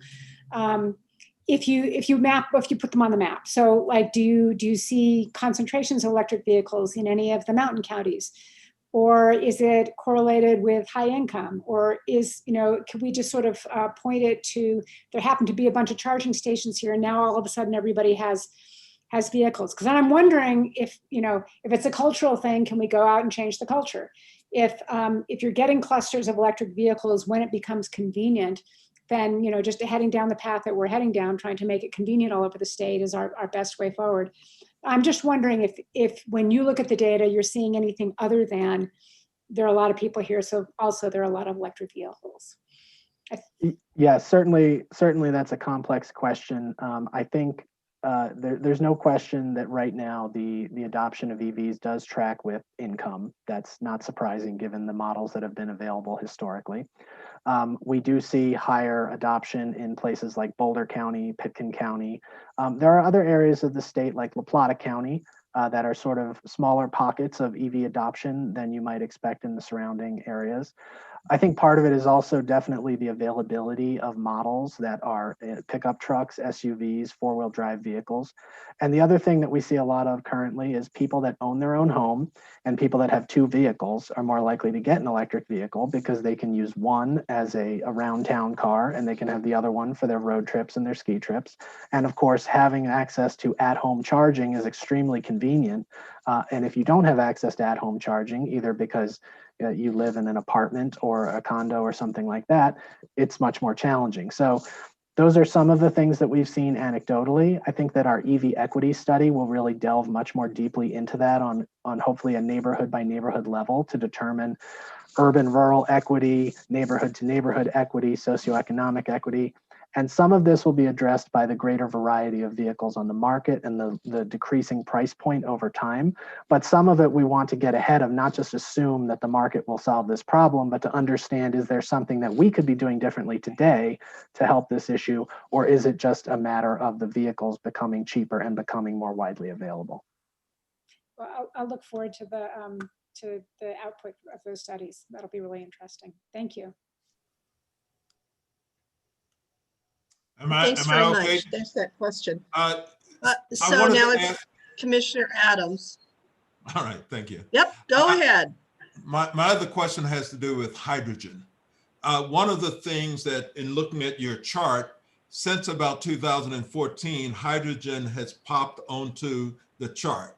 Now, one of my classmates whose family has owned a very large business in India made the comment last night that their firm had actually moved their whole fleet to hydrogen last night. And another classmate in Boston was running a company, and he said his company was in the hydrogen business as well, and he's been in it for a very long time. What's the view here? I just did a quick look to try and understand, because I didn't totally understand the difference between EV and hydrogen, but they seem to be, except for fuel cells and how they seem to work. But what's the view here about hydrogen in Colorado, and what's the prognosis for the future for hydrogen? And is it potentially a bigger player in our chart?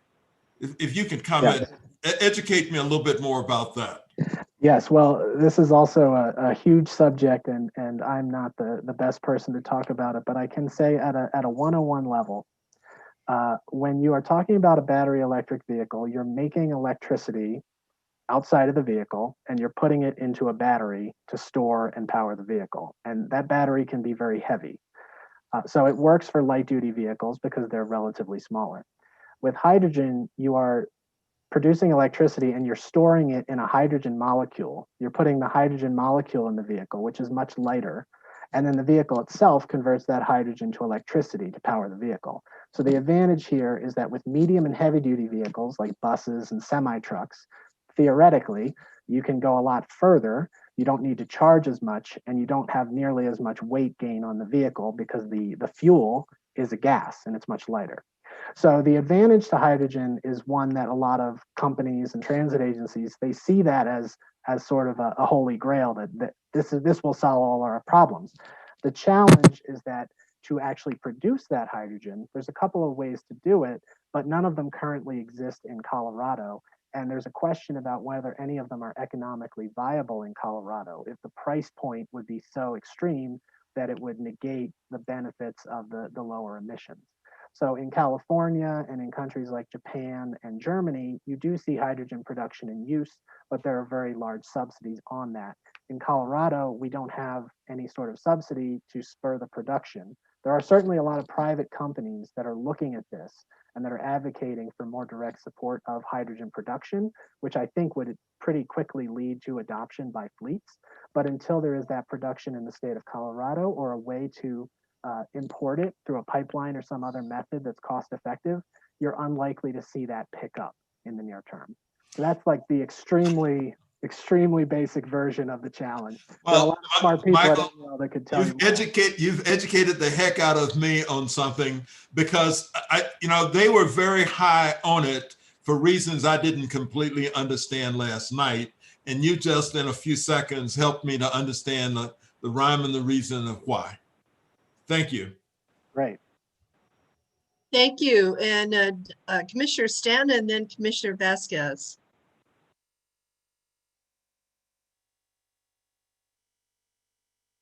I actually don't have a comment. Okay, just whatever you put in the chat box. Yeah, it was just letting people know that hydrogen got restarted in California, but as has been said, it's extremely expensive, and there's a lot of ifs in the viable economic. Thank you. Thank you. Commissioner Vasquez. Yeah, I was just going to add to the discussion as battery technology evolves and as the infrastructure for charging EVs is built out, hydrogen is further and further behind the opportunity. And there's a lot going on right now in terms of advanced battery development that may end up solving the problem for the heavyweight transportation needs. So I'm very excited to watch that over the next few years and think hydrogen is going to have a really hard time. And yet you see huge investments in Europe in hydrogen for long haul transportation.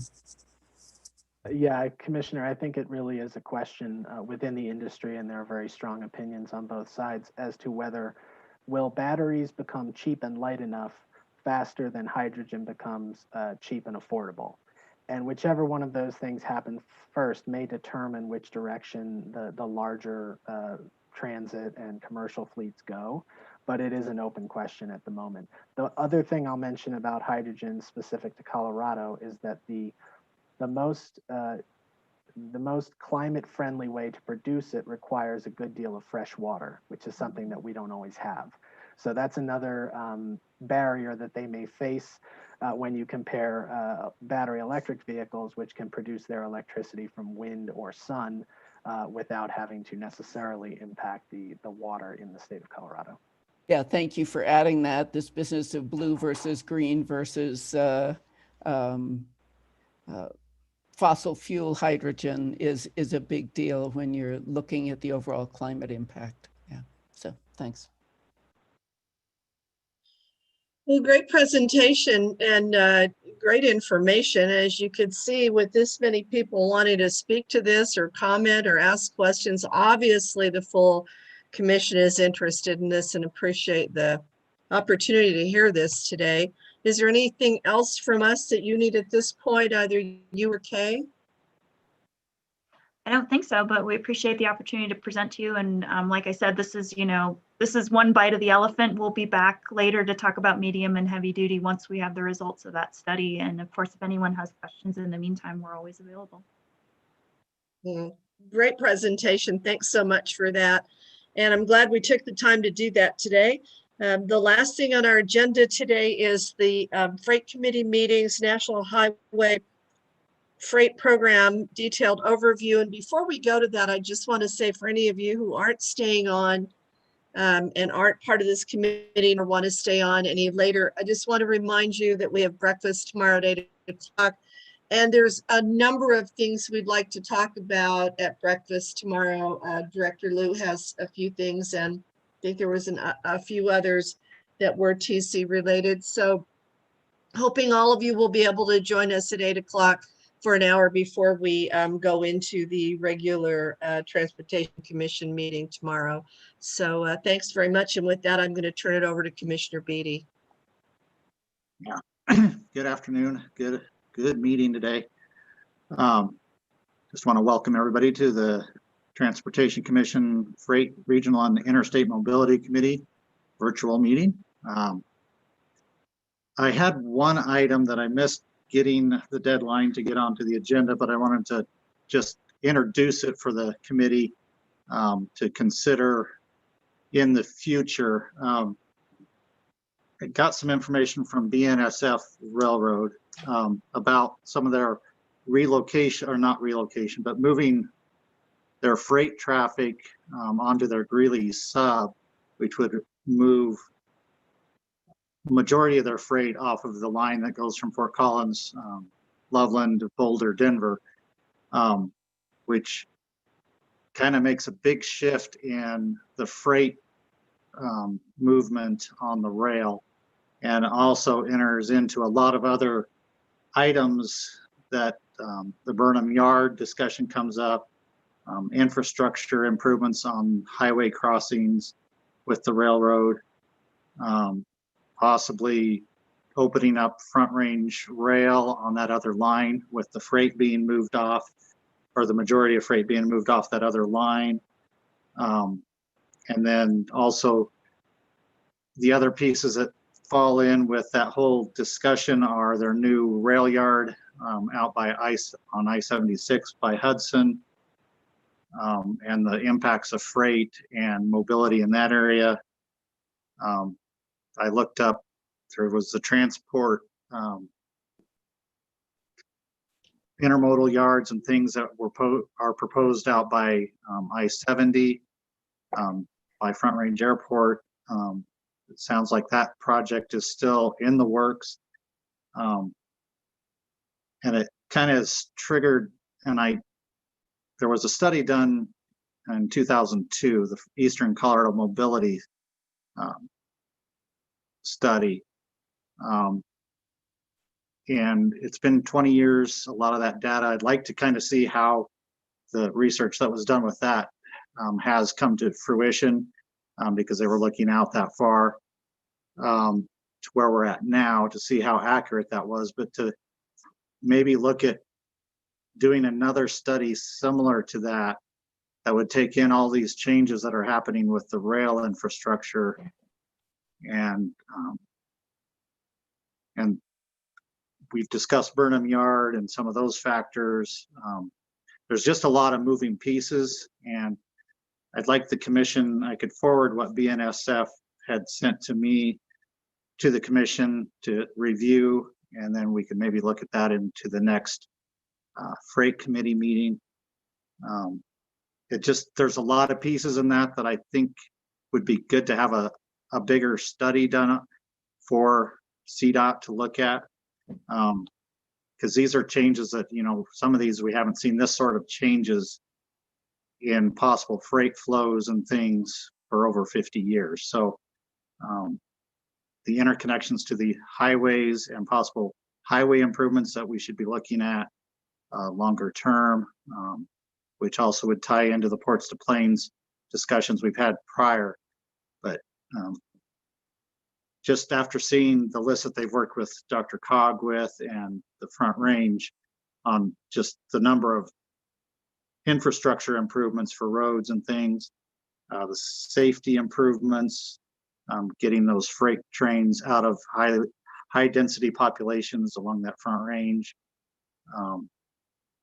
And as these rail yards develop, I think there's a lot of opportunity to develop the distribution centers so that we can minimize the impact of having to move the freight around multiple times. Addressing our climate change, greenhouse gas issues makes it much more feasible if they're short hauls and just moving things around in yards compared to trucking them halfway across town back and forth to distribute. So I just think it would really be good for CDOT to look at a study that could tie a lot of our demand management, highway interchanges that may be requested in the next several years as these areas develop. There's just a lot of moving pieces that I think we would really benefit from. And I'd like just a little quick feedback from commission members. If it's something we'd want to pursue, or at least have further discussion at our next meeting. And then after that, we'll move on into our presentation. So I'll open it up for questions from others or comments from different commissioners. Anybody have any comments on anything or ideas?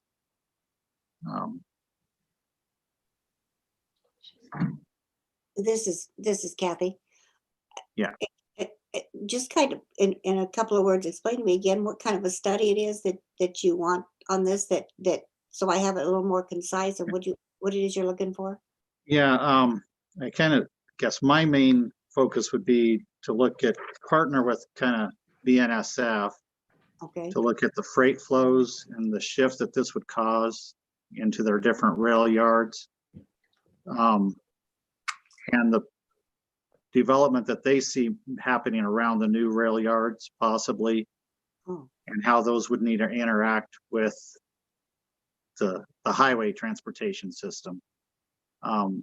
The previous study had taken in, all the ag commodities, all of Eastern Colorado, and it's what had recommended the Highway 71 corridor to be put on the national freight corridors and the Ports to Plains. That's kind of where a lot of that designation came from.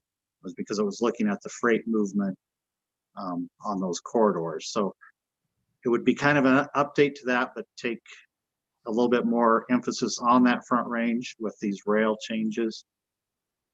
And I guess that's where we need more discussion, but kind of wanted to get a feel if the commission was willing to do a study again like that, that would give us kind of a more broad spectrum look at how all these pieces that we keep hearing bits and pieces of, but I don't feel we have a good plan on how they would all fit together. Like we've discussed the Burnham Yard purchase. Part of this whole thing ties into that with the passenger rail or other modes of public transit. So there's a lot of pieces, and I don't know how much we'd want to try to tackle with one study.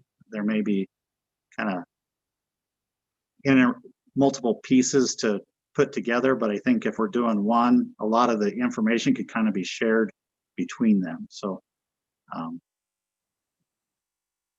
it's I get what you're getting at, and I think one of the things that we can't lose track of, we spend a lot of time on EV vehicles and a lot of those things, but what's really a huge part of our transportation issues is how's our goods and services move.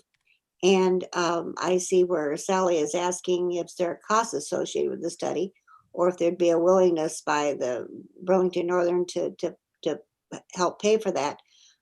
Has they been approached if they would help us with that kind of a study, or we are just kind of throwing out the idea of, if it's an idea, how goods and services move throughout our state is a huge issue, and it's a huge part of transportation. Sometimes we all kind of get distracted off onto more exciting things, possibly, but the truth of the matter is how we all get our groceries and how we get all our goods and service and our mail and everything throughout the state is hugely important.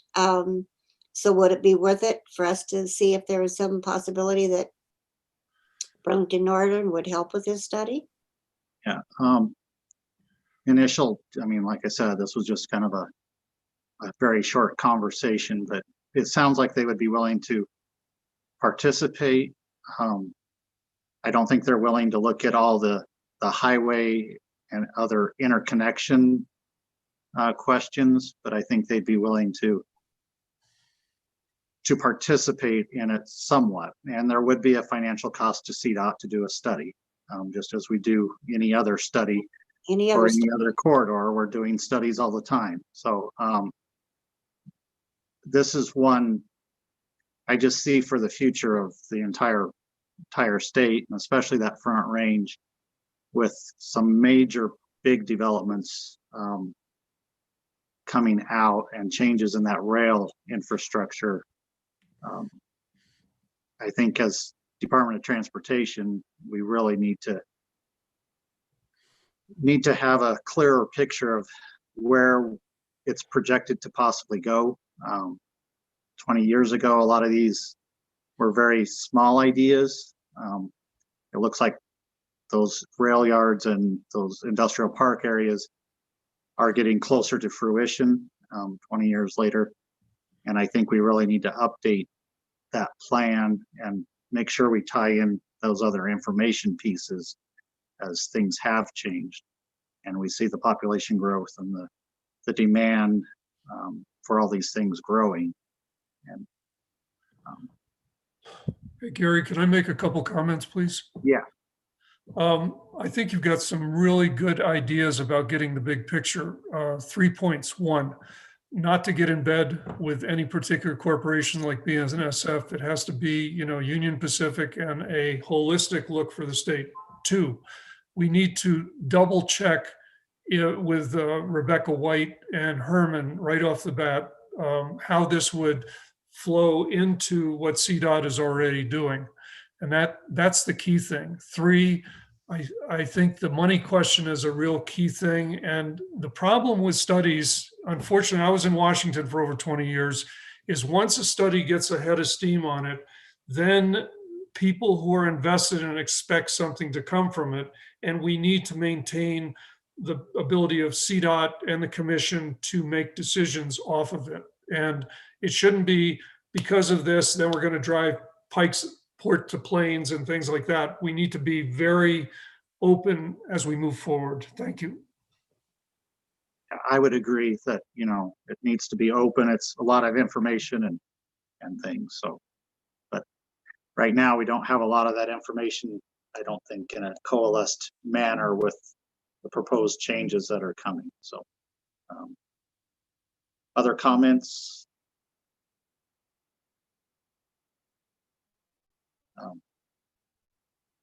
What does Rebecca White and Herman say right now? Yeah.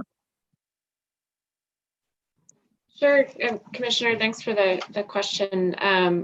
You know, I maybe I'll turn to Herman. What little I do know about this is, I think, to your point, Commissioner Stanton, the scope of the changes envisioned by what BN is interested in get upwards around the $1 billion mark. Just to, you talk about moving major sections of rail and realigning a highway system, and I think that is one issue we're a little concerned about, just knowing that there is not that kind of funding available. Yeah, and I would say, good comments from Rebecca. We were approached as staff to take a look at this, and I think we were willing to, you know, congenially answer questions, meet with them, have some conversations. If they wanted to do a study, we could, you know, our staff could have some conversations with them to be helpful. But that's about where we landed on it for now. I also would say what Commissioner Stanton said. For a second, I thought he was Director Liu, because I've heard her say a number of times, you know, if you put a few dollars into a study that leads to, you know, Rebecca said $1 billion project or something like that, even if they say up front that it's just a little bit of money to study and then you don't have to worry about it. Once you've put some money in, once you've really weighed in and you're part of it, you're part of it. And there's an expectation that we're going to help pay for that. And that's not something that we've prioritized in our 10-year plan. So we'd be pretty hesitant to jump in with funding for a study for something that could lead to something much more expensive that hasn't already been prioritized.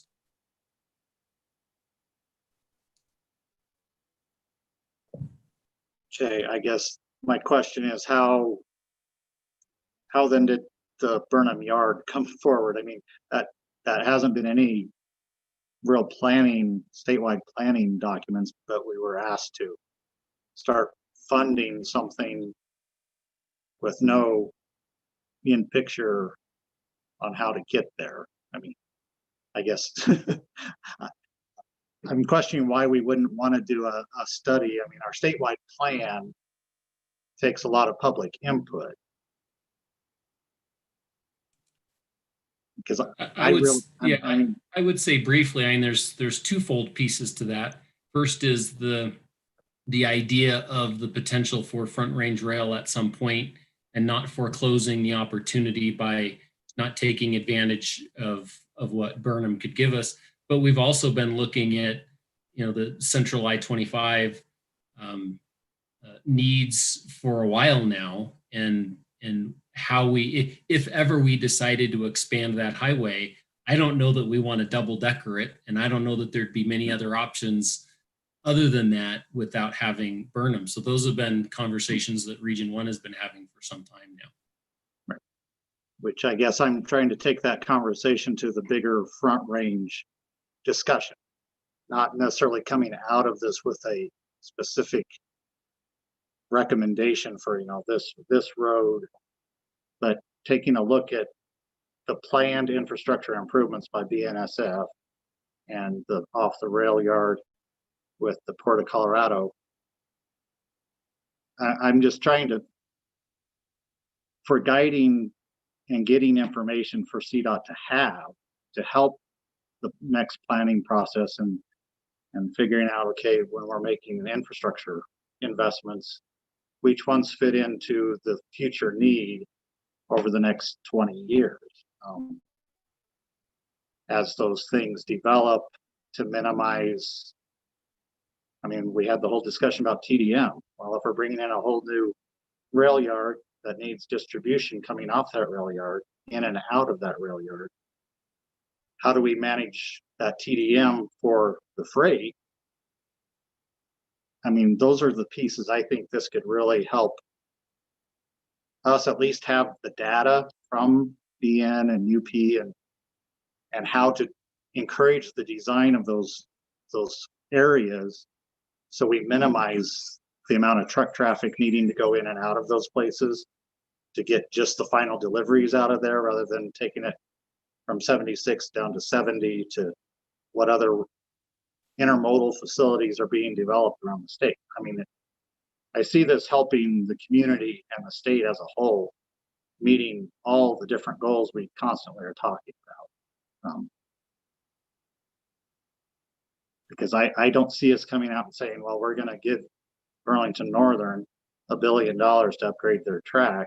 I think they're doing that on their own. It sounds like they have approvals to move that freight to the Greeley sub already. So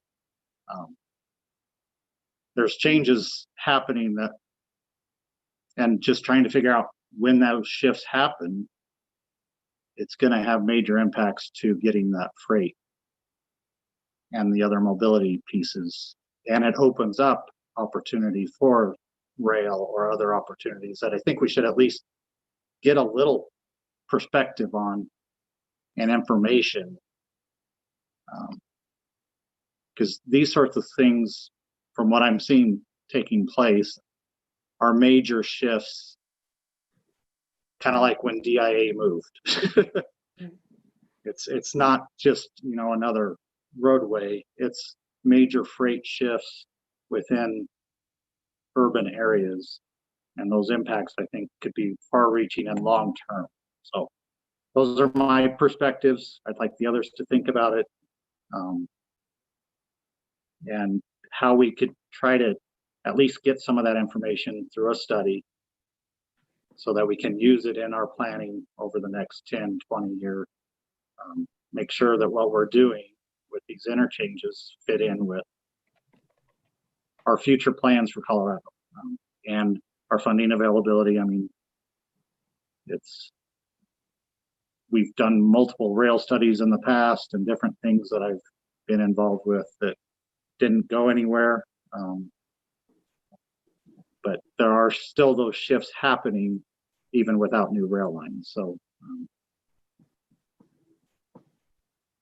I just think we need to try to get a better perspective for the commission and our planning information.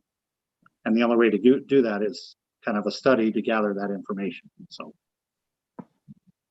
thanks. Any other comments, feedback?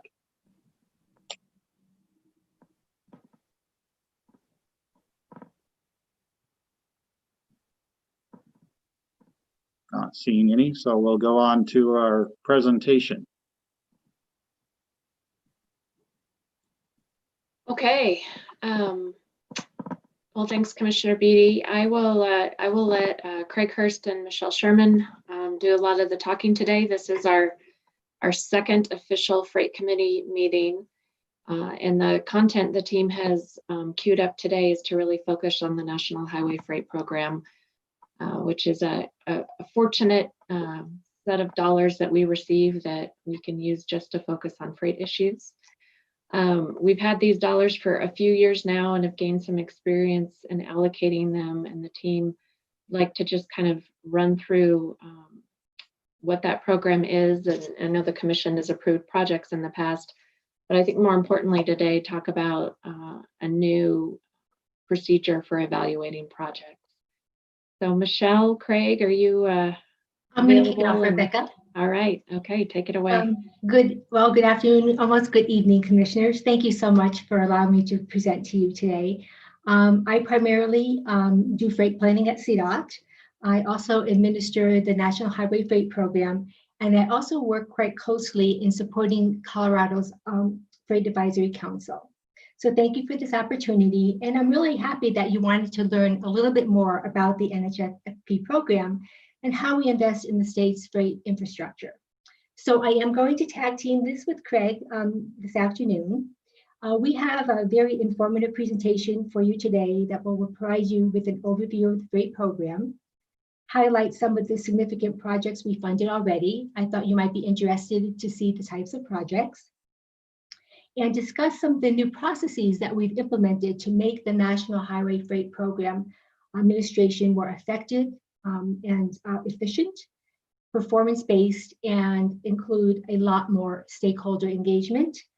As you'll see in a moment, this isn't a very large pot of money, so efficiency and effectiveness is key. Next slide, please. Next, please. So the National Highway Freight Program is the only federal program dedicated to addressing the nation's freight infrastructure and system needs. The program was created under the FAST Act in 2015 and has been well received by DOTs and our industry partners.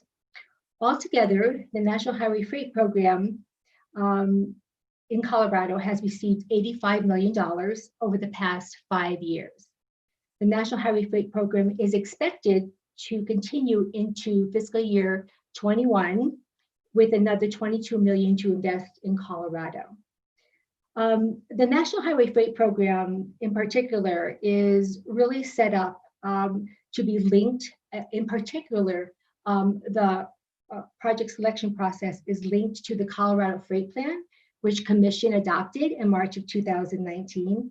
It's linked to the goals and objectives and targets in the plan, CDOT's performance metrics, and also the reporting mechanisms. It also reflects the key investment needs of the states and insights from our industry partners on where improvements are needed the most. Next slide. The NHFP program is extremely flexible in how the funds may be used. And I want to caveat that, though, that it really needs to have a strong freight nexus. But as you can see, applications can be received from from the planning, design, pre-engineering to construction phases, also applications that enhance sustainability, capacity, resiliency, truck parking, and others, focusing on highway, rail grade crossings, freight intermodal, or freight rail. Highway freight projects must be first designated as part of the state's critical urban or rural freight corridors. So to qualify for federal funding under the NHFP program, projects must be located on or impact the freight movement on the National Highway Freight Network. Also, there must be alignment with the critical and urban freight corridors. And in addition, there are other opportunities for intermodal connectors and other priorities.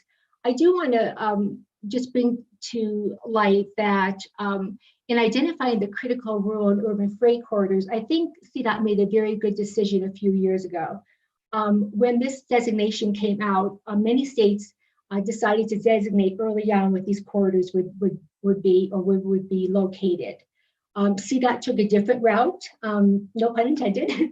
They decided to wait and identify projects first, and then have those corridors designated as critical urban and rural freight corridors as to allow for flexibility in terms of project needs in areas of the state. Next slide.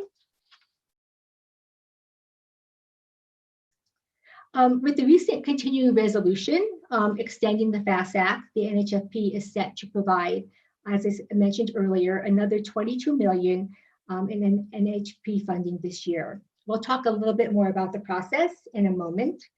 But really what remains beyond fiscal year 21 is uncertain. I mean, there's a few scenarios. Current appropriation levels can be extended with the FAST Act extension, as we're experiencing now with the continuing resolution. The program can continue or be expanded in the next reauthorization bill. And sometimes what's happened is these types of programs are actually collapsed in larger block grant programs. So it remains to be seen. I just wanted to point out, though, that other states like Florida, Georgia, Texas, North Carolina, and others do provide additional funding in addition to the NHFP. These could be infrastructure banks or revolving loan funds, revenues from commercial motor vehicles, or high priority system investments. Next slide. Okay, so now I'm going to turn it over to Craig, who's going to give you a little bit of a flavor of the types of projects that we've funded to date. Hello, good afternoon, Commission. Thank you for allowing us to present again today. So I'm going to talk about a couple of the projects that we've gotten done in the 5 years that we've delivered this program. So in review, we've had in the 5 years we've delivered this program, CDOT has made 34 project awards to high priority and high impact projects. Those projects total more than $84 million to date. And we've been able to deliver safety, capacity, technology, and operational improvements to over 130 miles of key routes across the state. NHFP funds are flexible and can support a variety of project types. As you can see at the quick summary, CDOT and the FAC have invested significantly in making it safer for truck drivers to traverse our roadways through regular emergency parking improvements. We have also emphasized safety, making improvements to passing lanes, roadway geometry, intersections, and other improvements that have targeted known truck safety hotspots across the state. And we also have been able to make important investments in technology and operations and have addressed major bridge constraints that were significantly impacting oversized and overweight loads on key interstate corridors. Next slide, please.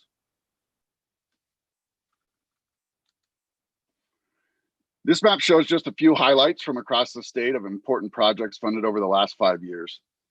We know we have a lot of needs across the state and they differ by region.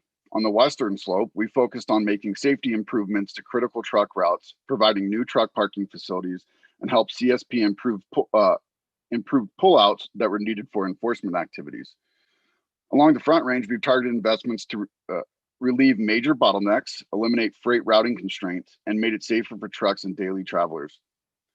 On the Eastern Plains, we've made safety a focus and have added significant passing lanes and addressed intersection and interchange needs in the areas of high truck volumes. Next slide, please. A little more of some of these great projects. The NHFP can support low-cost, high-impact operational investments, such as new automated snow removal systems that are expected to be in place in the tunnel later this year. With one on either end, these simple systems remove built-up snow using less equipment and less time, and as a result, they prevent snow blow off onto trailing vehicles or the closure of tunnel if overheight sensors are activated. Technology systems such as our statewide deployment of TPIMS, or the Truck Parking Information Management System, are a key part of our strategy to provide safe and accessible truck parking.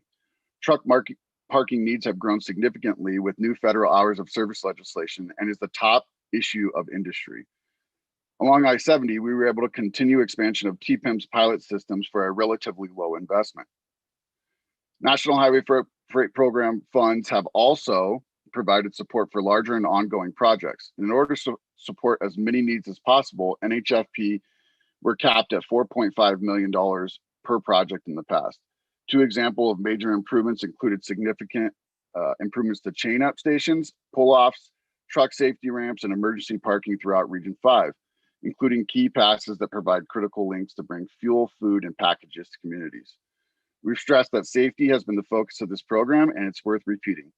We recognize the importance of the 287 corridor and interstate trade, and as part of the larger Ports to Plains corridor. We've been able to invest in a dozen new passing lanes to make this route safer and reduce serious accidents, including several multi-fatality incidents we experienced just last year.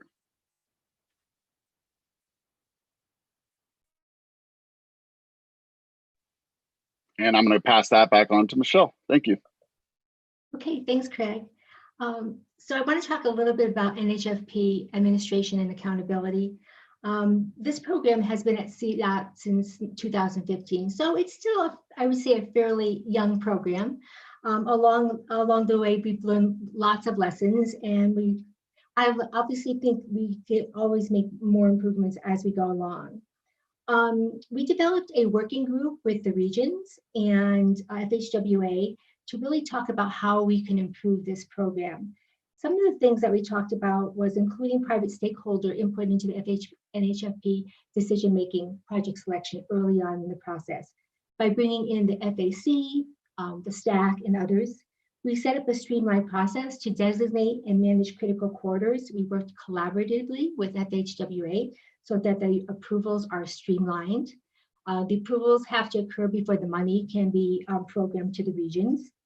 We developed a data-driven prioritization process to select impactful projects and link them to data.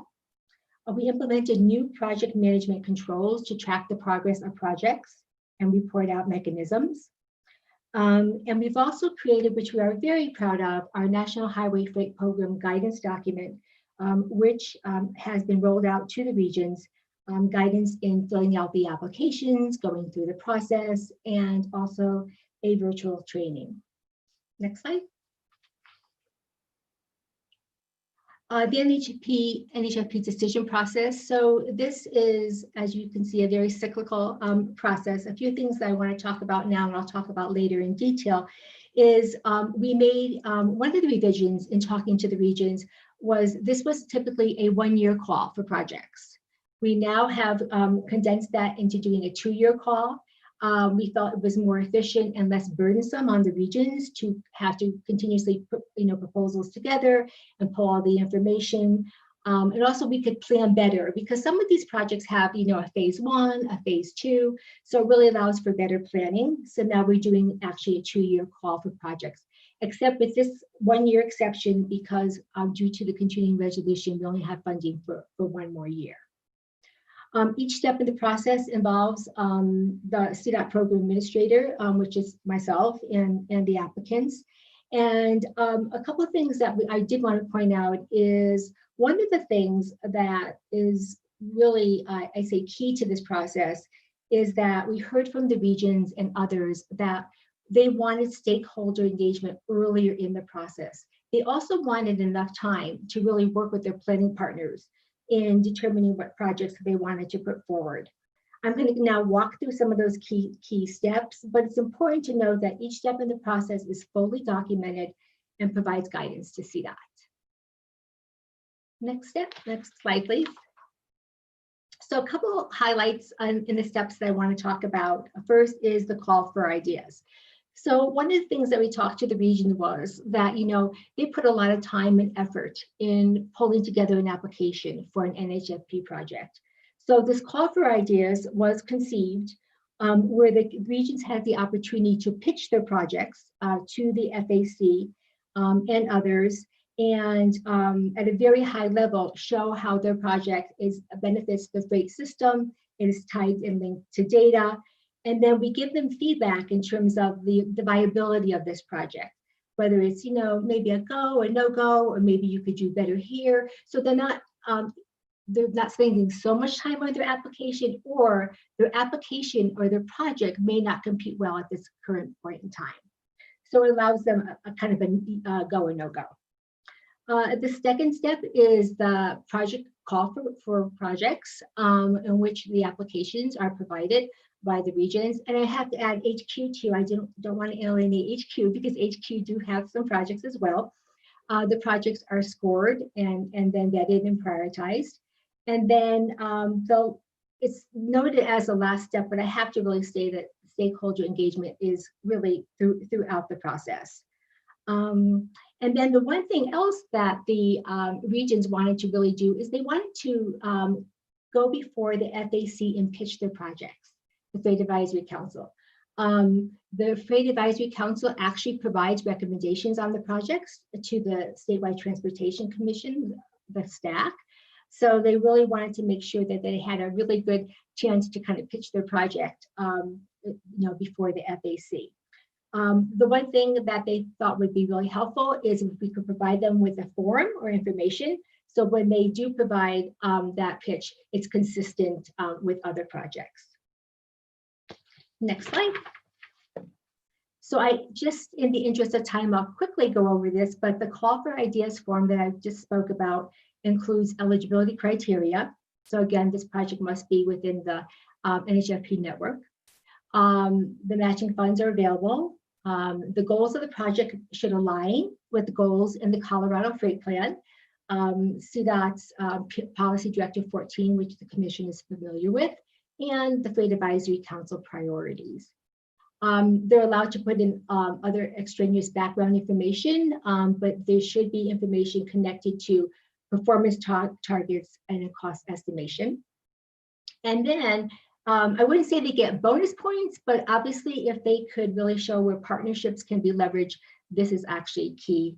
And then there's also additional information on the statement of needs. So they can refer to other studies, land use studies, comp plans, or other things that kind of bolster their idea for a call. Next for project. Next slide. Again, this is just some of the information that's in the in the call for ideas, aligning it to the Colorado Freight Plan emphasis areas, which are truck safety, truck parking, and freight mobility. Next slide, please. We really did a major overhaul of the project scoring and actually the application itself. What we heard from the regions, they wanted to also, we felt that there should be a good combination of quantitative and qualitative information. The application is really a lot easier to fill out now. It is a drop-down menu type of application for the most part. We also talked about consistency in data. What we were finding in the applications is that the data sources were very different, different safety data sources and others. So we actually worked very hard to pull together all the data that the regions will need, and they can access those data sources. So each application has consistent data. We tried to make the application right size, so it's not burdensome. And the other thing that we talked about is grouping the projects by type, because what we were finding is that some projects did not fare or compete well against other projects. For example, a study didn't fare, compete well against adding passing lanes. So what we're thinking maybe for future calls is to kind of group those project types. Next slide.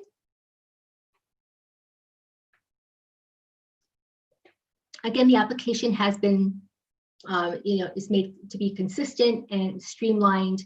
And so again, so it's not so burdensome on the applicants, but I'm not going to go through all of these. But again, a lot of it are drop-down menus. The other thing that I really want to point out to Commission is that what we were finding is that after projects were selected, there was information that needed to be included in the freight investment plan. The freight investment plan is actually the plan where the projects live and needs to be approved by the Federal Highway Administration before funds can be allocated.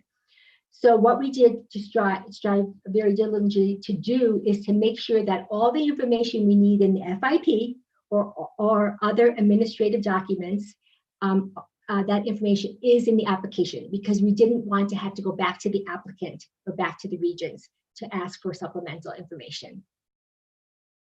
Next slide. So as I talked a little bit earlier, the Freight Advisory Council is really brought along in this process, and our planning partners. But typically this is kind of the flow for project approval. So the Freight Advisory Council actually recommends the list that staff presents to them, to the staff for concurrence. The final approval actually is by executive leadership, but obviously we really value TC input as well. So we wanted to make sure that that is the bridge between the staff and executive leadership is working with the TC and giving them an idea of the projects that have been selected or are about to be selected and move forward. Next slide. The other thing which was lacking, we think is very, very important, as with any program, is to have a really good reporting and monitoring structure. We do have one in place right now. We actually made sure that we leveraged already reporting systems within CDOT, particularly in SAP, because we didn't want to have to go back and reinvent the wheel. And actually a lot of this information is at our fingertips. Another thing that we're working on right now as part of reporting and monitoring is how do we recoup funds that have not been spent? And then how should we allocate those funds? Because it's really important. We don't want any money, obviously sitting there. And actually the regions have done some really great cost saving ideas around projects. So we also want to recapture those funds as well and spend wisely. Next slide. So next steps for the 2021 call, this is preliminary, but we did roll out the NHFP guidance document and training to the regions last week. We anticipate doing a call for projects in February of 21. And I'm really excited because it will really allow us for the first time to beta test our newly developed application and selection process. So with that, I think that's the end. Rebecca, any comments, or Craig, and then questions from commissioners? Well, thank you so much, Michelle. You're welcome. And Craig.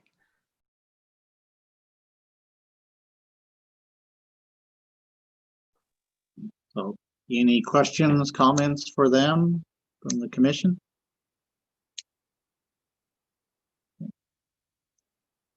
Rebecca, you have anything else to? I don't. Well, more to come on the National Highway Freight Program. I see Craig has another thought. Yeah, I just wanted to give the commission a quick update that we successfully took over, CDOT successfully took over hazmat and nuclear transport permits as of January 1st. Senate Bill 20-118 moved that permitting authority from the Public Utilities Commission to CDOT. My permit office that traditionally did oversized and overweight permits added that into our permitting system for a very low cost